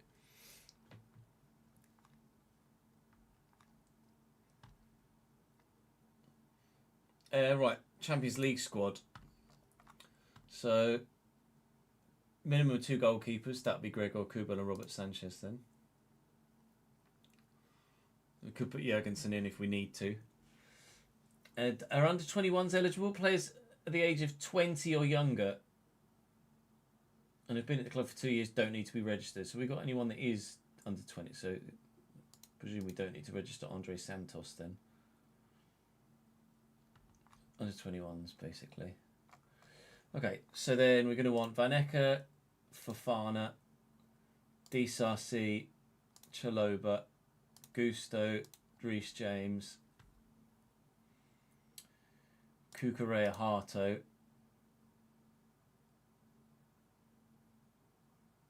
Lavia and Santos we don't need to register, so Ruben Neves, Enzo Fernandez, Moises Caicedo, Buonanotte, Gittins, Estevao, oh, because he's not European, Neto, Garnacho, Palmer, Delap, Pedro. That's a 21. So we could throw players. Well, Shempong's going to be under 21, so doesn't need registering. So with that, Harter. Oh no, need to have been at the club for 2 years. That's why. So then we could put Disasi in as well. Sorry, Badiashile in as well. We might as well. We could put Jurgensen in as well because we don't need to worry about anybody else. Let me just double check. We've not left anyone out. I don't believe we have, but we'll make sure. Yes, confirm. Now's when I get an email, be like, or an article published where they're like, "Oh, you left so and so at a Champions League squad."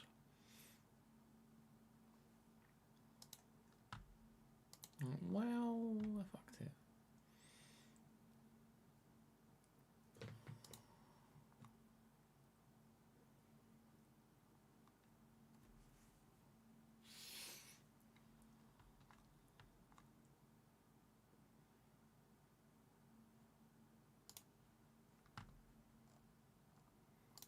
Development advice, sure, whatever.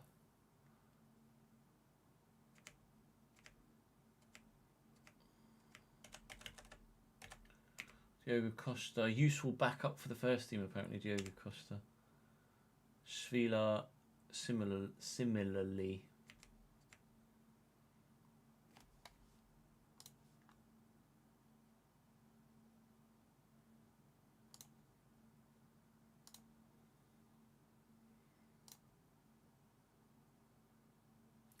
Ooh! Ooh! Punchy. Bet Pedri's a bit good, isn't he? Only 4.5 star though, Pedri. Yeah, he's not the finished article, is he?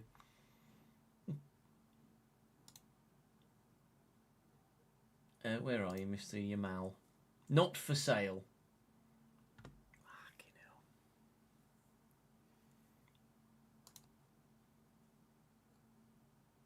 Oh, Bobby Lewandowski.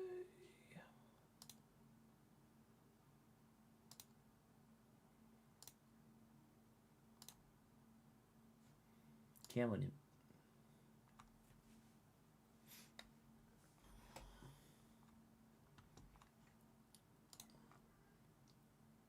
Yeah, in your squad you can. I thought I tweaked it, not at club. You filter out players that aren't at club.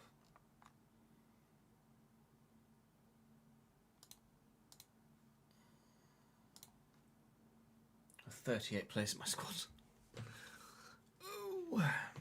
Just Matt and Jimmy Jazz, thank you for the follows, guys. Chelsea scheduled just training. I don't give a fuck about training. I don't care about training, mate. Not bothered about that.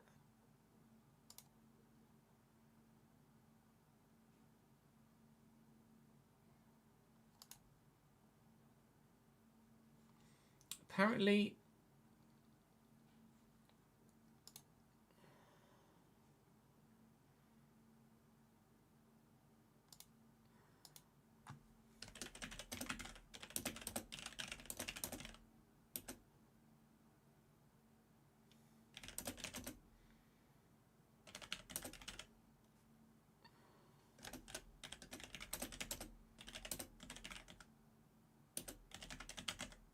Apparently it should have been under additional fees, but it just wasn't, was it?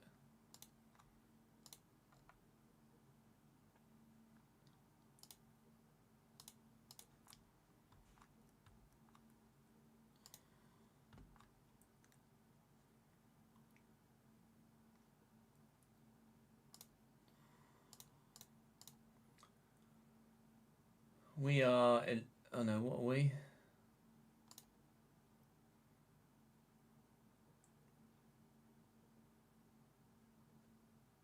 $50-1.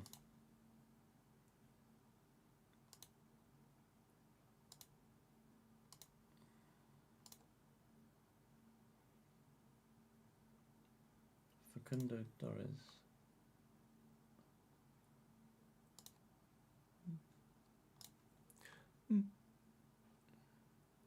It might have been because it was deadline day. And I should still have been allowed to offer players to exchange. But Chile's back in full training.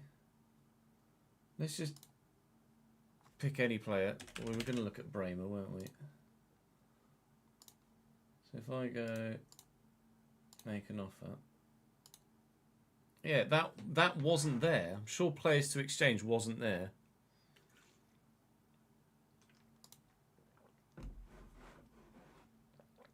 He's got release clause of 52. Wow. I should have just got Bremer. I didn't know Bremer had a release clause of 52 mil. Well, never mind then. Adrobio. Oh, sorry, boss.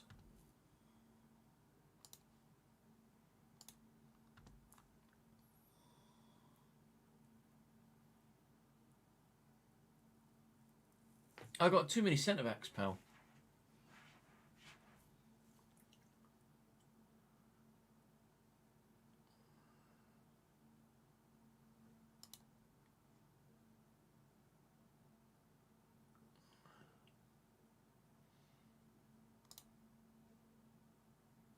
Well, you just have to get over it, wait, Tyson. Sorry, pal. Sorry, boss.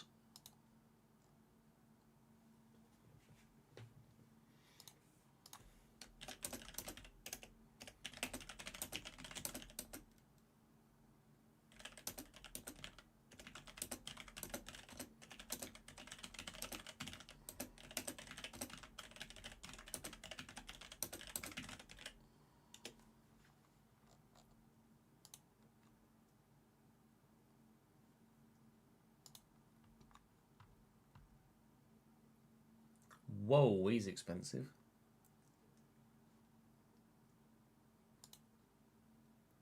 Damn, son.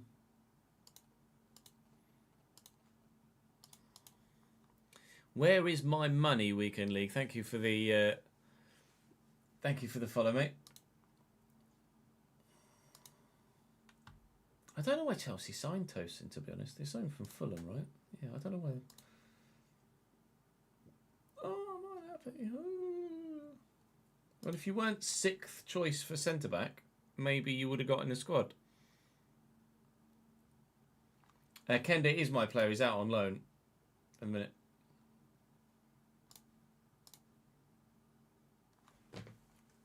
Elliot. Chelsea bought him and then immediately loaned him back to Sporting for the year.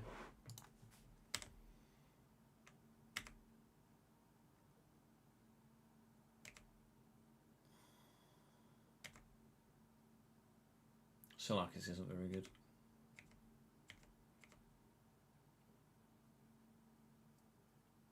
$65,000. Wow.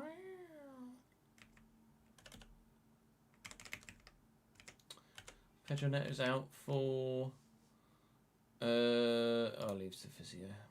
It's fine. Just missed the game against Brentford.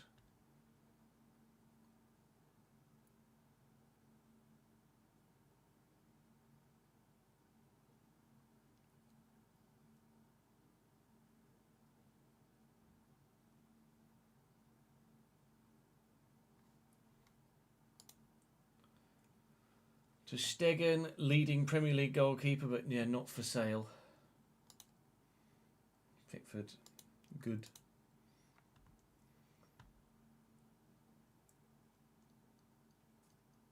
So yeah, it basically recommends everybody that it recommends the starting lineup I would put out, which is handy.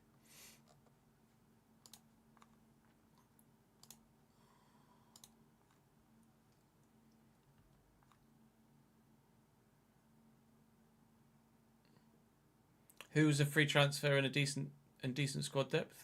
Sam, or are you in the midst of talking to someone else? Apologies, I didn't quite follow that conversation. Antonio Silva would be useful, apparently. Not the finished article at the minute. Tosin hasn't trained well, but bollocks to him. You know, well, there are other competitions to play in. Tosin was a free transfer. Sorry, Tosin was the free transfer.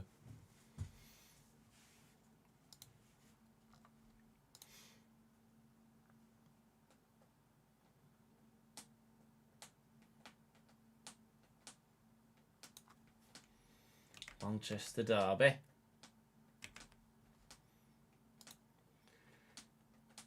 Brentford away in 1 minute. Should probably pick my squad then, shouldn't I? Erling Haaland with the 1-0 win for City against United. Right, Gregor, would you like to start in goal, mate? Then we will go Weiss James, Wes, Van Ecke, and Kure. To be fair, Chaloba's actually started the season better.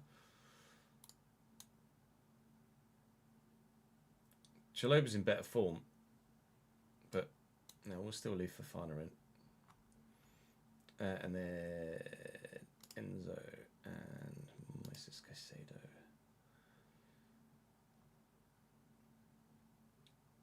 Esteval. Where'd you go? Cole Palmer.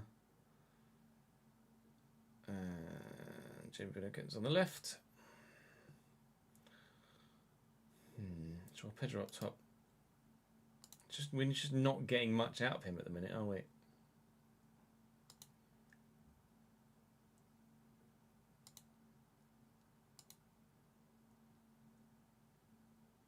Yeah, I'll just play him as a centre forward rather than a channel forward, see if we can get anything out of him that way.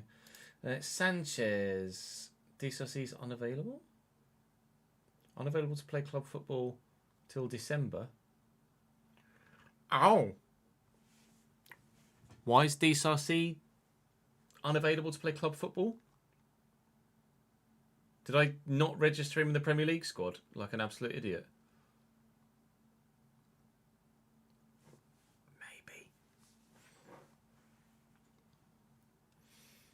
Maybe. Chaloba. Malagusto. Harto. Santos. Neves. Garnacho, Delap, Buonanotte.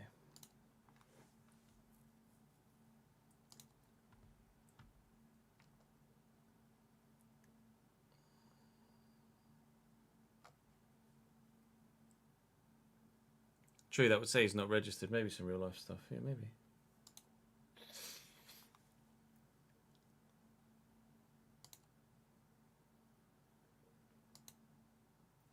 Why though?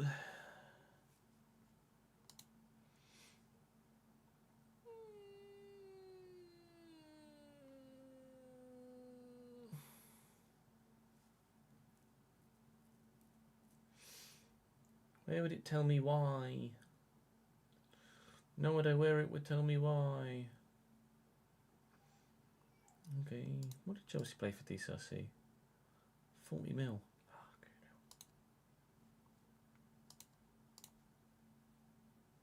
Yes. Oh, we need to give Ruben Neves a squad number. 22.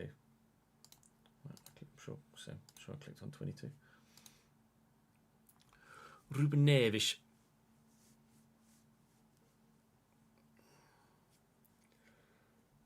We're on the way to the GTEC Community Stadium. Quivian Kelleher in goal for Brentford. Collins, Christopher Ayer, Sepp van den Berg and Michael Coyote is their back four. Although Hickey's in there as well. They might be playing five, actually. Sepp van den Berg, no, Coyote at right back and Hickey at left back. Well, yeah, no, I keep forgetting that you can see the formation here on the left. So it is a five back with two deeper centre mids as well in Jensen and Henderson. And then Damsgaard behind Igor Thiago and Kevin Schade. Valdemarson on the bench for them as their second goalkeeper. You might remember him from the realistic RTG on FC in FC24. So Kubo makes a debut. Van Ecke makes a debut. Ruben Neves makes the bench.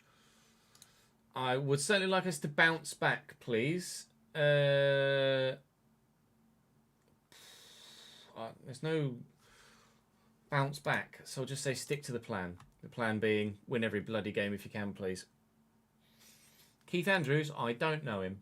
Enzo Fernandez, of course he will.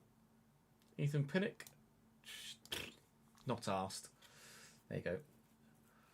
I think that's called a low block, to say the least.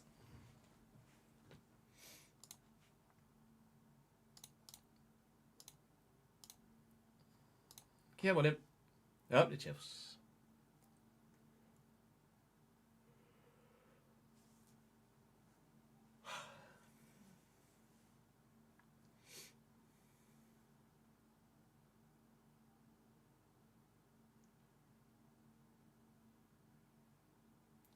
First chance of the games. Fulham have already taken a 1-0 lead through Kevin, who assisted the winner against us.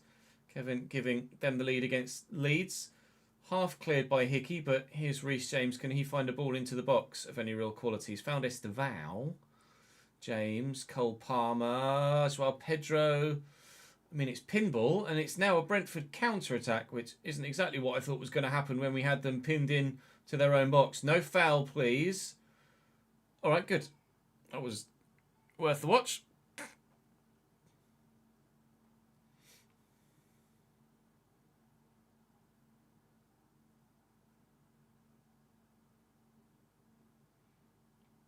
Come on, come on. Players?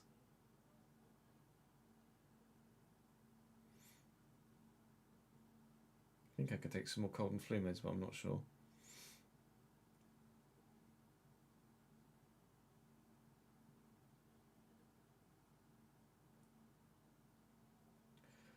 Right, here we go. It's nearly half time already. We had one highlight earlier that nothing really came of, so I probably won't include it in the footage. Cole Palmer, they keep trying to catch us on the counter here, which is actually looking quite dangerous because we've got our fullbacks pushed quite a way forward. Bino Gittins beats his man for pace, which he's been doing all season long. Oh! And couldn't have come any closer to scoring a goal. Bino Gittins, that would have been a worldie if you'd whipped that in from there on top of the run.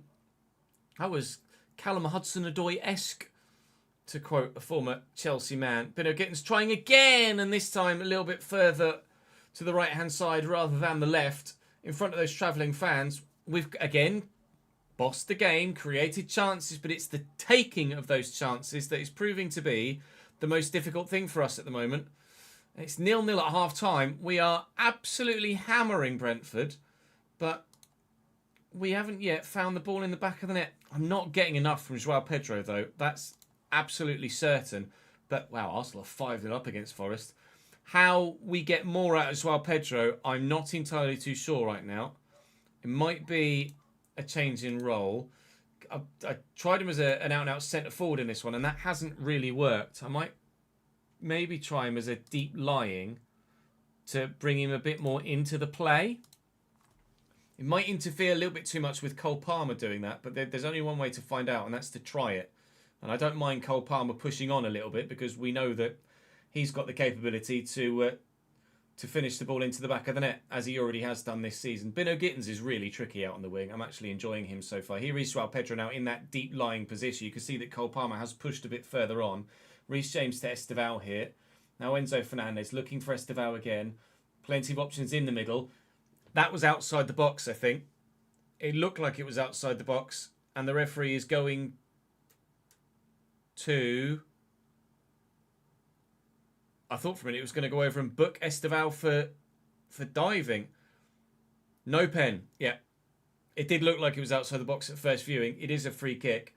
Can we get anything from it? No, we're not even going to see it. Okay, well, we saw that Joao Pedro had dropped quite a bit deeper, actually, than I anticipated he would do with that deep lying forward position. But we'll give it more than just 10 to 15 minutes. We'll see how it develops. I do want to try and get a bit more from the striker. If I had more time and a little bit more money, they're going to go 1-0 up. Oh, no! Come on, Chelsea! Uh-oh. Then I was I would have certainly bought another striker, I think. They're checking the goal for VAR, but I don't think there was an offside in there. Yeah, goal awarded. Oh, it's not even close. Why that even needed a replay in the first place, I'm not sure. Or VAR checking. I mean, the marking has got to be better in the middle. Reece James has been really poor so far this season. Very poor. You can see the man in front of him. Mark him, mate. Get goal side and ball side. Make sure that he just doesn't have a tap in from 5 yards. Aaron Hickey, red card. So they're now...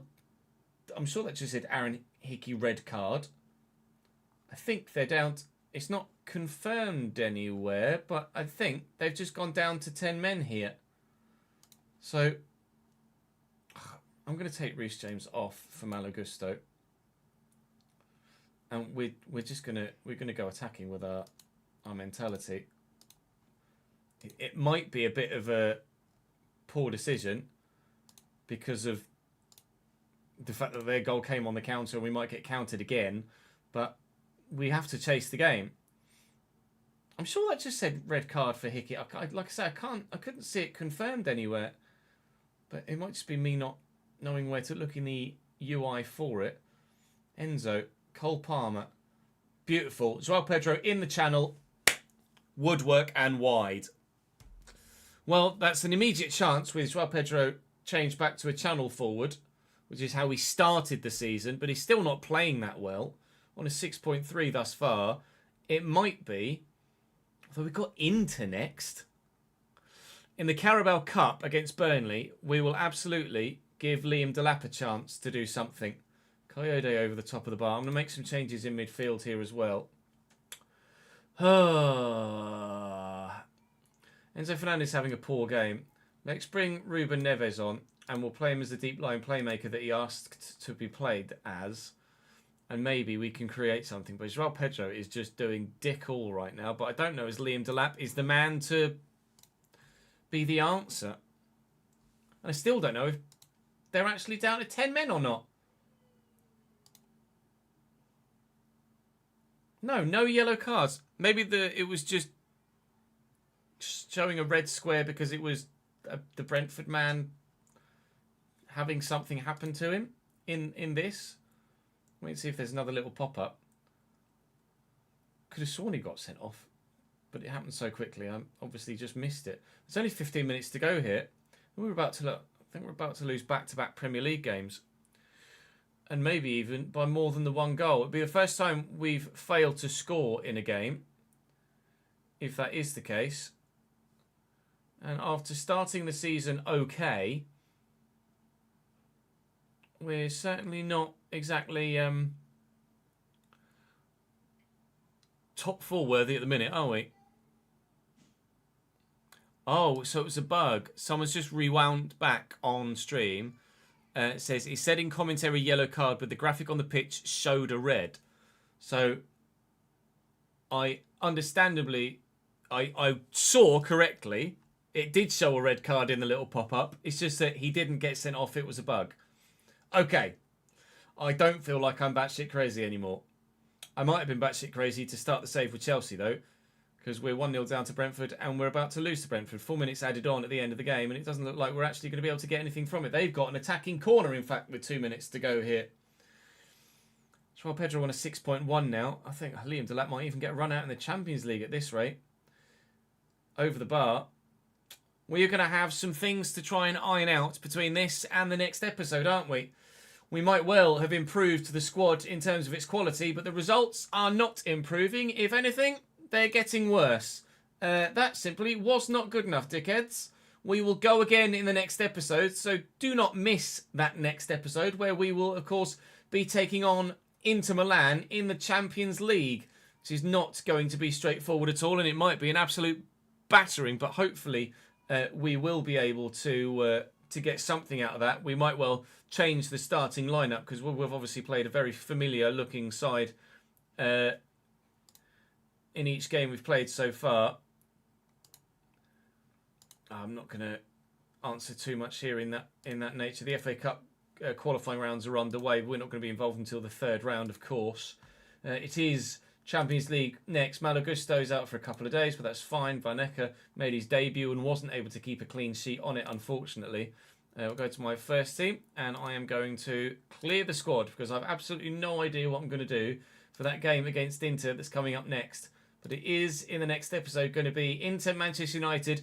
We'll play Burnley, probably Brighton as well, and we might even get as far as Benfica. But for now, unfortunately, despite getting things done in the transfer window, our points tally hasn't done nothing in the Premier League. We are back-to-back defeats today. Hopefully you guys are enjoying the FM content though. If you are, please do drop the video a like. Make sure you subscribe to the channel so you don't miss out on any more. And fingers crossed, things will improve moving forward. If not, I might need your tactical advice, please, live on stream. I'll see you next time. Right, let me save that.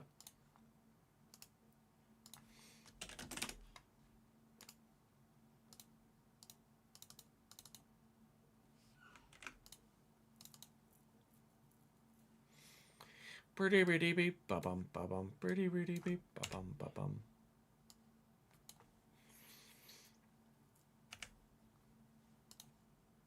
Put those in the right folder.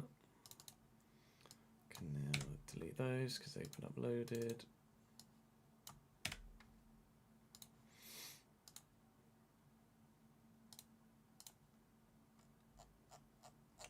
And Jack's tagged me. Oh, thank you, mate. Let me save that image.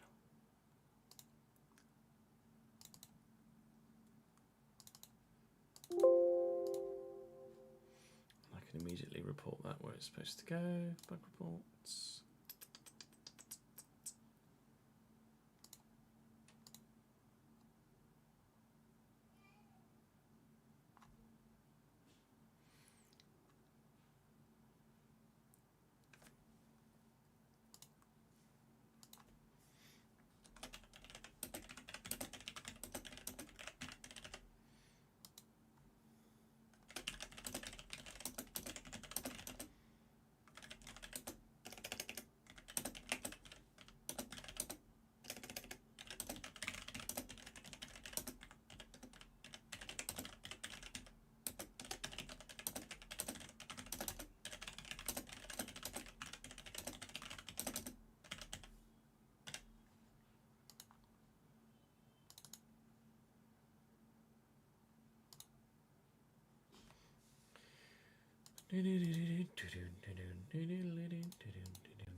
Won 6, lost 4 in your first 10 Prem games. Yeah, it's not going that great for me, is it?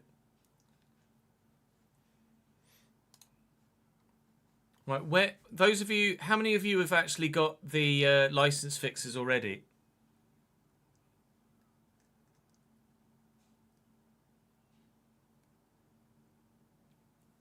Have any of you downloaded the license fixes yet? Because I'd like to do that moving forward.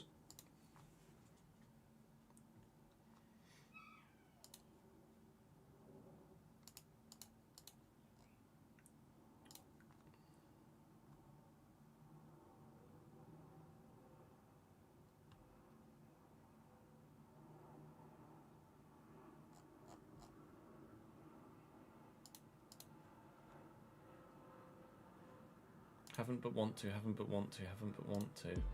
Yeah.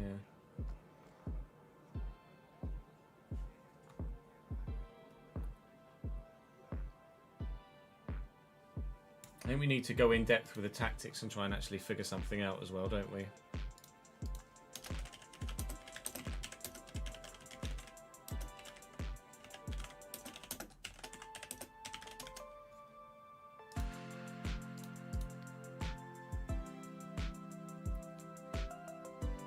Yeah, I didn't know if anyone had already got one from somewhere.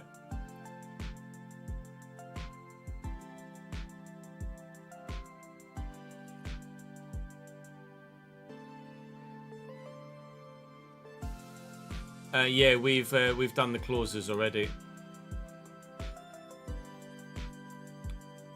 You still have 7 subs in new saves.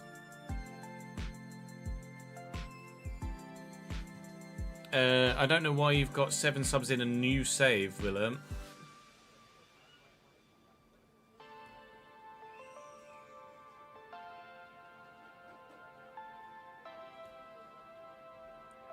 In what competition is that you've only got... Oh yeah, are you on old gen? Willem? Are you on Xbox One rather than Series XS, or PlayStation 4 rather than PlayStation 5? That was most likely why then.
Yeah, it's Champions League background, isn't it?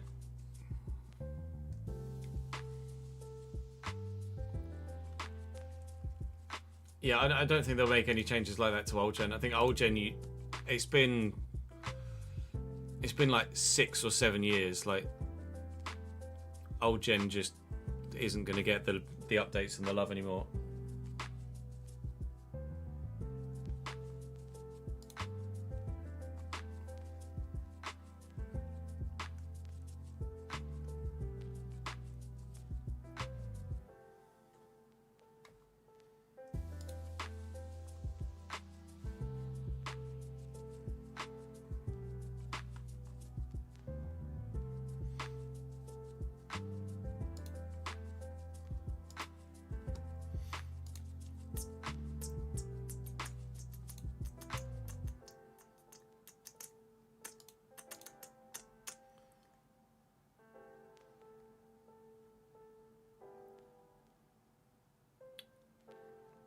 Yeah, didn't the Series X and S come out in like 2019? PlayStation 5 came out in like 2019, right? For the general?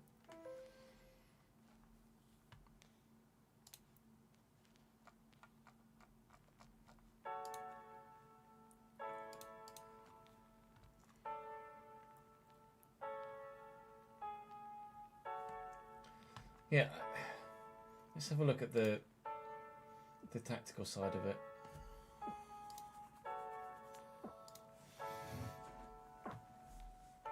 Because we are obviously not doing something very well at all.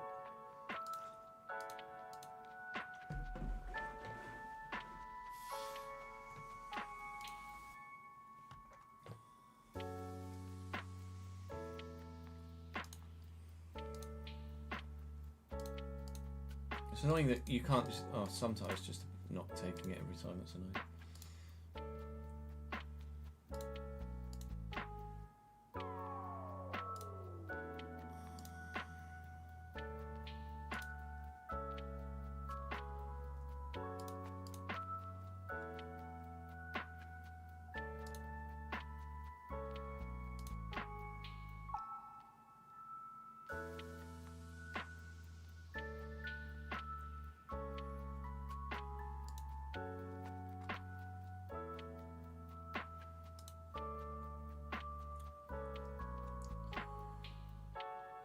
Real name fixes on FM Scout now, is there? Thank you, Pazuzu. To get the beta, you have to pre-order the game on PC. Bracula, thank you for the follow, mate. So if you were wanting to get the beta and to get it on PC, then that's the only way to get access to the beta. You can do so cheaper through my affiliate with a 22% discount if you wanted to, but obviously it's entirely up to you.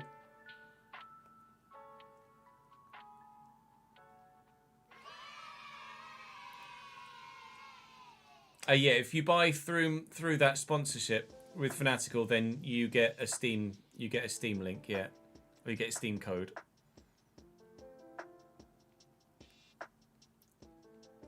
I think you get it. I think it's £38 something rather than 50 quid. Kyle, thank you for the 45th month subscribed, mate.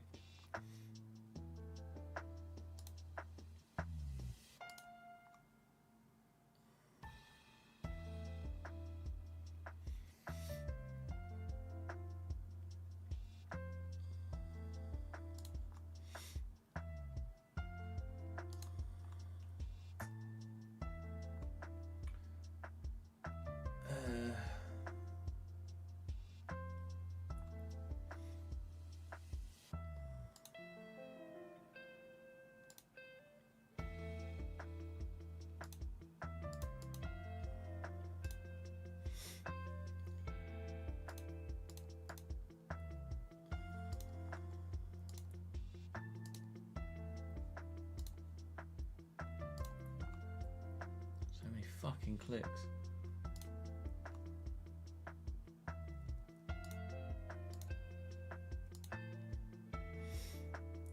Dribbling. Balanced, encouraged, discouraged. No, we'll encourage dribbling and running at the defences.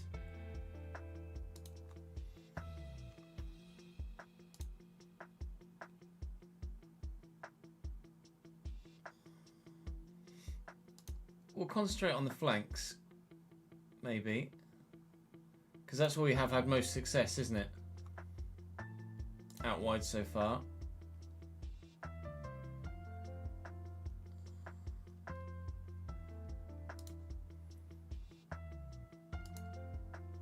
I discourage shooting from distance.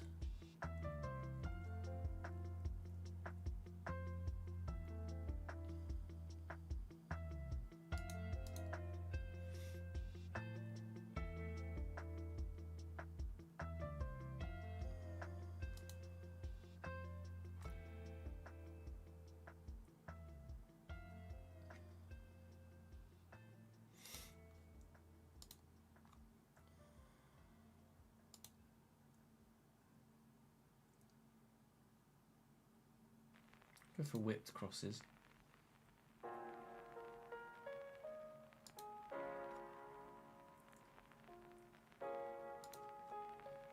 I mean, maybe it's my out of possession that's causing me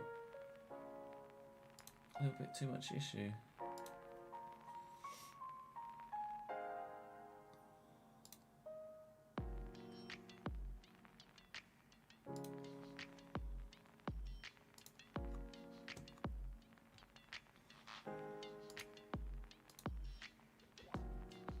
I mean, we've tweaked the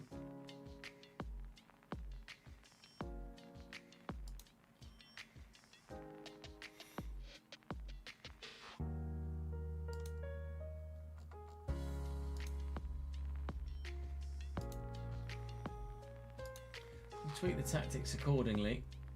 We'll just have to wait and see if they...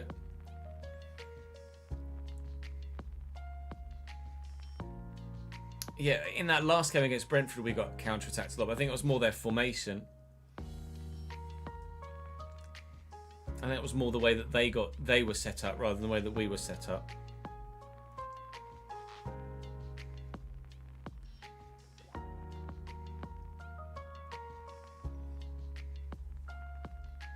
Well, you just need to put the time and effort in to learn it, Daniel.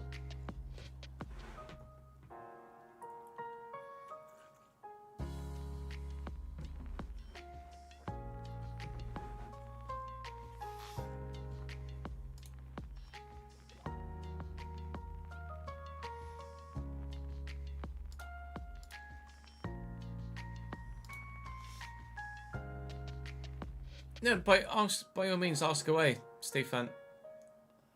Stefan. I read that as Stefan. Had you already asked one and I missed it?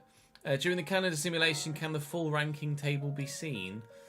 I don't know, in all honesty. When just advancing forward like this, can you see the full table? I don't know. I don't think so. I think it just shows like I think it just pops up like this. Now 13th in the table, which isn't ideal. And Asio's not amazing. Although we're probably not surprised at that. Yeah, everyone sucks at a sim when they've not done it before, that's fair. Why does right back have a red shirt?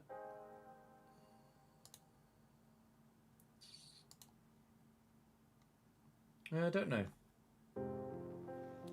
Bug's gonna bug, I guess.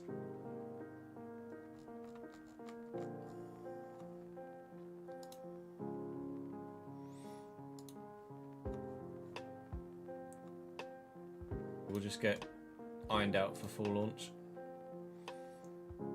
We've got 3 days until the Inter game.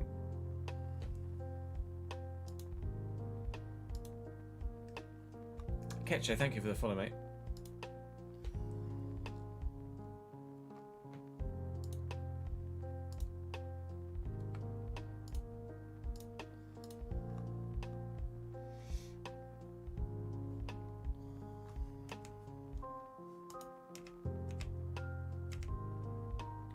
Gyökeres.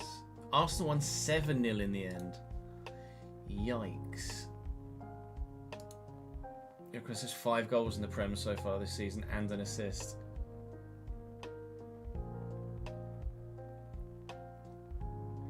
Hot diggity damn. Key findings, we were shit.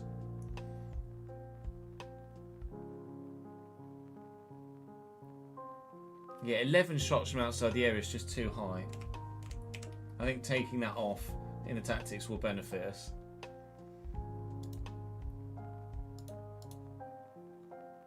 Oh, when you're holidaying, when you holiday, you can't see anything in the background. I don't think.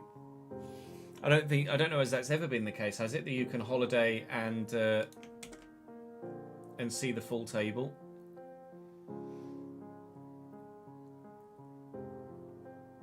Opposition instructions are not populated when you ask your assistant to set them.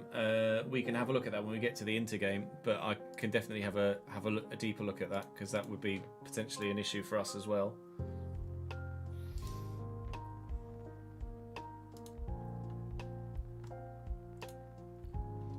FM26 real names license from FM Scout. Nice.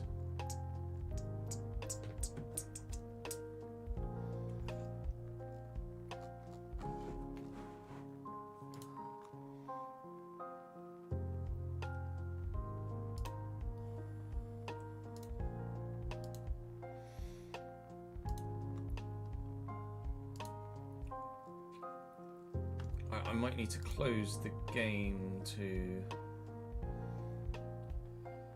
load it, so let me just save again.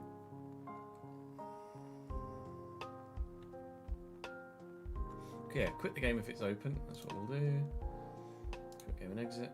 Yes.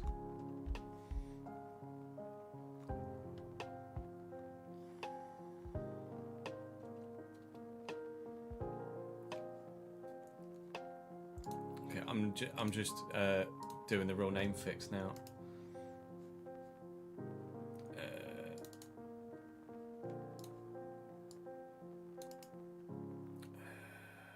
Extract the specified folder.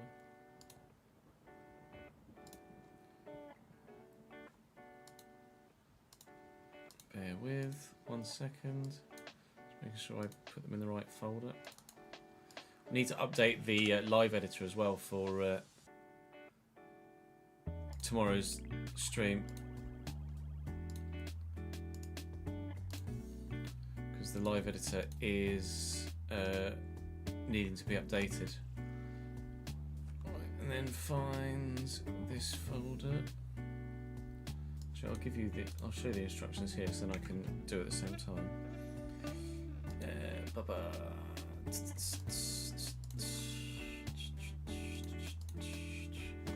I'm gonna want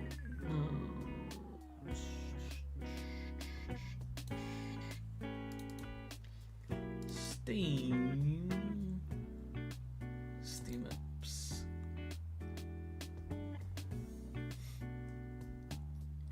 Common FM26 data. Oh no, FM26 shared data. Database DB 2600. Open the ink and all, and delete that one,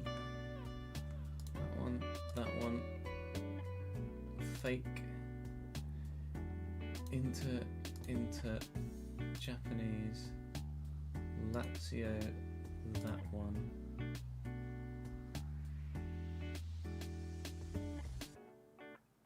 Men Lazio, Men Atalanta.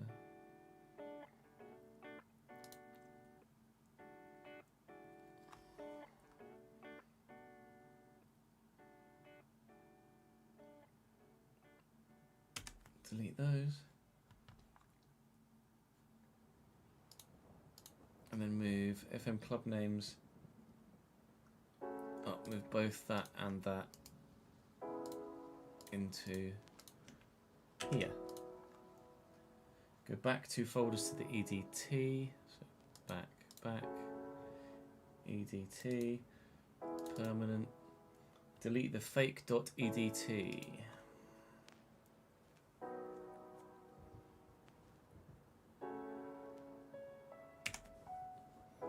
Okay, go back 2 folders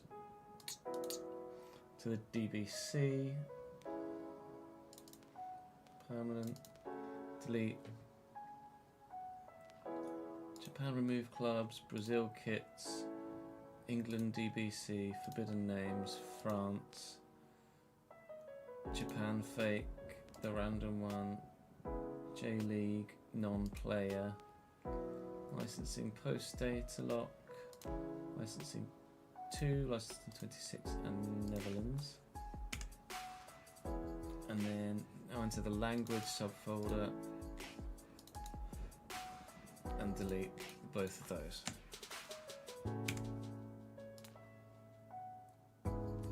Okay, that should hopefully give us some real name fixes then. So let's now try FM again. Well, let me see if it works first, and if it works, then I can publicize it to you.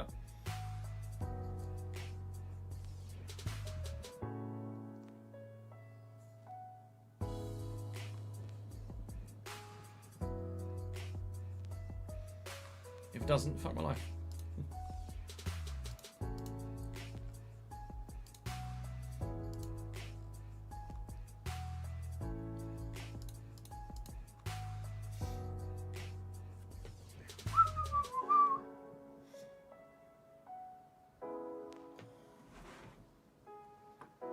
The game crashed. That's good.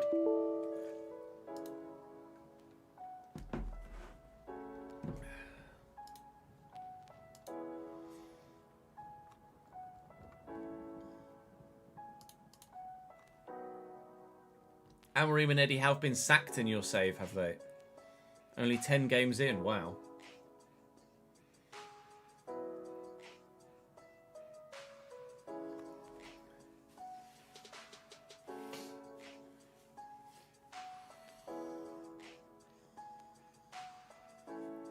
Please don't crash this time.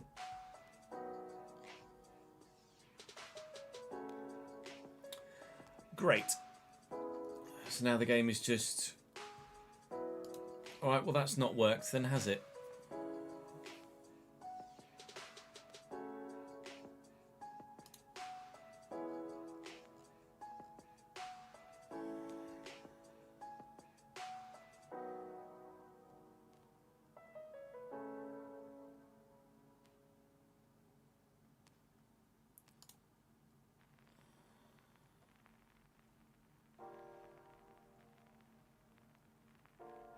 Now the game just isn't loading and is insta-crashing when getting to the... Oh no, we got past it. Just took 3 attempts to... Alright, good. Panic over. It took 3 attempts to actually load the game, but let's see if it works. It did! Inter, Ajax, Atletico de Madrid, Athletic Club, Atalanta. Alright, good. So I'll quote tweet this.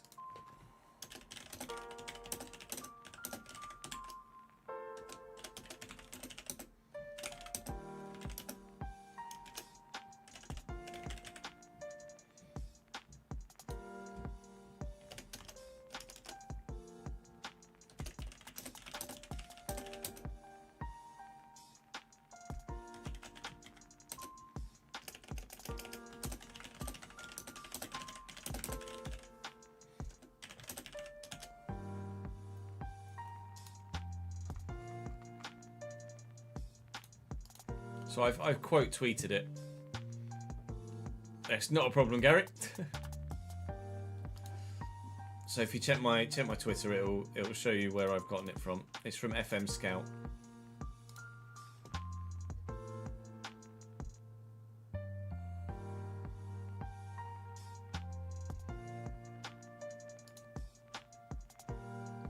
Let me see logos.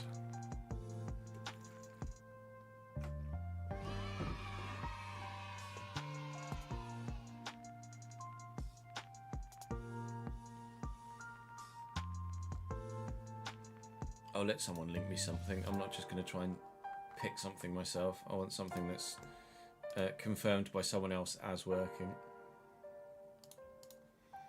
Thank you, Gary, for the Prime Gaming sub, mate. That's very good of you. Appreciate that. Cheers, pal. Right, so we now have at least names, if not badges. So Inter are Inter. Obviously not got a badge pack, not got a kit pack, but licenses at least are fixed. Serie A. So names. So we've got Napoli, Inter, Lazio, Atalanta, AC Milan, Napoli, etc. All now working as they should do. I think Cremonese, that's not their badge either, is it? Cremonese. Although I would be intrigued to see how Jamie Vardy's getting on. Ooh, Jamie Vardy. Ooh, Jamie Vardy. Jamie Vardy's still probably banging. 38 years old.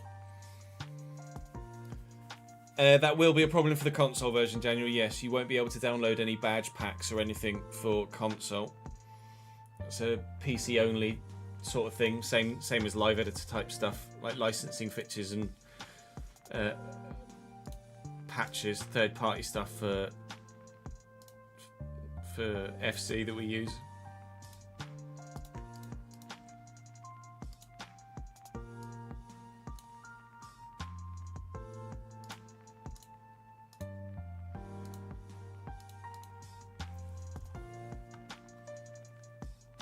I haven't been linked to Facepack yet.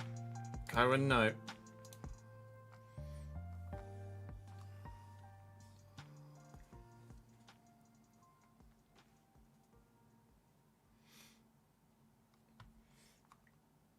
So Adrabio is unregistered for the Champions League and he's unhappy.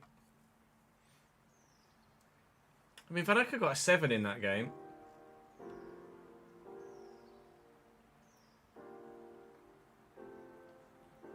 Not getting anything from striker is an issue.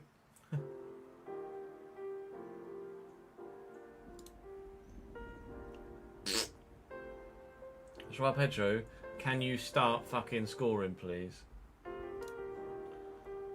Because Liam Delap's not exactly a good enough backup, really.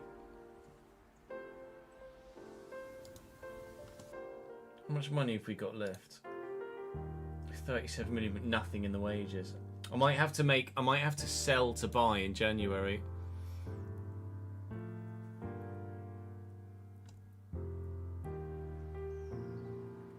Yeah, as far as I'm aware, a lot of the like badge and face packs for 24 are working in 26.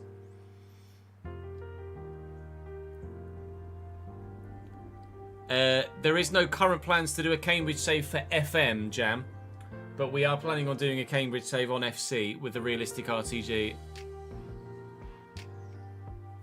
Oh, congratulations, Trip. Slightly bigger news than Football Manager coming out this week. Yeah, absolutely. All the best with it, dude. How is the sleep pattern thus far? We could look at free agents, actually. Let's have a look at player database. Let me go and have a quick toilet break, and then we'll have a look through free agents, because I'm absolutely busting for a piss right now. I shall be back in a couple of minutes, and then we'll crack on. BRB.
appear to have got the chocolate bar at the same time.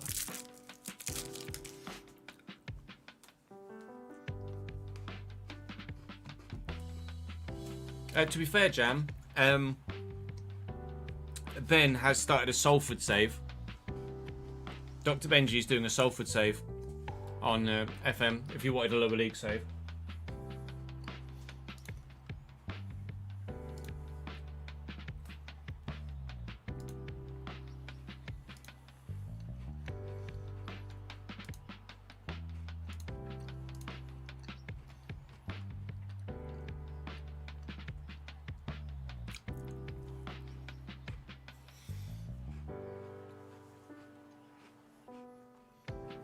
Right, so Tommy Ashley's available as a free agent.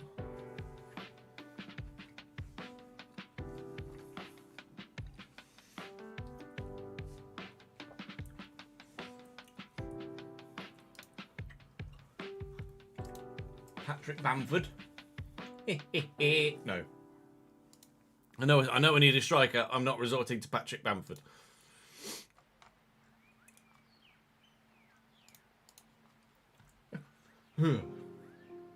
Mario Rui, 34. Was it Napoli? Napoli. Diego Oliveira. Blimey, that's a name I wasn't expecting to see.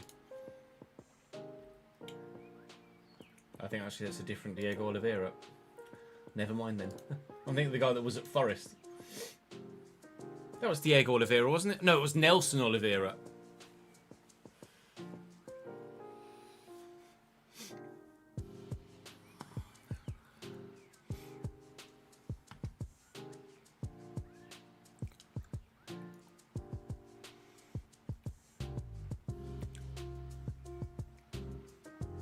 Oh, you know, I don't mind people mentioning other content creators that are doing certain somethings that may be different to me. Not a problem at all. Support as many content creators as you can. It's when people come in and self-promote that's the issue. But if you're wanting to, if you come in and saying, oh, by the way, like insert other sizable full-time creator is also doing something, I don't mind that at all. It's when people come in and self-promote or just promote their mates. James McCarthy. It's annoying that it doesn't default to overview, it defaults to whatever you were last on. Well, hopefully that gets fixed as well. Well, he's not played at all. Has he been injured? In fact, I wouldn't even know where to check for his injury history. Personal, performance, fitness, history, injury history. It's in reverse, weirdly, for some reason. Torn hamstring strain. No. He's just not fucking played for Celtic for 3 years.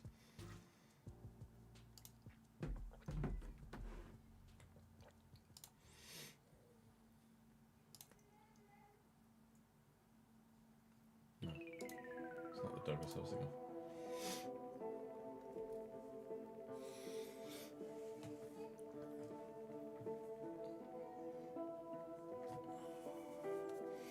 All you see is you three, as in me, Dr. Benji, and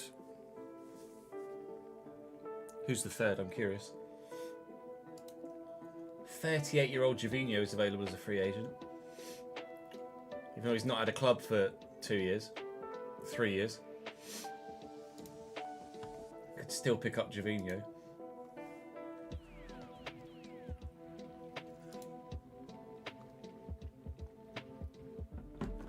Torn ACL. I did wonder whether that was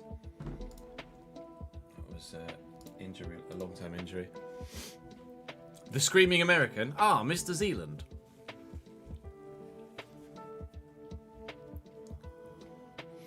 You promoted a youth player and immediately the next day or day after you got an offer from a bigger club. Is that supposed to happen? It's just because the game in the back end knows that they've got high potential. So it's like, oh, I'll buy them. Yeah, Justice Silva was brilliant on that Brentford save in FIFA 21.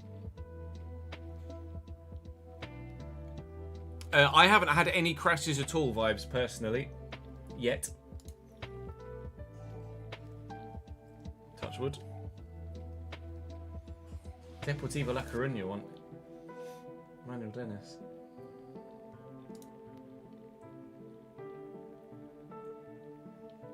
He's barely played any football recently, isn't he? I didn't realise he was only 27 as well.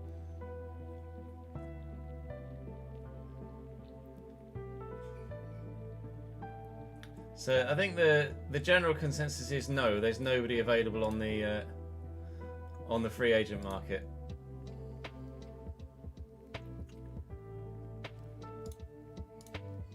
Basically, I mean Fernando's mentals look like they could be good, but he's 38. Don't call his name. He's not your babe. Wilfred. Did I see? I just. In 2026, see Wilfred Bonney. Bonney's still only 36. Was he really that young when he was at City?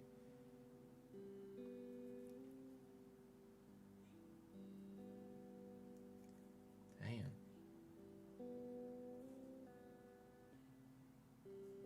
How old was Bonney when he was at Swansea and City then? When was he born? Oh. 88. So how old was I in 2014? 26?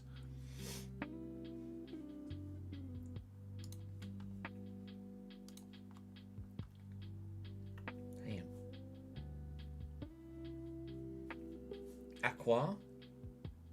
Centre mid.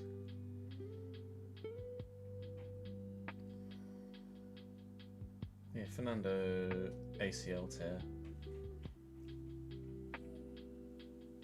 Who's Knudsen? He played for like a decent team. Oh, I'm thinking of a different Knudsen. Oh no, yeah, Ipswich. This is the Knudsen I was thinking of. Bonnie's son is in the game as well. Victor Moses. Ben was looking at Victor Moses, wasn't he, in his thingy? So, Fernando.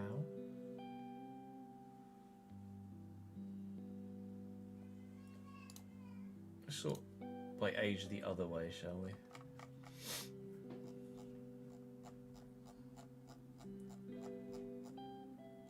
I mean, a lot of youngsters released by Premier League sides. Maybe I should just...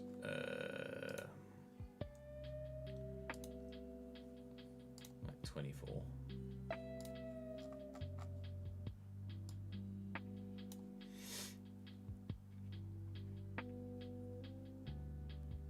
Oh.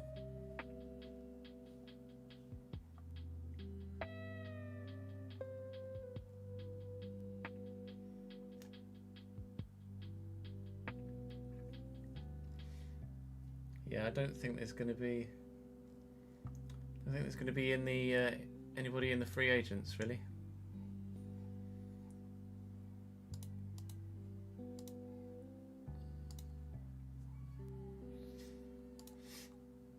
I don't know why it starts at 21 as the default conditions.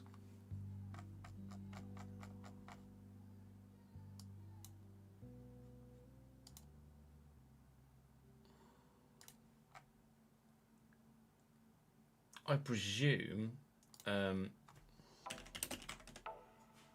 yeah, because he's not old enough. Dalman's not in the game.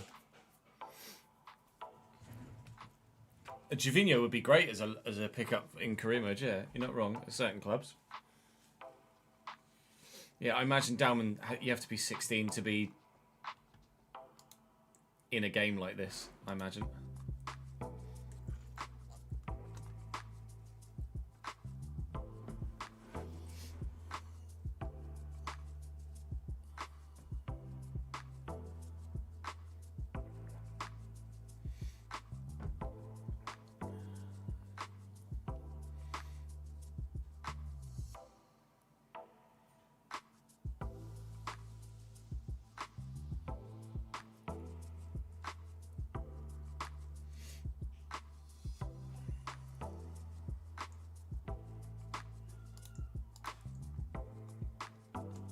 Yeah, when is Down's birthday? Yeah, no, it's just safer to wait until someone's 16, isn't it? In terms of getting their... I'll add, as a caveat to that, in terms of getting their details for a video game. I'm not sure when Downman's birthday is, but I'm sure when... his birthday is actually New Year's Eve, is it? So yeah, January transfer window or winter update, he'll be added in. I mean, at least the morale in the squad is okay, despite the fact that the fixtures haven't necessarily gone according to plan.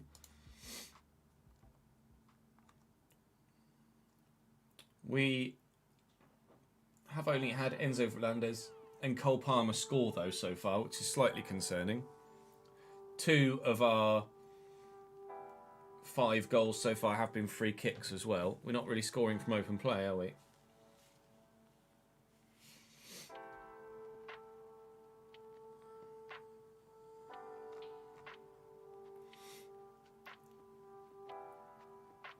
I don't know who JJ Gabriel is, in all honesty, Ahmed. Set piece FC, Arsenal 2.0, yeah, apparently. Liverpool top of the Prem so far.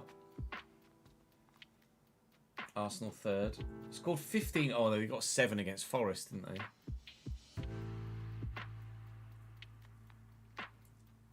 It still means they've scored 8 in 3 outside of that. What have Arsenal's fixtures been? Fixture schedule. We lost 2-0 to Liverpool. Won 5-2 against Man United. 3-0 against Leeds. Lost 2-0 to Liverpool.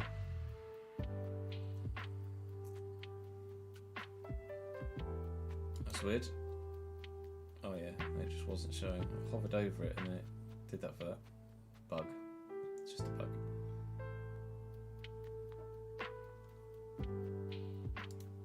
$7-0.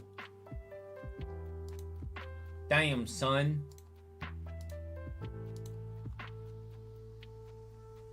Gyökeres bagged in pre-season as well, didn't he? 7 in pre-season, 5 in the Premier League so far. He's flying. Yeah, Forest knackered. Forest in the mud. Although they're 10th in the Prem, they just lost 7-0 to you, but they had won 2-0 away from home against Crystal Palace and 1-0 at home against West Ham. And that 5-4 game against Brentford.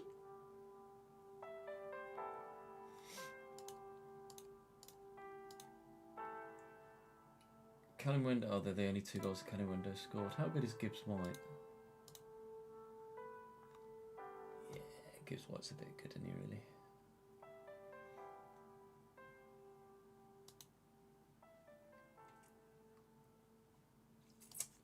So, let's have a look. In all, I could sell Robert Sanchez now to raise some funds.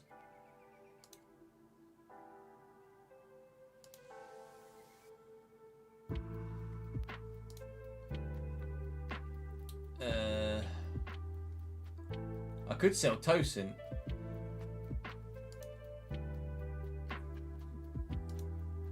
Buddy Shile's probably better than Tosin, isn't he? I'm going to sell Tosin as well. I mean, I've pissed him off already, so might as well go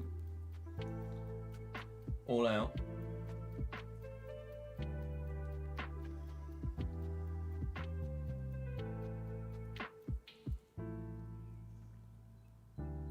Oh, we tried to sell Sterling, but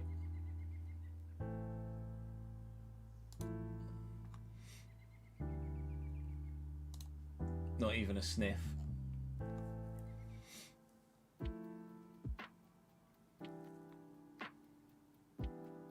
Actually, no, it's not like Esteban scored a goal in the Prem, didn't he?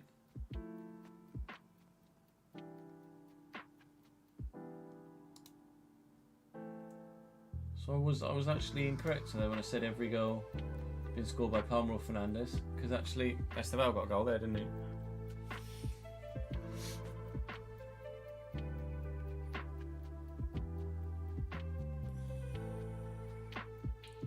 Reggie Walsh. Yeah, Reggie Walsh is in the game. Turned 16 4 days ago.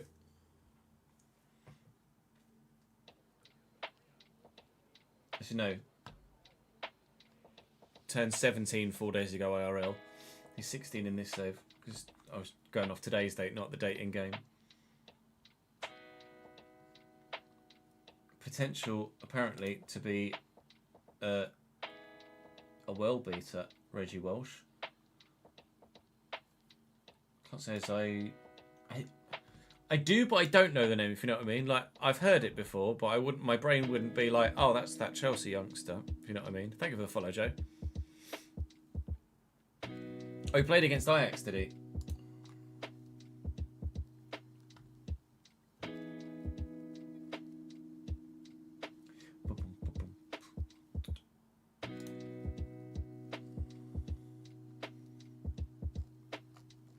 I'm actually quite worried about our Champions League campaign.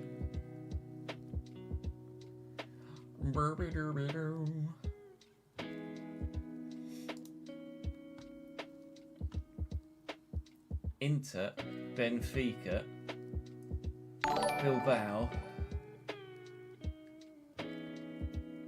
Spurs. We shouldn't have Spurs either, should we? I'm sure that's been reported somewhere, but I could always bug report that as well.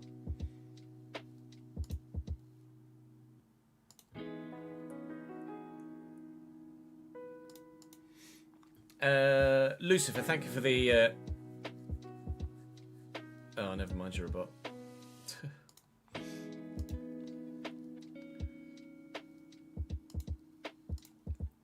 Do the F1, F2 keyboard shortcuts work? There is no customizing the current skin this year, Nudos. No, this year's skin is this year's skin. There is... Let me just say, so I don't lose anything or if we ever crash. There is... In preferences... shortcuts. What would F1 and F2 be? I don't know what F1 and F2 would be. What would you be expecting those to be, Nudos? What would F1 and F2 previously do?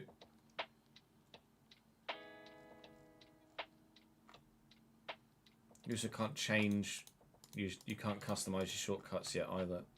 That may well be something that's coming. I don't know.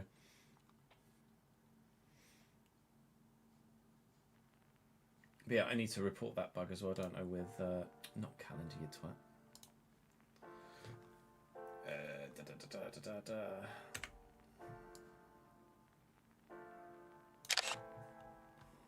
The fact I've got Tottenham, I don't know whether it's slightly bugged somehow because I've got Tottenham in the league as well, or whether that's a factor in the bug. I know in last year there was an issue where you'd get the club that was... So say the... where's the Carabao Cup game? The Carabao Cup game against Burnley. Last year, I think you would have been drawn against Man United because you had Man United in your previous league fixture. That was a thing, I think, last year. You ended up playing the same teams back to back. Oh, so you have bookmarks here instead, Nudos. For squad screen, inbox, tactics, etc. So if you click on this drop down, you can have up to 12 bookmarks up here. So that's probably replaced the F1, F2, F3 commands, etc. So you can have any of these set up as your bookmarks up here. So I can go straight to my first team from here, straight to my inbox. Straight to my finances or fixture schedule. That's what I've currently personally selected, but you can add tactics there as well, etc. So that would be your way around the UI in that regard. But I'm sure for 27, custom skins will be a thing again. This is just so happens to be year one of another 20-year cycle of using this new engine. It's just that it's going to be a harder adjustment for those of us hardcore fans that are so used to decades worth of the previous system. It still is not good enough, IMO, and there are a number of things that are just that don't make sense. Where's if I one of which, just to give you an idea of what I'm on about. I'm not for sure where I'd fucking find it. Where I found it now. It was under recruitment.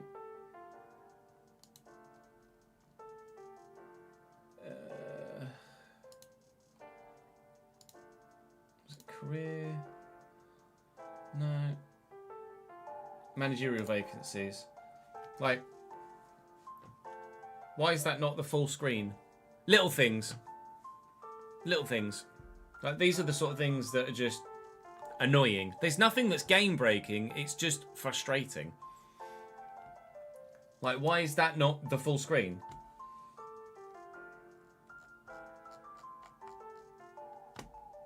And why, like, if the badge was smaller, you could fit EFL League 2 alongside Notts County, and then you could fit twice as many things. You could fit twice as many clubs in this box. But like, that needs to be a bigger widget. It needs to be a full page widget, not a, like, that's just backwards.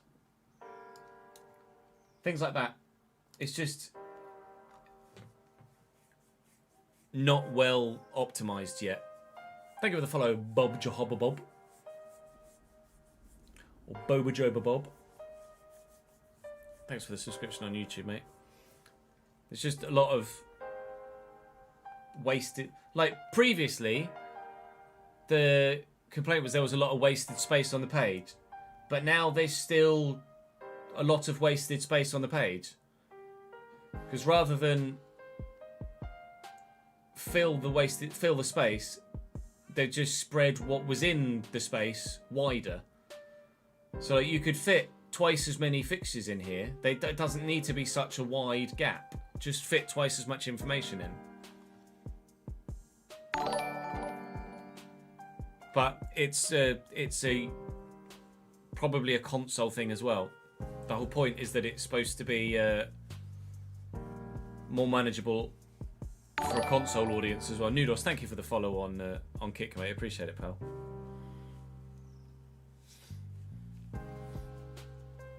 It's going to be a massive learning curve for tens of thousands, if not millions, of people.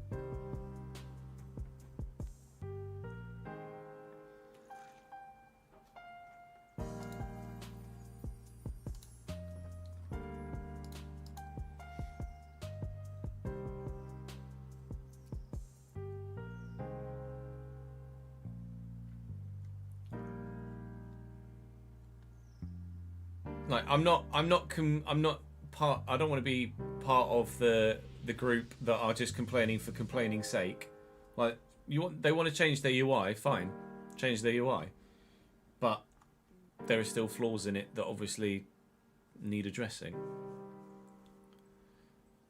And if you can have the UI on PC be more filled than the console one, then like, this is probably fine for console, but on PC we want more information on the screen at any given moment in time. I don't want to have to click to get to what I want. Or like this, you could fit 6 more fixtures in that box. You could fit at least 4 or 5, at least 3 or 4 more fixtures in that box. And like, what the complaint was wasted space, but then like, you can't fit all the scorers in because like, there's so much wasted space. And again, it's so elongated out. Like, why does this doesn't need to be all this space between that fixture and that fixture just to fit the word August 2025? It's just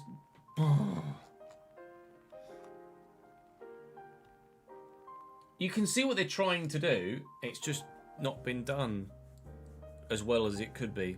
and as well as it will be, I have no doubt that they will get to a point where it is how we would want it. It's just not been able to be done in the 2-year cycle leading up to this game. Andy, thank you for the follow, mate.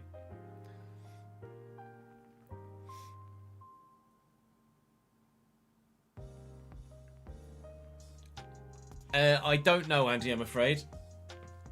I don't know if that functionality is in at the minute. It might well be, but I'm not sure. It's not something that I've ever done, really. But yeah, I'm not going to shit on it for the sake of shitting on it, but I will criticize it constructively where appropriate. Hi Nick, sorry, I did see you pop up in chat. Happy half term to you too as well, mate. I did enjoy the Battlefield 6 campaign, yeah. The first half of it was more enjoyable than the second half of it, but it's always difficult to finish campaigns like that. The second half felt a bit kind of just run through it. Oh, it's not long at all. Not long at all. Like 5 hours max. Yeah, you could easily complete it in 4. I was obviously streaming at the same time, but if you just power through it, you could easily get it done. If you go I did it on regular, and you could just power through it.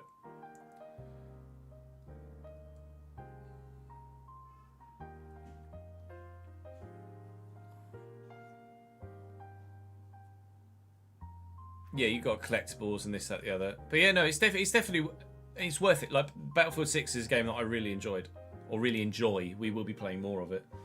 I'm hoping that the FM content goes down well in video format. Obviously, the stream has done tremendously well today, and I can't thank you guys enough for showing your support for the stream.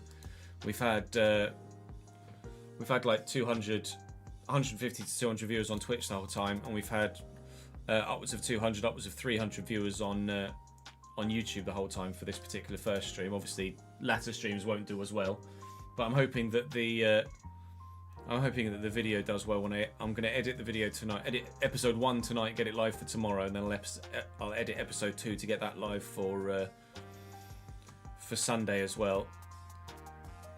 At the minute, Davidenki, it looks likely, but it depends how well the video content for FM does. Depends on the demand. The Valencia save doesn't seem to be much interest in that at the minute anyway, because of the way that it's been kind of the more have fun with the game mode type save, and people have just not really resonated with that on the main channel, whereas they did on the second channel. And it's kind of because the Valencia save hasn't done as well, algorithmically it's kind of killed the Palace save. Well, not killed, but it's certainly negatively affected the Palace save as well. So I think I might be better off having one strong FC save and a relatively strong FM save, rather than one strong FC save and one very indifferent secondary save. Also, probably doesn't help that it was outside of the UK for that second save as well. Yeah, we made 3 signings. Nick, let me show you my transfer history. We signed Gregor Kubel, we signed Ruben Neves, and we signed Jan-Paul Van Ecke.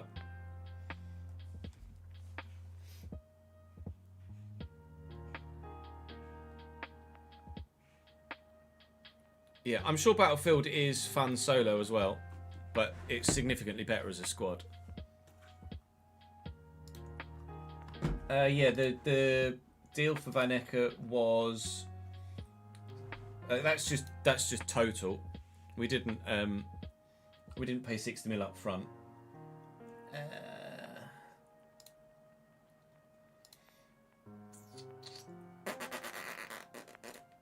Is that going to say 60 here as well? Yeah, it wasn't 60. Where would I find the information about that deal? It's probably, well, initially it's going to be in clauses, isn't it? Jan-Paul Van Ecke. So I owe them 5.5 million after another 39 appearances, and then we're giving them 3 instalments of 10 mil. So 30 million over 3 years, plus 5.5 million there, plus 25 million up front.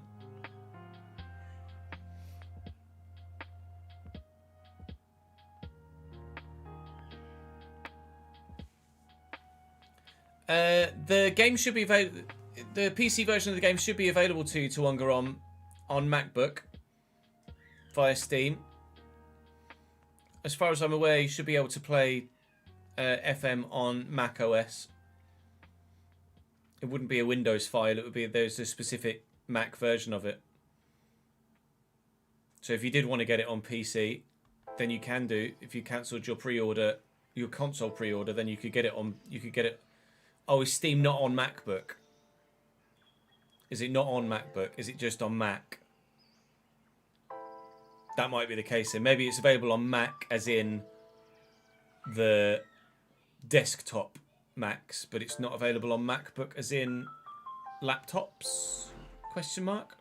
Like I said, Apple iOS is not something I'm familiar with, I'm afraid. Yeah, apologies, Tuwanga. I may have briefly misled you there.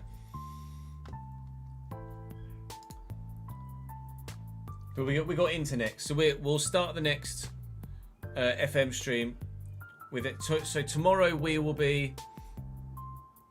Steam is on MacBook. FM is available everywhere. Says Easy Real God. Let me just give it a quick. Can I play FM26 on MacBook?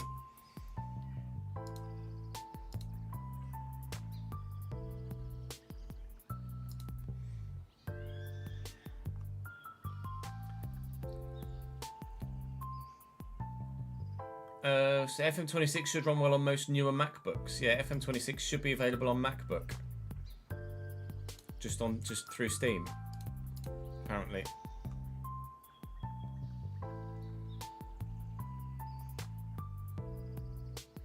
There you go, confirmation in chat. So Tuwanga, if you did want to play it on Mac, on your laptop, and get it cheaper than probably you've paid for it on console, then.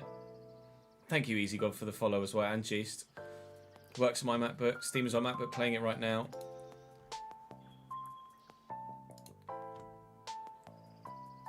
I know it was mentioned on Mac. I don't know if it was mentioned on MacBook. I don't know if there's a difference in OS. But yeah, there you go. Tuwanga. So I imagine on console it's 50 quid. If you wanted to cancel your pre-order on console, then you could get it on MacBook via Steam, much cheaper. Via a certain affiliate code if you wanted, you know. Use Lelujos or something. I appreciate everybody that's used my my Fanatical code over the past couple of days. We've made upwards of 30 sales in the past 48 hours, which has been really generous of you. If only I bought a MacBook instead, yeah, Mark, I say. Yeah, have a look into it, Tuwanga. You might be able to pick the game up cheaper, and I don't imagine there's going to be too much difference between a MacBook version and the console version. If anything, the MacBook version might be a bit more. The MacBook version might be a bit more detailed than the console version. Oh yeah, Chromebook's a piece of shit. What was the pick me? I can't even remember what the pick me does. What does the pick me do?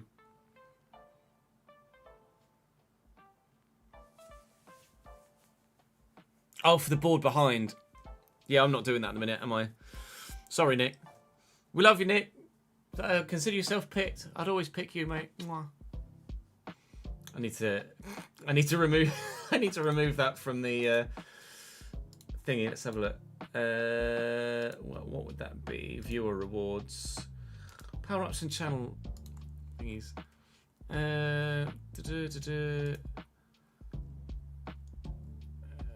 Pick me. There we go. Let's take that out. Delete this reward. There are 3 requests pending for this reward. Oh, sorry. Yes. It wouldn't let me delete it till I rejected them. Redeem my points or I riot. I've deleted it. I rejected it. I think you should have got your things back. If not, just go AFK for a bit.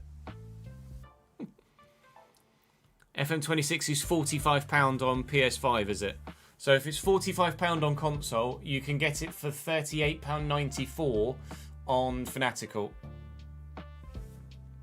So you can get it. I can get you it cheaper on PC or on Steam.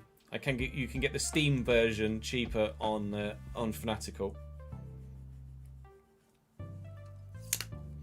Yeah, I went to delete the channel points thing in general, and it just said, "Oh, you need to be." There are 3 outstanding requests for this. I was like, "Oh, are there?"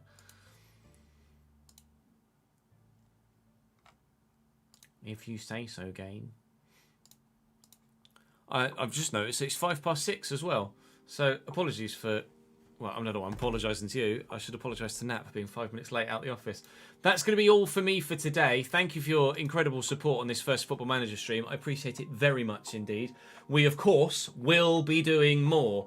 And if the first 2 videos on YouTube go down well over the weekend, then I may well just sack off the Valencia save and just continue Football Manager stuff moving forward. We shall have to wait and see. So we can play that one by ear.